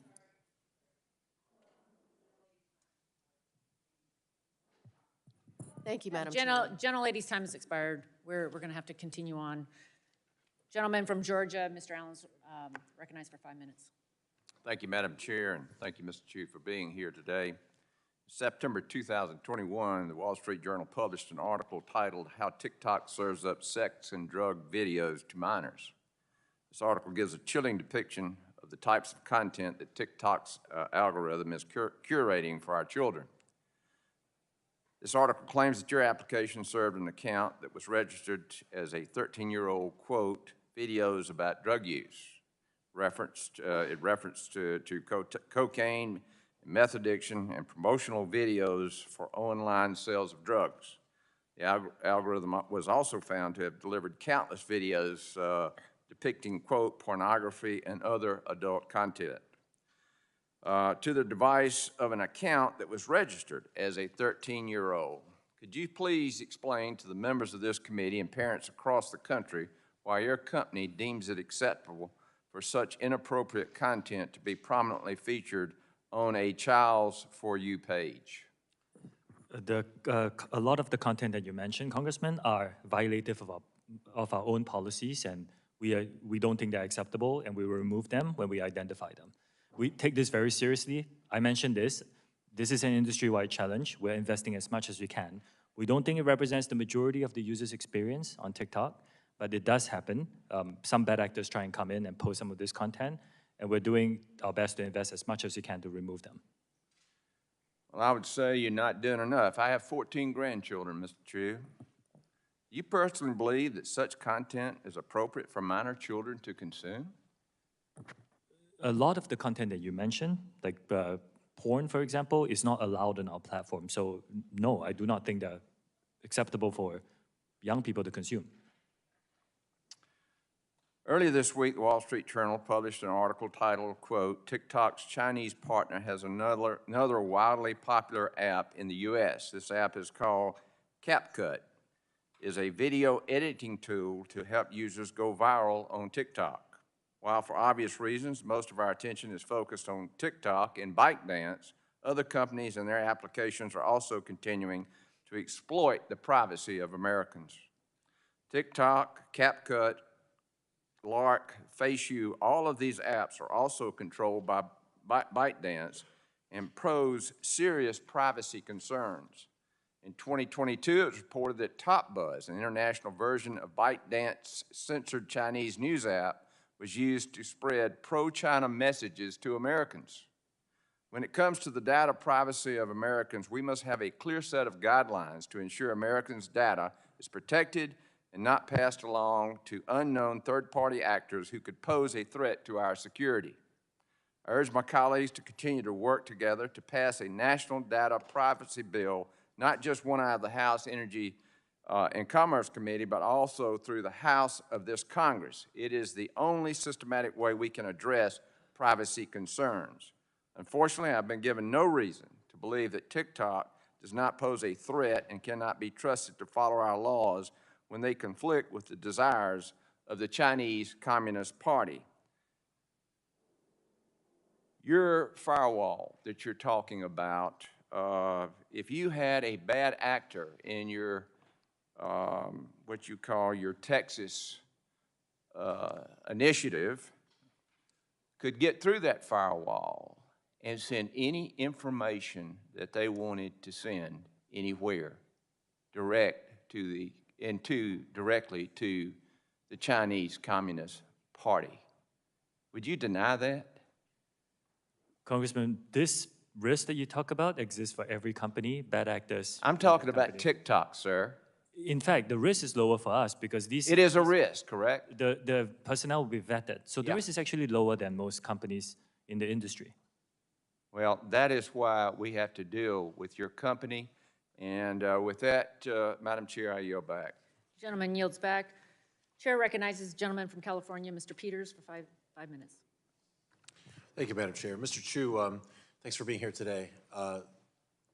You know, your testimony discusses an effort your company has named Project Texas and the investments your company has made in creating a firewall between the United States user data and entities in China susceptible to influence by China's government. And with your company's recent announcement by CFIUS that CFIUS has instructed TikTok to separate itself from ByteDance or face a ban, TikTok's commitment to retaining this firewall is at a crossroads. So I want to ask you some questions about your company's long-term plans to ensure the safety and security of American data. And this, for me, is the crux of the concern for me about TikTok. First of all, does the Chinese government need to approve Project Texas for TikTok to agree to it? Congressman, we have designed Project Texas to move forward in the United States. This is something that we have described at length in the written testimony and in my opening statement. The firewall of American data stored on American soil by an American company overseen by American personnel. This is designed to move forward in the United States. But does the Chinese government need to approve Project Texas for you to agree to it? We do not believe so. How is TikTok considering the future of Project Texas in the event of a sale or other ownership changes? Are there elements of the Project Texas that TikTok would change prior to, or? I cannot speak on this hypothetical or on, on potential, owners who I cannot represent. Okay, you don't know? I don't know, yes. Despite Project Texas's planned positive changes, it does include several broad exceptions that would allow large amounts of U.S. user data to routinely leave the country. I want to know a little bit more about these exceptions so I can understand whether Project Texas can live up to its promise of protecting Americans' user data. I understand that under Project Texas, business data and public data will be permitted to regularly leave the United States. Is that correct? Almost all the data is under the that's not public, is under the definition of protected data. This accepted data that you mentioned, I can get back to your team on this, is really for interoperability purposes, to make sure that the business can still operate and American users are still getting the benefit Can you tell us of a global where platform. where the data goes and how it's used by the company? It will travel outside of the United States, but I can get back to you on the specifics. It's data that it cannot be used to identify users, so it really is data that ensures the interoperability of the platform. And I understand that. I think we would want to have some understanding of how we would distinguish that by definition, and then also how it would be enforced. I can get back to you on those specifics. How is the U.S. data used to promote certain content back in the United States market, for instance? I'm sorry? So, what you'll have U.S. data feed the. All right. Can you discuss when you discuss where the data goes and how it's used by the company? How and at what points of data transfer does the U.S. data feed the PRC developed algorithm used by TikTok? How would the data that you're talking about? TikTok is not available in mainland China. The PRC developed algorithm used by TikTok, how does U.S. data get fed by that? The algorithm that leads to the U.S. app is in the Oracle Cloud infrastructure and is trained by U.S. and global data. Again, TikTok is not available in mainland China. How can we trust that these exceptions for Project Texas won't be abused by China's government or by foreign adversaries? This is the fourth commitment: transparency, third-party monitors, including the definitions of these exceptions, and we can be very transparent on how they're used. Okay, I guess my question will be that you want to get back to me in writing, that's fine, but how we would distinguish between the data for interoperability that you suggest needs to be shared with what data wouldn't be shared? It's again, it's first of all, public data is not part of the protected data definition, because public data is what users want to share globally. So if you post a video and you want someone in France to see it, just by definition, it has to leave the United States. Otherwise, the world cannot see it. Now, there are certain aggregated and anonymized data sets that's useful for interoperability, for advertising, for example. Right. And that is part of what we're talking about. Right. I can get back to you on the specifics, but I think we'd also want to know how it's anonymized and what oversight and enforcement we can count on. Okay, I can get back to you on specifics. Thank you. I yield back. Gentleman yields back. Gentleman from Texas, Mr. Pfluger, is recognized for 5 minutes. Thank you, Madam Chair. Mr. Chew, I got to hand it to you. You've actually done something that in the last 3 to 4 years has not happened, except for the exception of maybe Vladimir Putin. You have unified Republicans and Democrats. And if only for a day, we're actually unified because we have serious concerns. Does TikTok support good? I mean, is TikTok a platform for good? Just yes or no? I believe yes. Okay. Does TikTok support freedom of speech? Yes, it's one of the commitments I've given this committee. Do you personally support the First Amendment? Congressman, I'm here to talk about TikTok. As the CEO of TikTok? I'm here to talk about TikTok. As the CEO of TikTok, do you support TikTok supports freedom of speech. Thank you. Does TikTok support genocide? Again, Congressman, I'm here to talk about TikTok. Does TikTok support genocide? Does TikTok? No. Okay, thank you. Okay, but I'm here to talk about reclaiming my time. I'm going to go to a video now, and it's from Enes Kanter Freedom. And I'd like you to see Enes Kanter Freedom, who has spent his entire career post-MBA fighting against human rights violations within the Chinese Communist Party. Go ahead and play this video, which highlights a situation that allegedly shows some human rights violations inside China. Please play.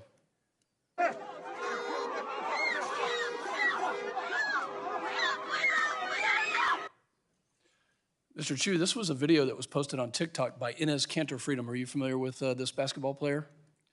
I'm not familiar with the specifics of this, but I can tell you that. Are you familiar with the player Enes Kanter Freedom? Congressman, I'm not okay, familiar with this. You just have to open TikTok and just search for this kind of content. It really exists. I've read the moderation policy. Let me just quote what you've talked about: content moderation. TikTok has a moderation policy, yes? We do have community guidelines that One of the guidelines says material that in the sole judgment of TikTok is objectionable. Is this an example, banning NS Cantor freedom? Is that an example of objectionable material inside the Chinese Communist Party in mainland China? We do not take down content simply because it's critical of He China. was banned We do not do 1 that. week after this video. We do not do that. And I can check on the specific. If you need a note, go ahead. The note says he's not banned. His account was taken off 1 Well, week after. We can check on the specifics. We can check. Yeah. So let's get to some other questions. Thank you for the slide. Your privacy policy states that you collect a great array of data, keystroke patterns, app file names and types, sometimes approximate location, GPS location. Are keystroke patterns and rhythms part of TikTok gathering, the data that is gathered by TikTok? If you're talking, Congressman, specifically about keystrokes, keystrokes, we do not engage in keystroke logging to monitor what the users say. Is to identify bots. Okay. It's for security purposes, and this is a standard industry practice. You gather a lot of data, it's safe to say. We don't believe we gather more than any other social media company. TikTok gathers a lot of data because your value proposition, as you sat in my office and told me, was to connect people to each other around the world. You told me this in my office. So you gather data on what they like and what they don't like, and then you show them things that they don't know they like, but eventually they may. You told me this. I think that's, I don't think that's what I said. What I said is that we connect people together, yes. These are interest signals, and that doesn't mean that we collect more data. Are you than other aware of companies. any instances of TikTok distributing content from Chinese state media? I'm sorry? Are you aware of any instances of TikTok distributing content from Chinese state media on the platform? We will label them clearly for our users to understand that.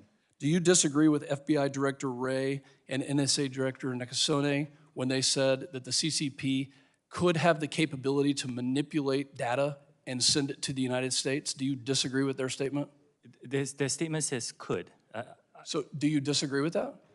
No, I don't disagree with that. Okay, so it is possible that the CCP, under the auspices of ByteDance, which is your parent company, which you get paid from, has the ability to manipulate content that is being shared with 130 million Americans, yes? Congressman, I just want to make sure I'm understanding all these questions. I don't disagree with them that there are data risks in general. That's what I meant. There's a big data risk but because on us specifically. Are there engineers located inside mainland China that work on TikTok? Not Douyin, but TikTok. We are not the only company that has that. Are there engineers inside mainland China currently working on the algorithm for TikTok? Congressman, like I said, as you told me in my office. There are other companies that, as I told you in your office, there are By other the way, I'm companies going to reclaim my time. Please rename your project. Texas is not the appropriate name. We stand for freedom and transparency, and we don't want your project. I yield back. Gentleman yields back. Gentlelady from Tennessee is recognized for 5 minutes, Mrs. Harshberger. Thank you, Madam Chair, and thank you, Mr. Chew, for being here today. Both President Trump and now President Biden have backed forcing TikTok to sell to an American company. However, the Chinese Communist Party has put export controls on algorithms, ByteDance that power TikTok. And of course, this has created a gauntlet of regulatory hurdles in China and the US that prevented the sale of TikTok. Now, as a longtime business owner, I want to tell you, Mr. Chew, that waiting until your hands are forced will only drive down the price of your app. And right now, both your hands are tied. And you're going to have to make a decision about whether you choose freedom from the CCP or you continue to be an agent of the CCP. And I'll tell you why I say it that way. As a former member of Homeland Security, I point blank asked FBI Director Wray, is TikTok a national security threat? And without hesitation, sir, he looked at me and said, yes, Congresswoman, it is. Now, how much data is ByteDance collecting through TikTok that's worth continuing to fight this regulatory gauntlet? Why not take the money and run like any other company would do? Congresswoman, we built Project Texas in order to safeguard, and we listened to the concerns that have been raised, and we're building something that's unprecedented, that no other company is offering to protect US user interests. And we believe it is rigorous and robust. And we are even offering third-party transparency and monitors to come in to verify this. Frankly, I haven't heard any good reason why this doesn't work. I've heard a lot of rhetoric around this, but I haven't heard a good reason why it doesn't work. Well, I look forward to these conversations, by the way, with you. Absolutely. Well, let me go down this road. When TikTok was unveiled to the public, its business model was solely based on generating revenue from advertising. Of course, ByteDance operated a separate app called Douyin for the Chinese marketplace. TikTok is embarking on becoming a so-called super app. In other words, it's a one-stop shop with everything you do, as Representative Fulcher said. It's reported that TikTok's algorithms are so powerful that owner ByteDance has begun to license it to other companies. TikTok's recommendation engine drives usage on the platform, and this leads to promises of quick exposure and fame that leads to even more people joining. And when you sign up, TikTok starts collecting data about you, your location, your gender, your age, your facial data. The user never gets to the end of the content, and that's by design. And obviously, that makes you a lot of money. Now, I know that the Chinese Communist Party is preventing ByteDance from selling TikTok due to export restrictions on the technology, and this causes me to question, how are you going to power TikTok with your Oracle servers located in the US with that Texas project, with ByteDance technology, if it can't leave China? How's that going to happen? I just want you to explain how it's going to happen. Congresswoman, the way that we design this is so that any piece of software that is impactful to the code that enters, that some technical details around this will be reviewed by a third party or a few third-party monitors, just to make sure that we're all comfortable with the code. I want to say this again. I don't know of any other company in my industry who is offering this level of transparency. Well, why are there two different versions of apps, one in China and one in the United States? It's just a different business. Well, I think we all know the reason that the Chinese get a different version, because ByteDance puts China first and America last. And, TikTok has, with everything we've heard today, sir, when you see 13-year-olds, 16-year-olds, you see the degradation that's happening to our youth and our society. It's deceptive, and it's destructive comment, and it's comments, and the worst thing is that it's deliberate, sir. And that's not acceptable. And with that, Chairwoman, I yield back.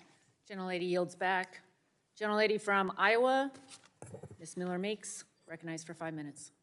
Thank you, Madam Chair, and just like to thank our witness, Mr. Chew. Having been in the hot seat, so to speak, before when I was in State Senate, I know how challenging this can be, and thank you for your demeanor throughout all of this. But certainly, as you can see, in a bipartisan way, we have concerns, and those concerns are valid. And this is a yes or no question. Does TikTok track users' individual keystrokes? Only for security purposes, for example, detecting bots, but we don't monitor what users say. So the only purpose that you would monitor keystrokes is for security purposes? I can get back to you on more specifics, but this is not unlike what many other companies in the industry does. So the keystroke monitoring does not go beyond what common industry practice in comparison to platforms like Facebook or Instagram use? Yes, I believe so. Okay.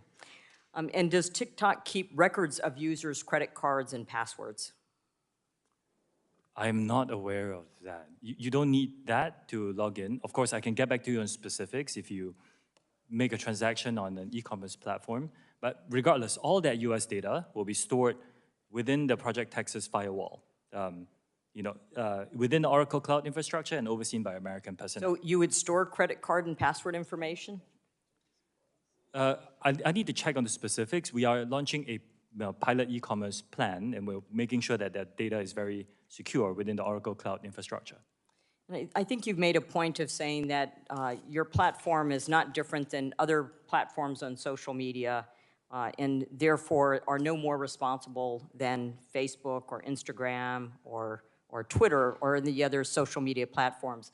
The concern, however, comes with where the technology is generated and whom it is owned by. And in The case of other companies, it is generated in the US, under US guidelines, under US privacy laws, with certain parameters versus generated through a parent company, ByteDance, which, as we know, is susceptible to the laws of the Chinese Communist Party, which has access to all of that data and information. And I understand that TikTok has just reinstated Enos Kanter's account recently. So our concern, and the question I have for you is, why would China or the Chinese Communist Party be opposed to a forced sale of TikTok? I cannot speak on behalf of the Chinese government. I can say that we designed Project Texas to take it forward here in the United States.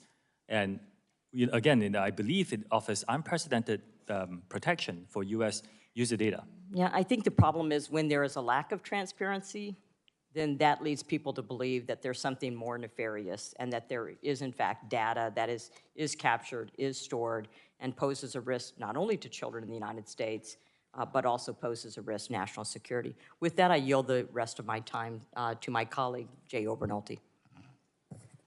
Thank the gentlelady from Iowa for yielding. Mr. Chew, I'd like to continue our discussion about Project Texas and the technical details about what you're proposing to do. So you are migrating all storage of US user data to the Oracle Cloud infrastructure, and you think that that'll be done by the end of the year, was that right? Again, I can get back to you on the technical parts of it. The migration today, by default, all new US data is stored by default already. Sir, I'm just using what you said in your testimony in your opening here. It is stored there by default. What I said in my testimony is I'm deleting legacy data that sits in Virginia and Singapore. That's the difference. When this migration is complete, who will have access to that data? Right now, a team called TikTok US Data Security, led by American personnel, they have access to that. We have begun this operations already. Okay, but the app itself has access to the data, correct? Only through them. Any employees that have the data are through what I them. mean is, like, if I lose my iPhone and I reinstall the app and I put in my username and password, my app will reconnect to the mothership and download some of that data, my settings. That's not the way it works, no. That's not the way it works. It will go through the Oracle Cloud infrastructure and that team that looks after this. Yes, I realize that. So let me ask you this. What would prevent, then, someone with detailed technical knowledge of the way the app is constructed from creating an almost identical version of the app that could also access that data? That's what we are giving you third-party monitors and transparency. Yeah, but they're monitoring the source code for your app. I mean, ByteDance, these engineers have been working on this app for years. What would prevent them from making an app that could also access that data? Congressman, I think we're going into the area where, what if there's a hacker? What if there is this? This is a common industry problem, as you know. Well, I mean, it's just, I see my time's expired. It illustrates the point. Okay. I'm just skeptical that you're technically Gentleman's able time to has do expired. what you Gentlelady's time promised. has expired. Mr. Chew, I recognize that we have run over. I appreciate your time. We have just a few members left and would appreciate the chance for them to get to answer or ask their 5 minutes worth of questions. Gentleman from Virginia, Mr. Griffith, is recognized for 5 minutes. Thank you very much, Madam Chair. Mr. Chew, you share legal counsel, lawyers with ByteDance, yes or no? Yes, we do. And you testified that you prepared extensively with your legal team for this hearing, yes or no? With my team in DC, including the Including some of your legal counsel? Yes. Right. And did they tell you about the report to the Australian Senate of March 14th that I referenced earlier? Did they tell you that that report was out there, yes or no? I cannot recall how I found out about the report. But you know about the report? I can check, and yeah. And did they tell you to favorably cite the Citizens Lab in your written testimony today, yes or no? Congressman, I need to get back to you on specifics. They helped you with the preparation of your written statement, though, didn't they? A team prepares, yes. Yes. And did they tell you that the director of Citizen Lab says he has called out your company for misrepresenting their report repeatedly and did so as late as yesterday? Did they tell you about that, yes or no? Congressman, the Citizen Lab is saying they cannot prove a negative, which is what I've been trying to do for the last 4 hours. All right. But you cited it favorably as saying that it did positive things for you. That being said, let me ask you this. You keep talking about transparency. but you haven't been transparent with us here today. You were asked earlier by Mr. Hudson if you owned stock in ByteDance. You said you didn't want to reveal that. Well, we're trying to figure out what the ties are between ByteDance and TikTok. I'm not going to ask you how many shares you own, but do you own shares in ByteDance, sir? Yes, I do. All right, there you go. How about in TikTok? Right now, all employees own shares in one Yeah, sure. entity. I expected that. I just don't understand why you didn't tell Mr. Hudson that and were transparent earlier. Instead, you made us drag it out of you. All right. Now, let's talk about the kids. You told several of our folks that there was a 60-minute deadline. You also told us that if you were under the age of 18, you couldn't access the live section, the live option.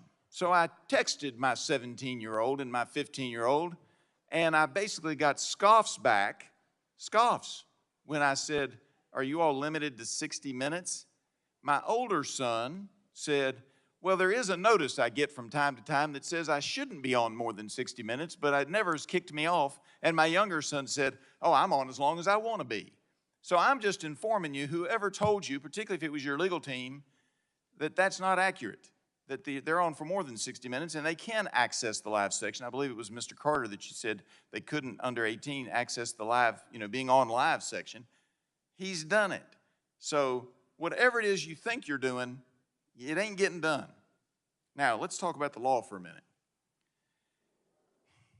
You share legal team, but you keep talking about how you got a firewall between you and ByteDance. You can't have an effective firewall under the United States interpretation of such if you're sharing legal counsel, because anything that you say to your legal counsel, they can share internally. If you've got the same lawyers, now maybe you have two different teams of lawyers in the law firm, but that's not what you said to us today. You said you share lawyers. There is no firewall legally. I'm just telling you. So if you want to clean it up and be transparent, you need to do something about that. Wouldn't you agree, yes or no? That you need to do something about that. Congressman, You'll look into it. Respectfully, You'll look into it. You've been looking into it all the time. All right, you told Dr. Burgess when asked if your employees, if your employees who were members of the Chinese Communist Party had access to TikTok data from the U.S., you said you didn't know who was a member of the Communist Party. But then Congressman Wahlberg, you said that the CEO of TikTok was not a member of the Chinese Communist Party. And to Congressman Kelly, you said the founder of TikTok was not a member of the Communist Chinese Party. Sir, either you know who is and isn't a member of the Chinese Communist Party or you don't. Which one is it? I submit that you know, and you just aren't giving us the straight story. Clearly, you know, but you denied that to Dr. Burgess. I can ask one or two people, but we have no policy to ask all the employees. I can ask one or two people, but who are in. But it's reasonable to assume that with a significant number of members of the country of China being members of the Chinese Communist Party, logic would tell us, you're a logical man, I assume, logic would tell us that there are a fair number of your employees who are members of the Chinese Communist Party, at least a dozen or so, who have access to this data. Isn't that so? Again, like I said, I can ask one or two people. We don't have a policy to ask everybody. I said earlier, you're living in some kind of a cloud world, because either you know or you don't know. I yield back. Thank you, ma'am. Gentleman from South Carolina, Chair recognizes for 5 minutes, Mr. Duncan. Thank you, Madam Chair. I think what's been revealed today, there's not a degree of separation between ByteDance and TikTok. I'd like to enter in the record Heritage Foundation document, TikTok generation, a CCP official in every pocket. Without objections, ordered. And I'd like to yield the balance of my time to Kelly Armstrong from North Dakota. Thank you, Madam Chair. Mr. Chew, the TikTok privacy policy details extensive data collection on users. One line states that we may collect information about you from other publicly available sources. What publicly available data is TikTok collecting and adding to the profiles of users? It will be publicly available, but I can get back to you on specifics. Okay, what is the purpose of obtaining even more data on your users beyond the data collected from the platform? We collect data. We want to give our users, by the way, a lot of transparency on what data we collect. We give them choices on the controls of their own privacy settings. And it really is to serve them a better experience. This is the reason why so many people love the app. It's a great experience. So how does the non-TikTok related data service relate to the service provided? I need to check the specifics and understand the question and get back to you. Okay. Do you think the average TikTok user knows that you are and understands that TikTok's data collection extends to information outside the use of the app? We do give transparent information on this, and like I said, I don't believe we collect more information than most of the social media platforms out there. Well, and the reason I ask this is because I'm going to go back into the corporate structure. You described that TikTok is a subsidiary of ByteDance. Mr. Griffith just said that you guys share the same lawyers. You have stated that your direct report is the CEO of ByteDance, but you've also stated that at certain levels, TikTok operates without direct daily control from ByteDance. You have used content moderation as an example for that. TikTok's privacy policy states that you may share user data within your corporate group. Does that corporate group include ByteDance? If you are talking about that one entity that has the share for Chinese media licensing purposes, I think it's called Beijing Douyin Services. If you're talking about that entity of the government share, the answer is, we have cut off, all access of U.S. data sets to that. So employees of the entity. But your user privacy, so your corporate group, ByteDance is part of your corporate group. ByteDance is the top company. So yeah, you're talking about the other entities within the group. So you just testified that you firewalled this. Does that statement, so you're saying the TikTok's executives that operate independently of ByteDance, but does that statement not hold for sharing of access to data? Well, I was talking about that one entity that has, many of you have raised some concerns, that's the entity that I'm talking about. The entity with the Chinese government's investment that is for the purpose of Chinese internet licensing for the Chinese business. Let me ask it a different way. What other entities have access to TikTok user data? Well, after Project Texas, we're going to move it so that only TikTok user data security has controlled the access of that data. Okay, so, and we could bring you back either after Project Texas is done, but right now, what other entities have access to TikTok's user data today? Only by requirement. It's really only by requirement. Certain employees may require some access of data to help build the product. But for US, we have moved it for Project Texas, and by the end of this year, it will be firewalled away. But this is your privacy policy today. Like, I understand what you're telling us, what's potentially going to happen in the future. I have concerns, again, about CFIUS and government involvement, private organization, all of that. I'm just saying, this is your user agreement today. So your user agreement says that you share access with your corporate group. You're telling me what's going to happen whenever Project Texas gets done. I'm asking you today, who has access to TikTok's user data? In our user agreement, Congressman, in our privacy policy, we also added a link so that our users in the US can be informed about Project Texas. The link is there. So the link is there to private, but I understand what you're trying to do moving forward. I have my own concerns about that, but we're sitting here today in a hearing, and your privacy policy is different than your testimony. Your privacy policy specifically says that you can share user data within your corporate group. So are you saying even though your privacy policy says that, you're not doing it? Like I said, I don't think there's any contradiction here. Like I said, Project Texas, when it's done, we firewall off that data. We still have some legacy data in Virginia and Singapore that we started deleting, and will be done by the end of this year. So at the end of this year, then you won't share it. Does that mean you're sharing it today? I don't believe so, but there is some data. Then why haven't you changed your privacy policy? Why haven't you updated it? We did update it, and we gave our users more information on Project Texas. We did update it.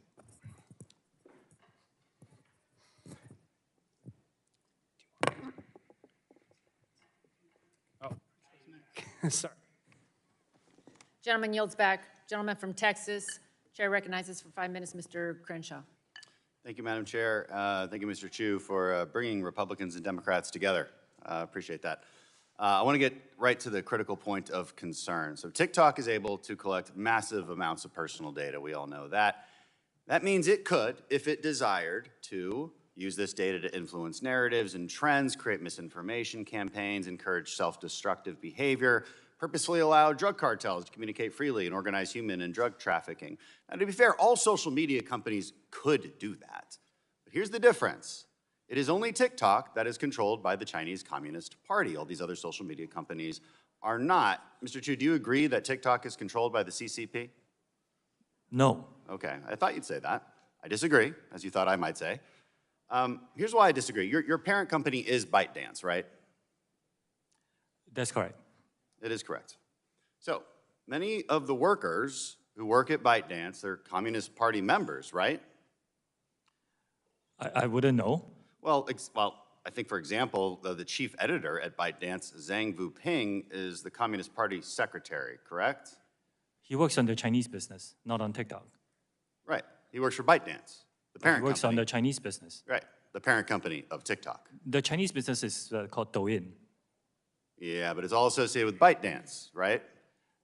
So ByteDance owns a number of businesses. Right. They are You all report to ByteDance. Everybody's part of ByteDance, okay? And do you know of any other employees that work for ByteDance that are part of the Chinese Communist Party? Like I said, ByteDance owns Chinese businesses and they operate in China. You don't know how many, but you acknowledge many must be card-carrying members of the CCP, right? They're in the Chinese business, yes. Yeah, I mean, the CCP holds what's called a golden share in ByteDance that allows the CCP to control one board seat in ByteDance. That's publicly That's reported. not correct. It's not correct? It's No, been it's not publicly correct. reported. They admitted to it. You can, on our website, we have updated it, so we can give people more transparent information on this. They have a share in a subsidiary that is only for the Chinese business. It has nothing to do with TikTok.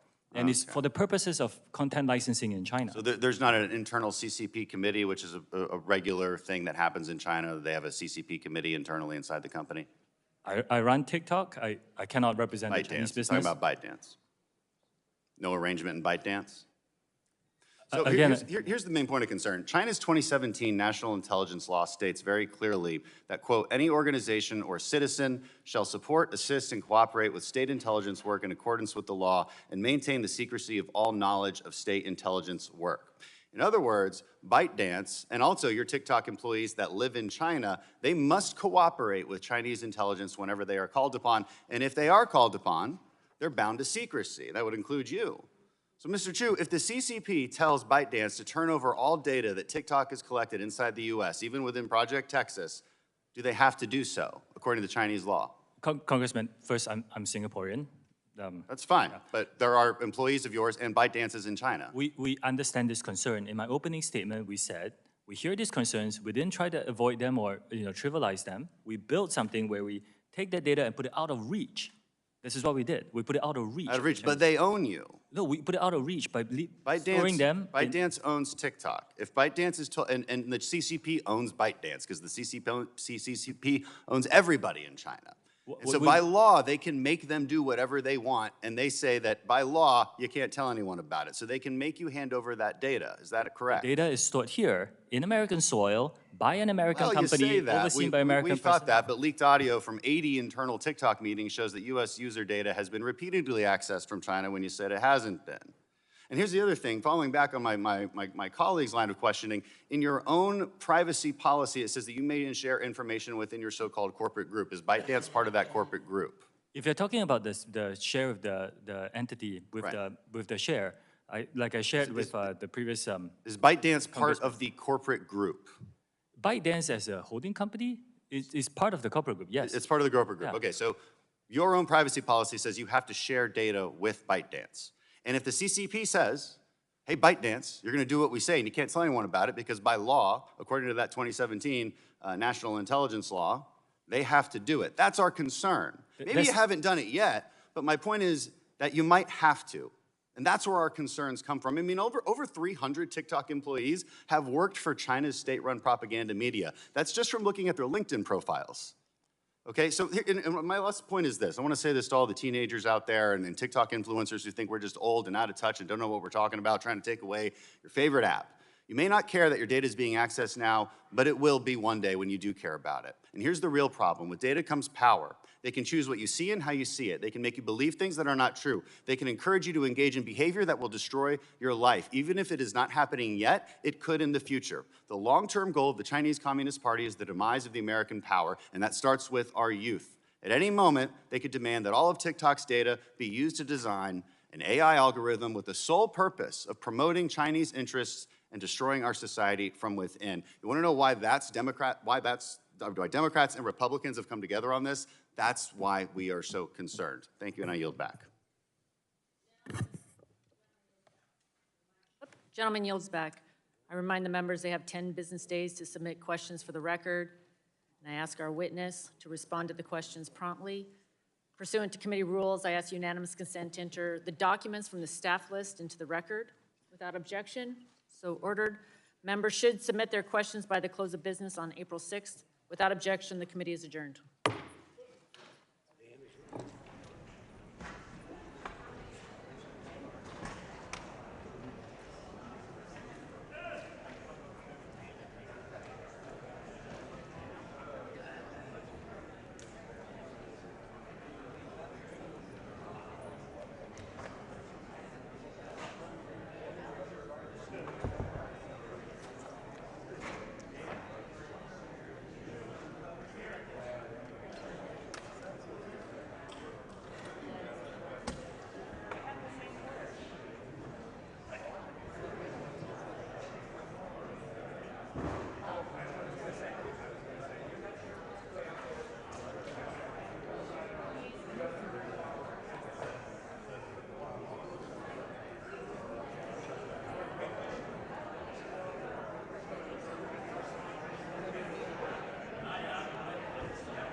But we're not doing anything with it. I'll see you back.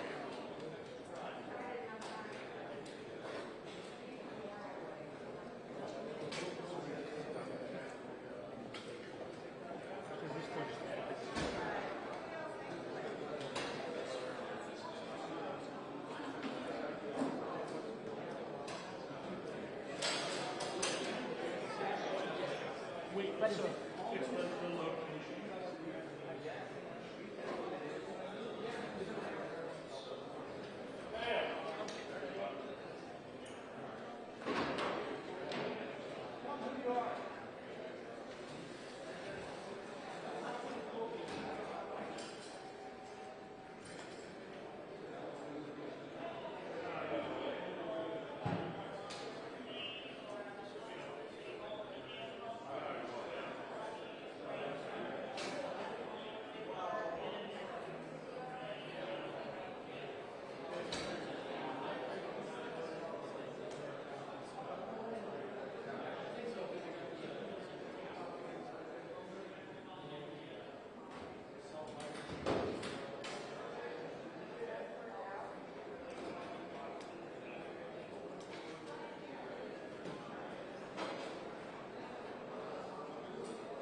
My name is Matthew Bergman. I'm the founding attorney of the Social Media Victims Law Center, and I represent the Nazca family in the wrongful death of Chase Nazca, who died on the 18th of February, 2022, after he stepped in front of a Long Island Railroad train.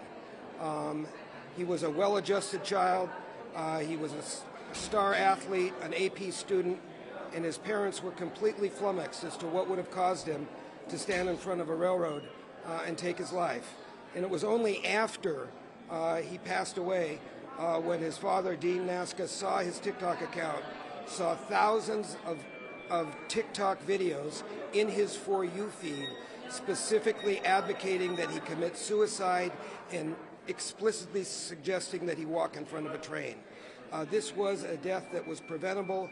It was a death that resulted solely out of the hazardous algorithms that TikTok, that you heard about during the hearing today.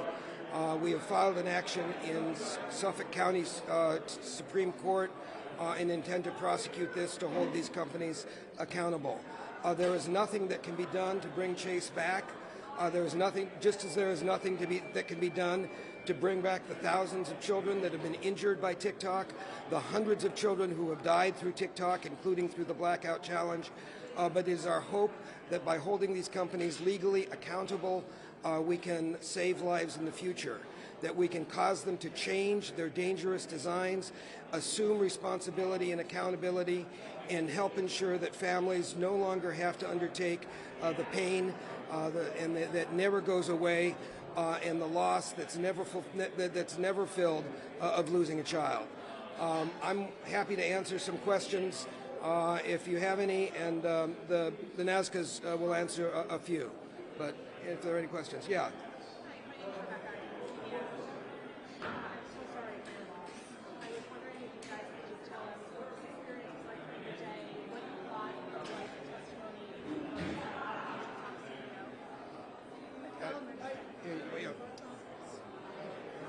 I was surprised at how aware the representatives were.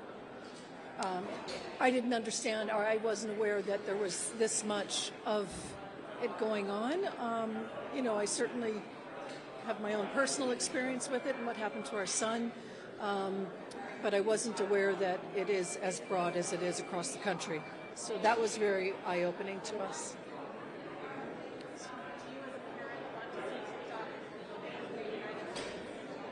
I would be happy with that, but if that's not going to happen, I would just like to see mainly the stopping of promoting these types of videos that my son was getting. It's horrific, and yeah, and it's obviously happened to a lot of other children as well.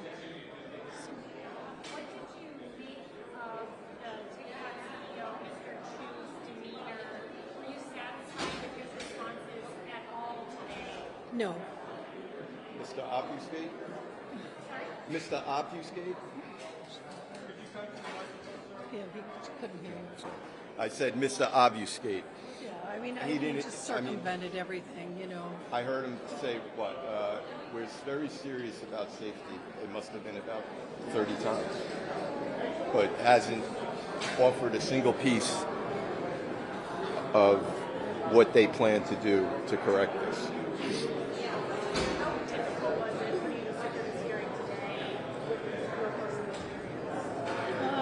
As difficult as every day is.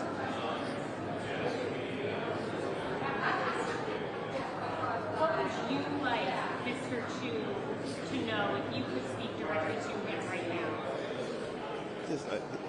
He's not concerned with anything of dealing with this. His concern is with China. This doesn't scare him. China scares him. So he's not going to modify his behavior because there isn't really a threat here.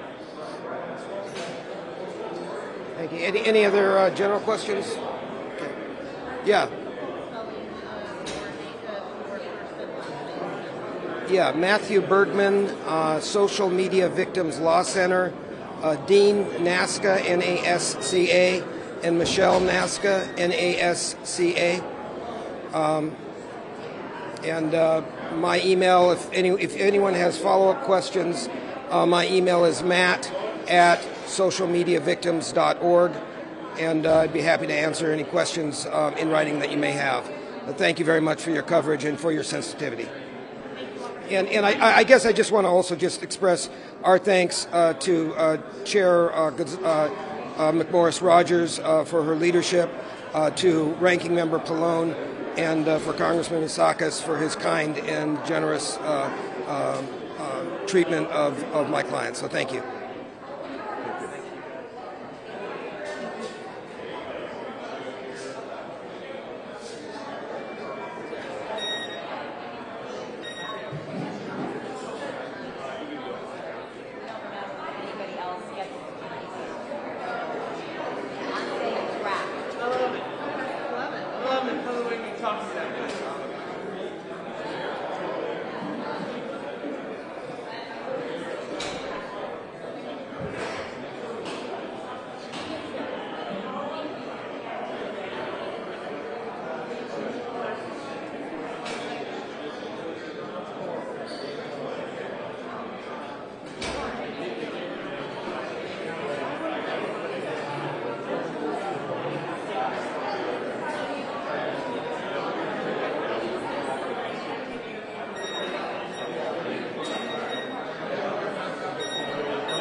Testing. I'd like to thank you all for coming.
Hey guys, what's happening? How you doing? Ashley, pull your mic. Nobody stops With you. The chairwoman did say she was coming back. I don't know if Didn't she say she was coming back? Yeah.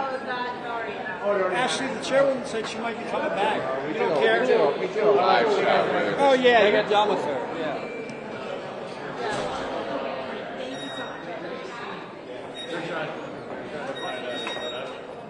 Is she gonna come back? We're good. She's not, she may end up back here later, but she's not coming back to talk to us. Okay. It's time for a breakdown. Do a TikTok breakdown. Oh, you got to see my TikTok.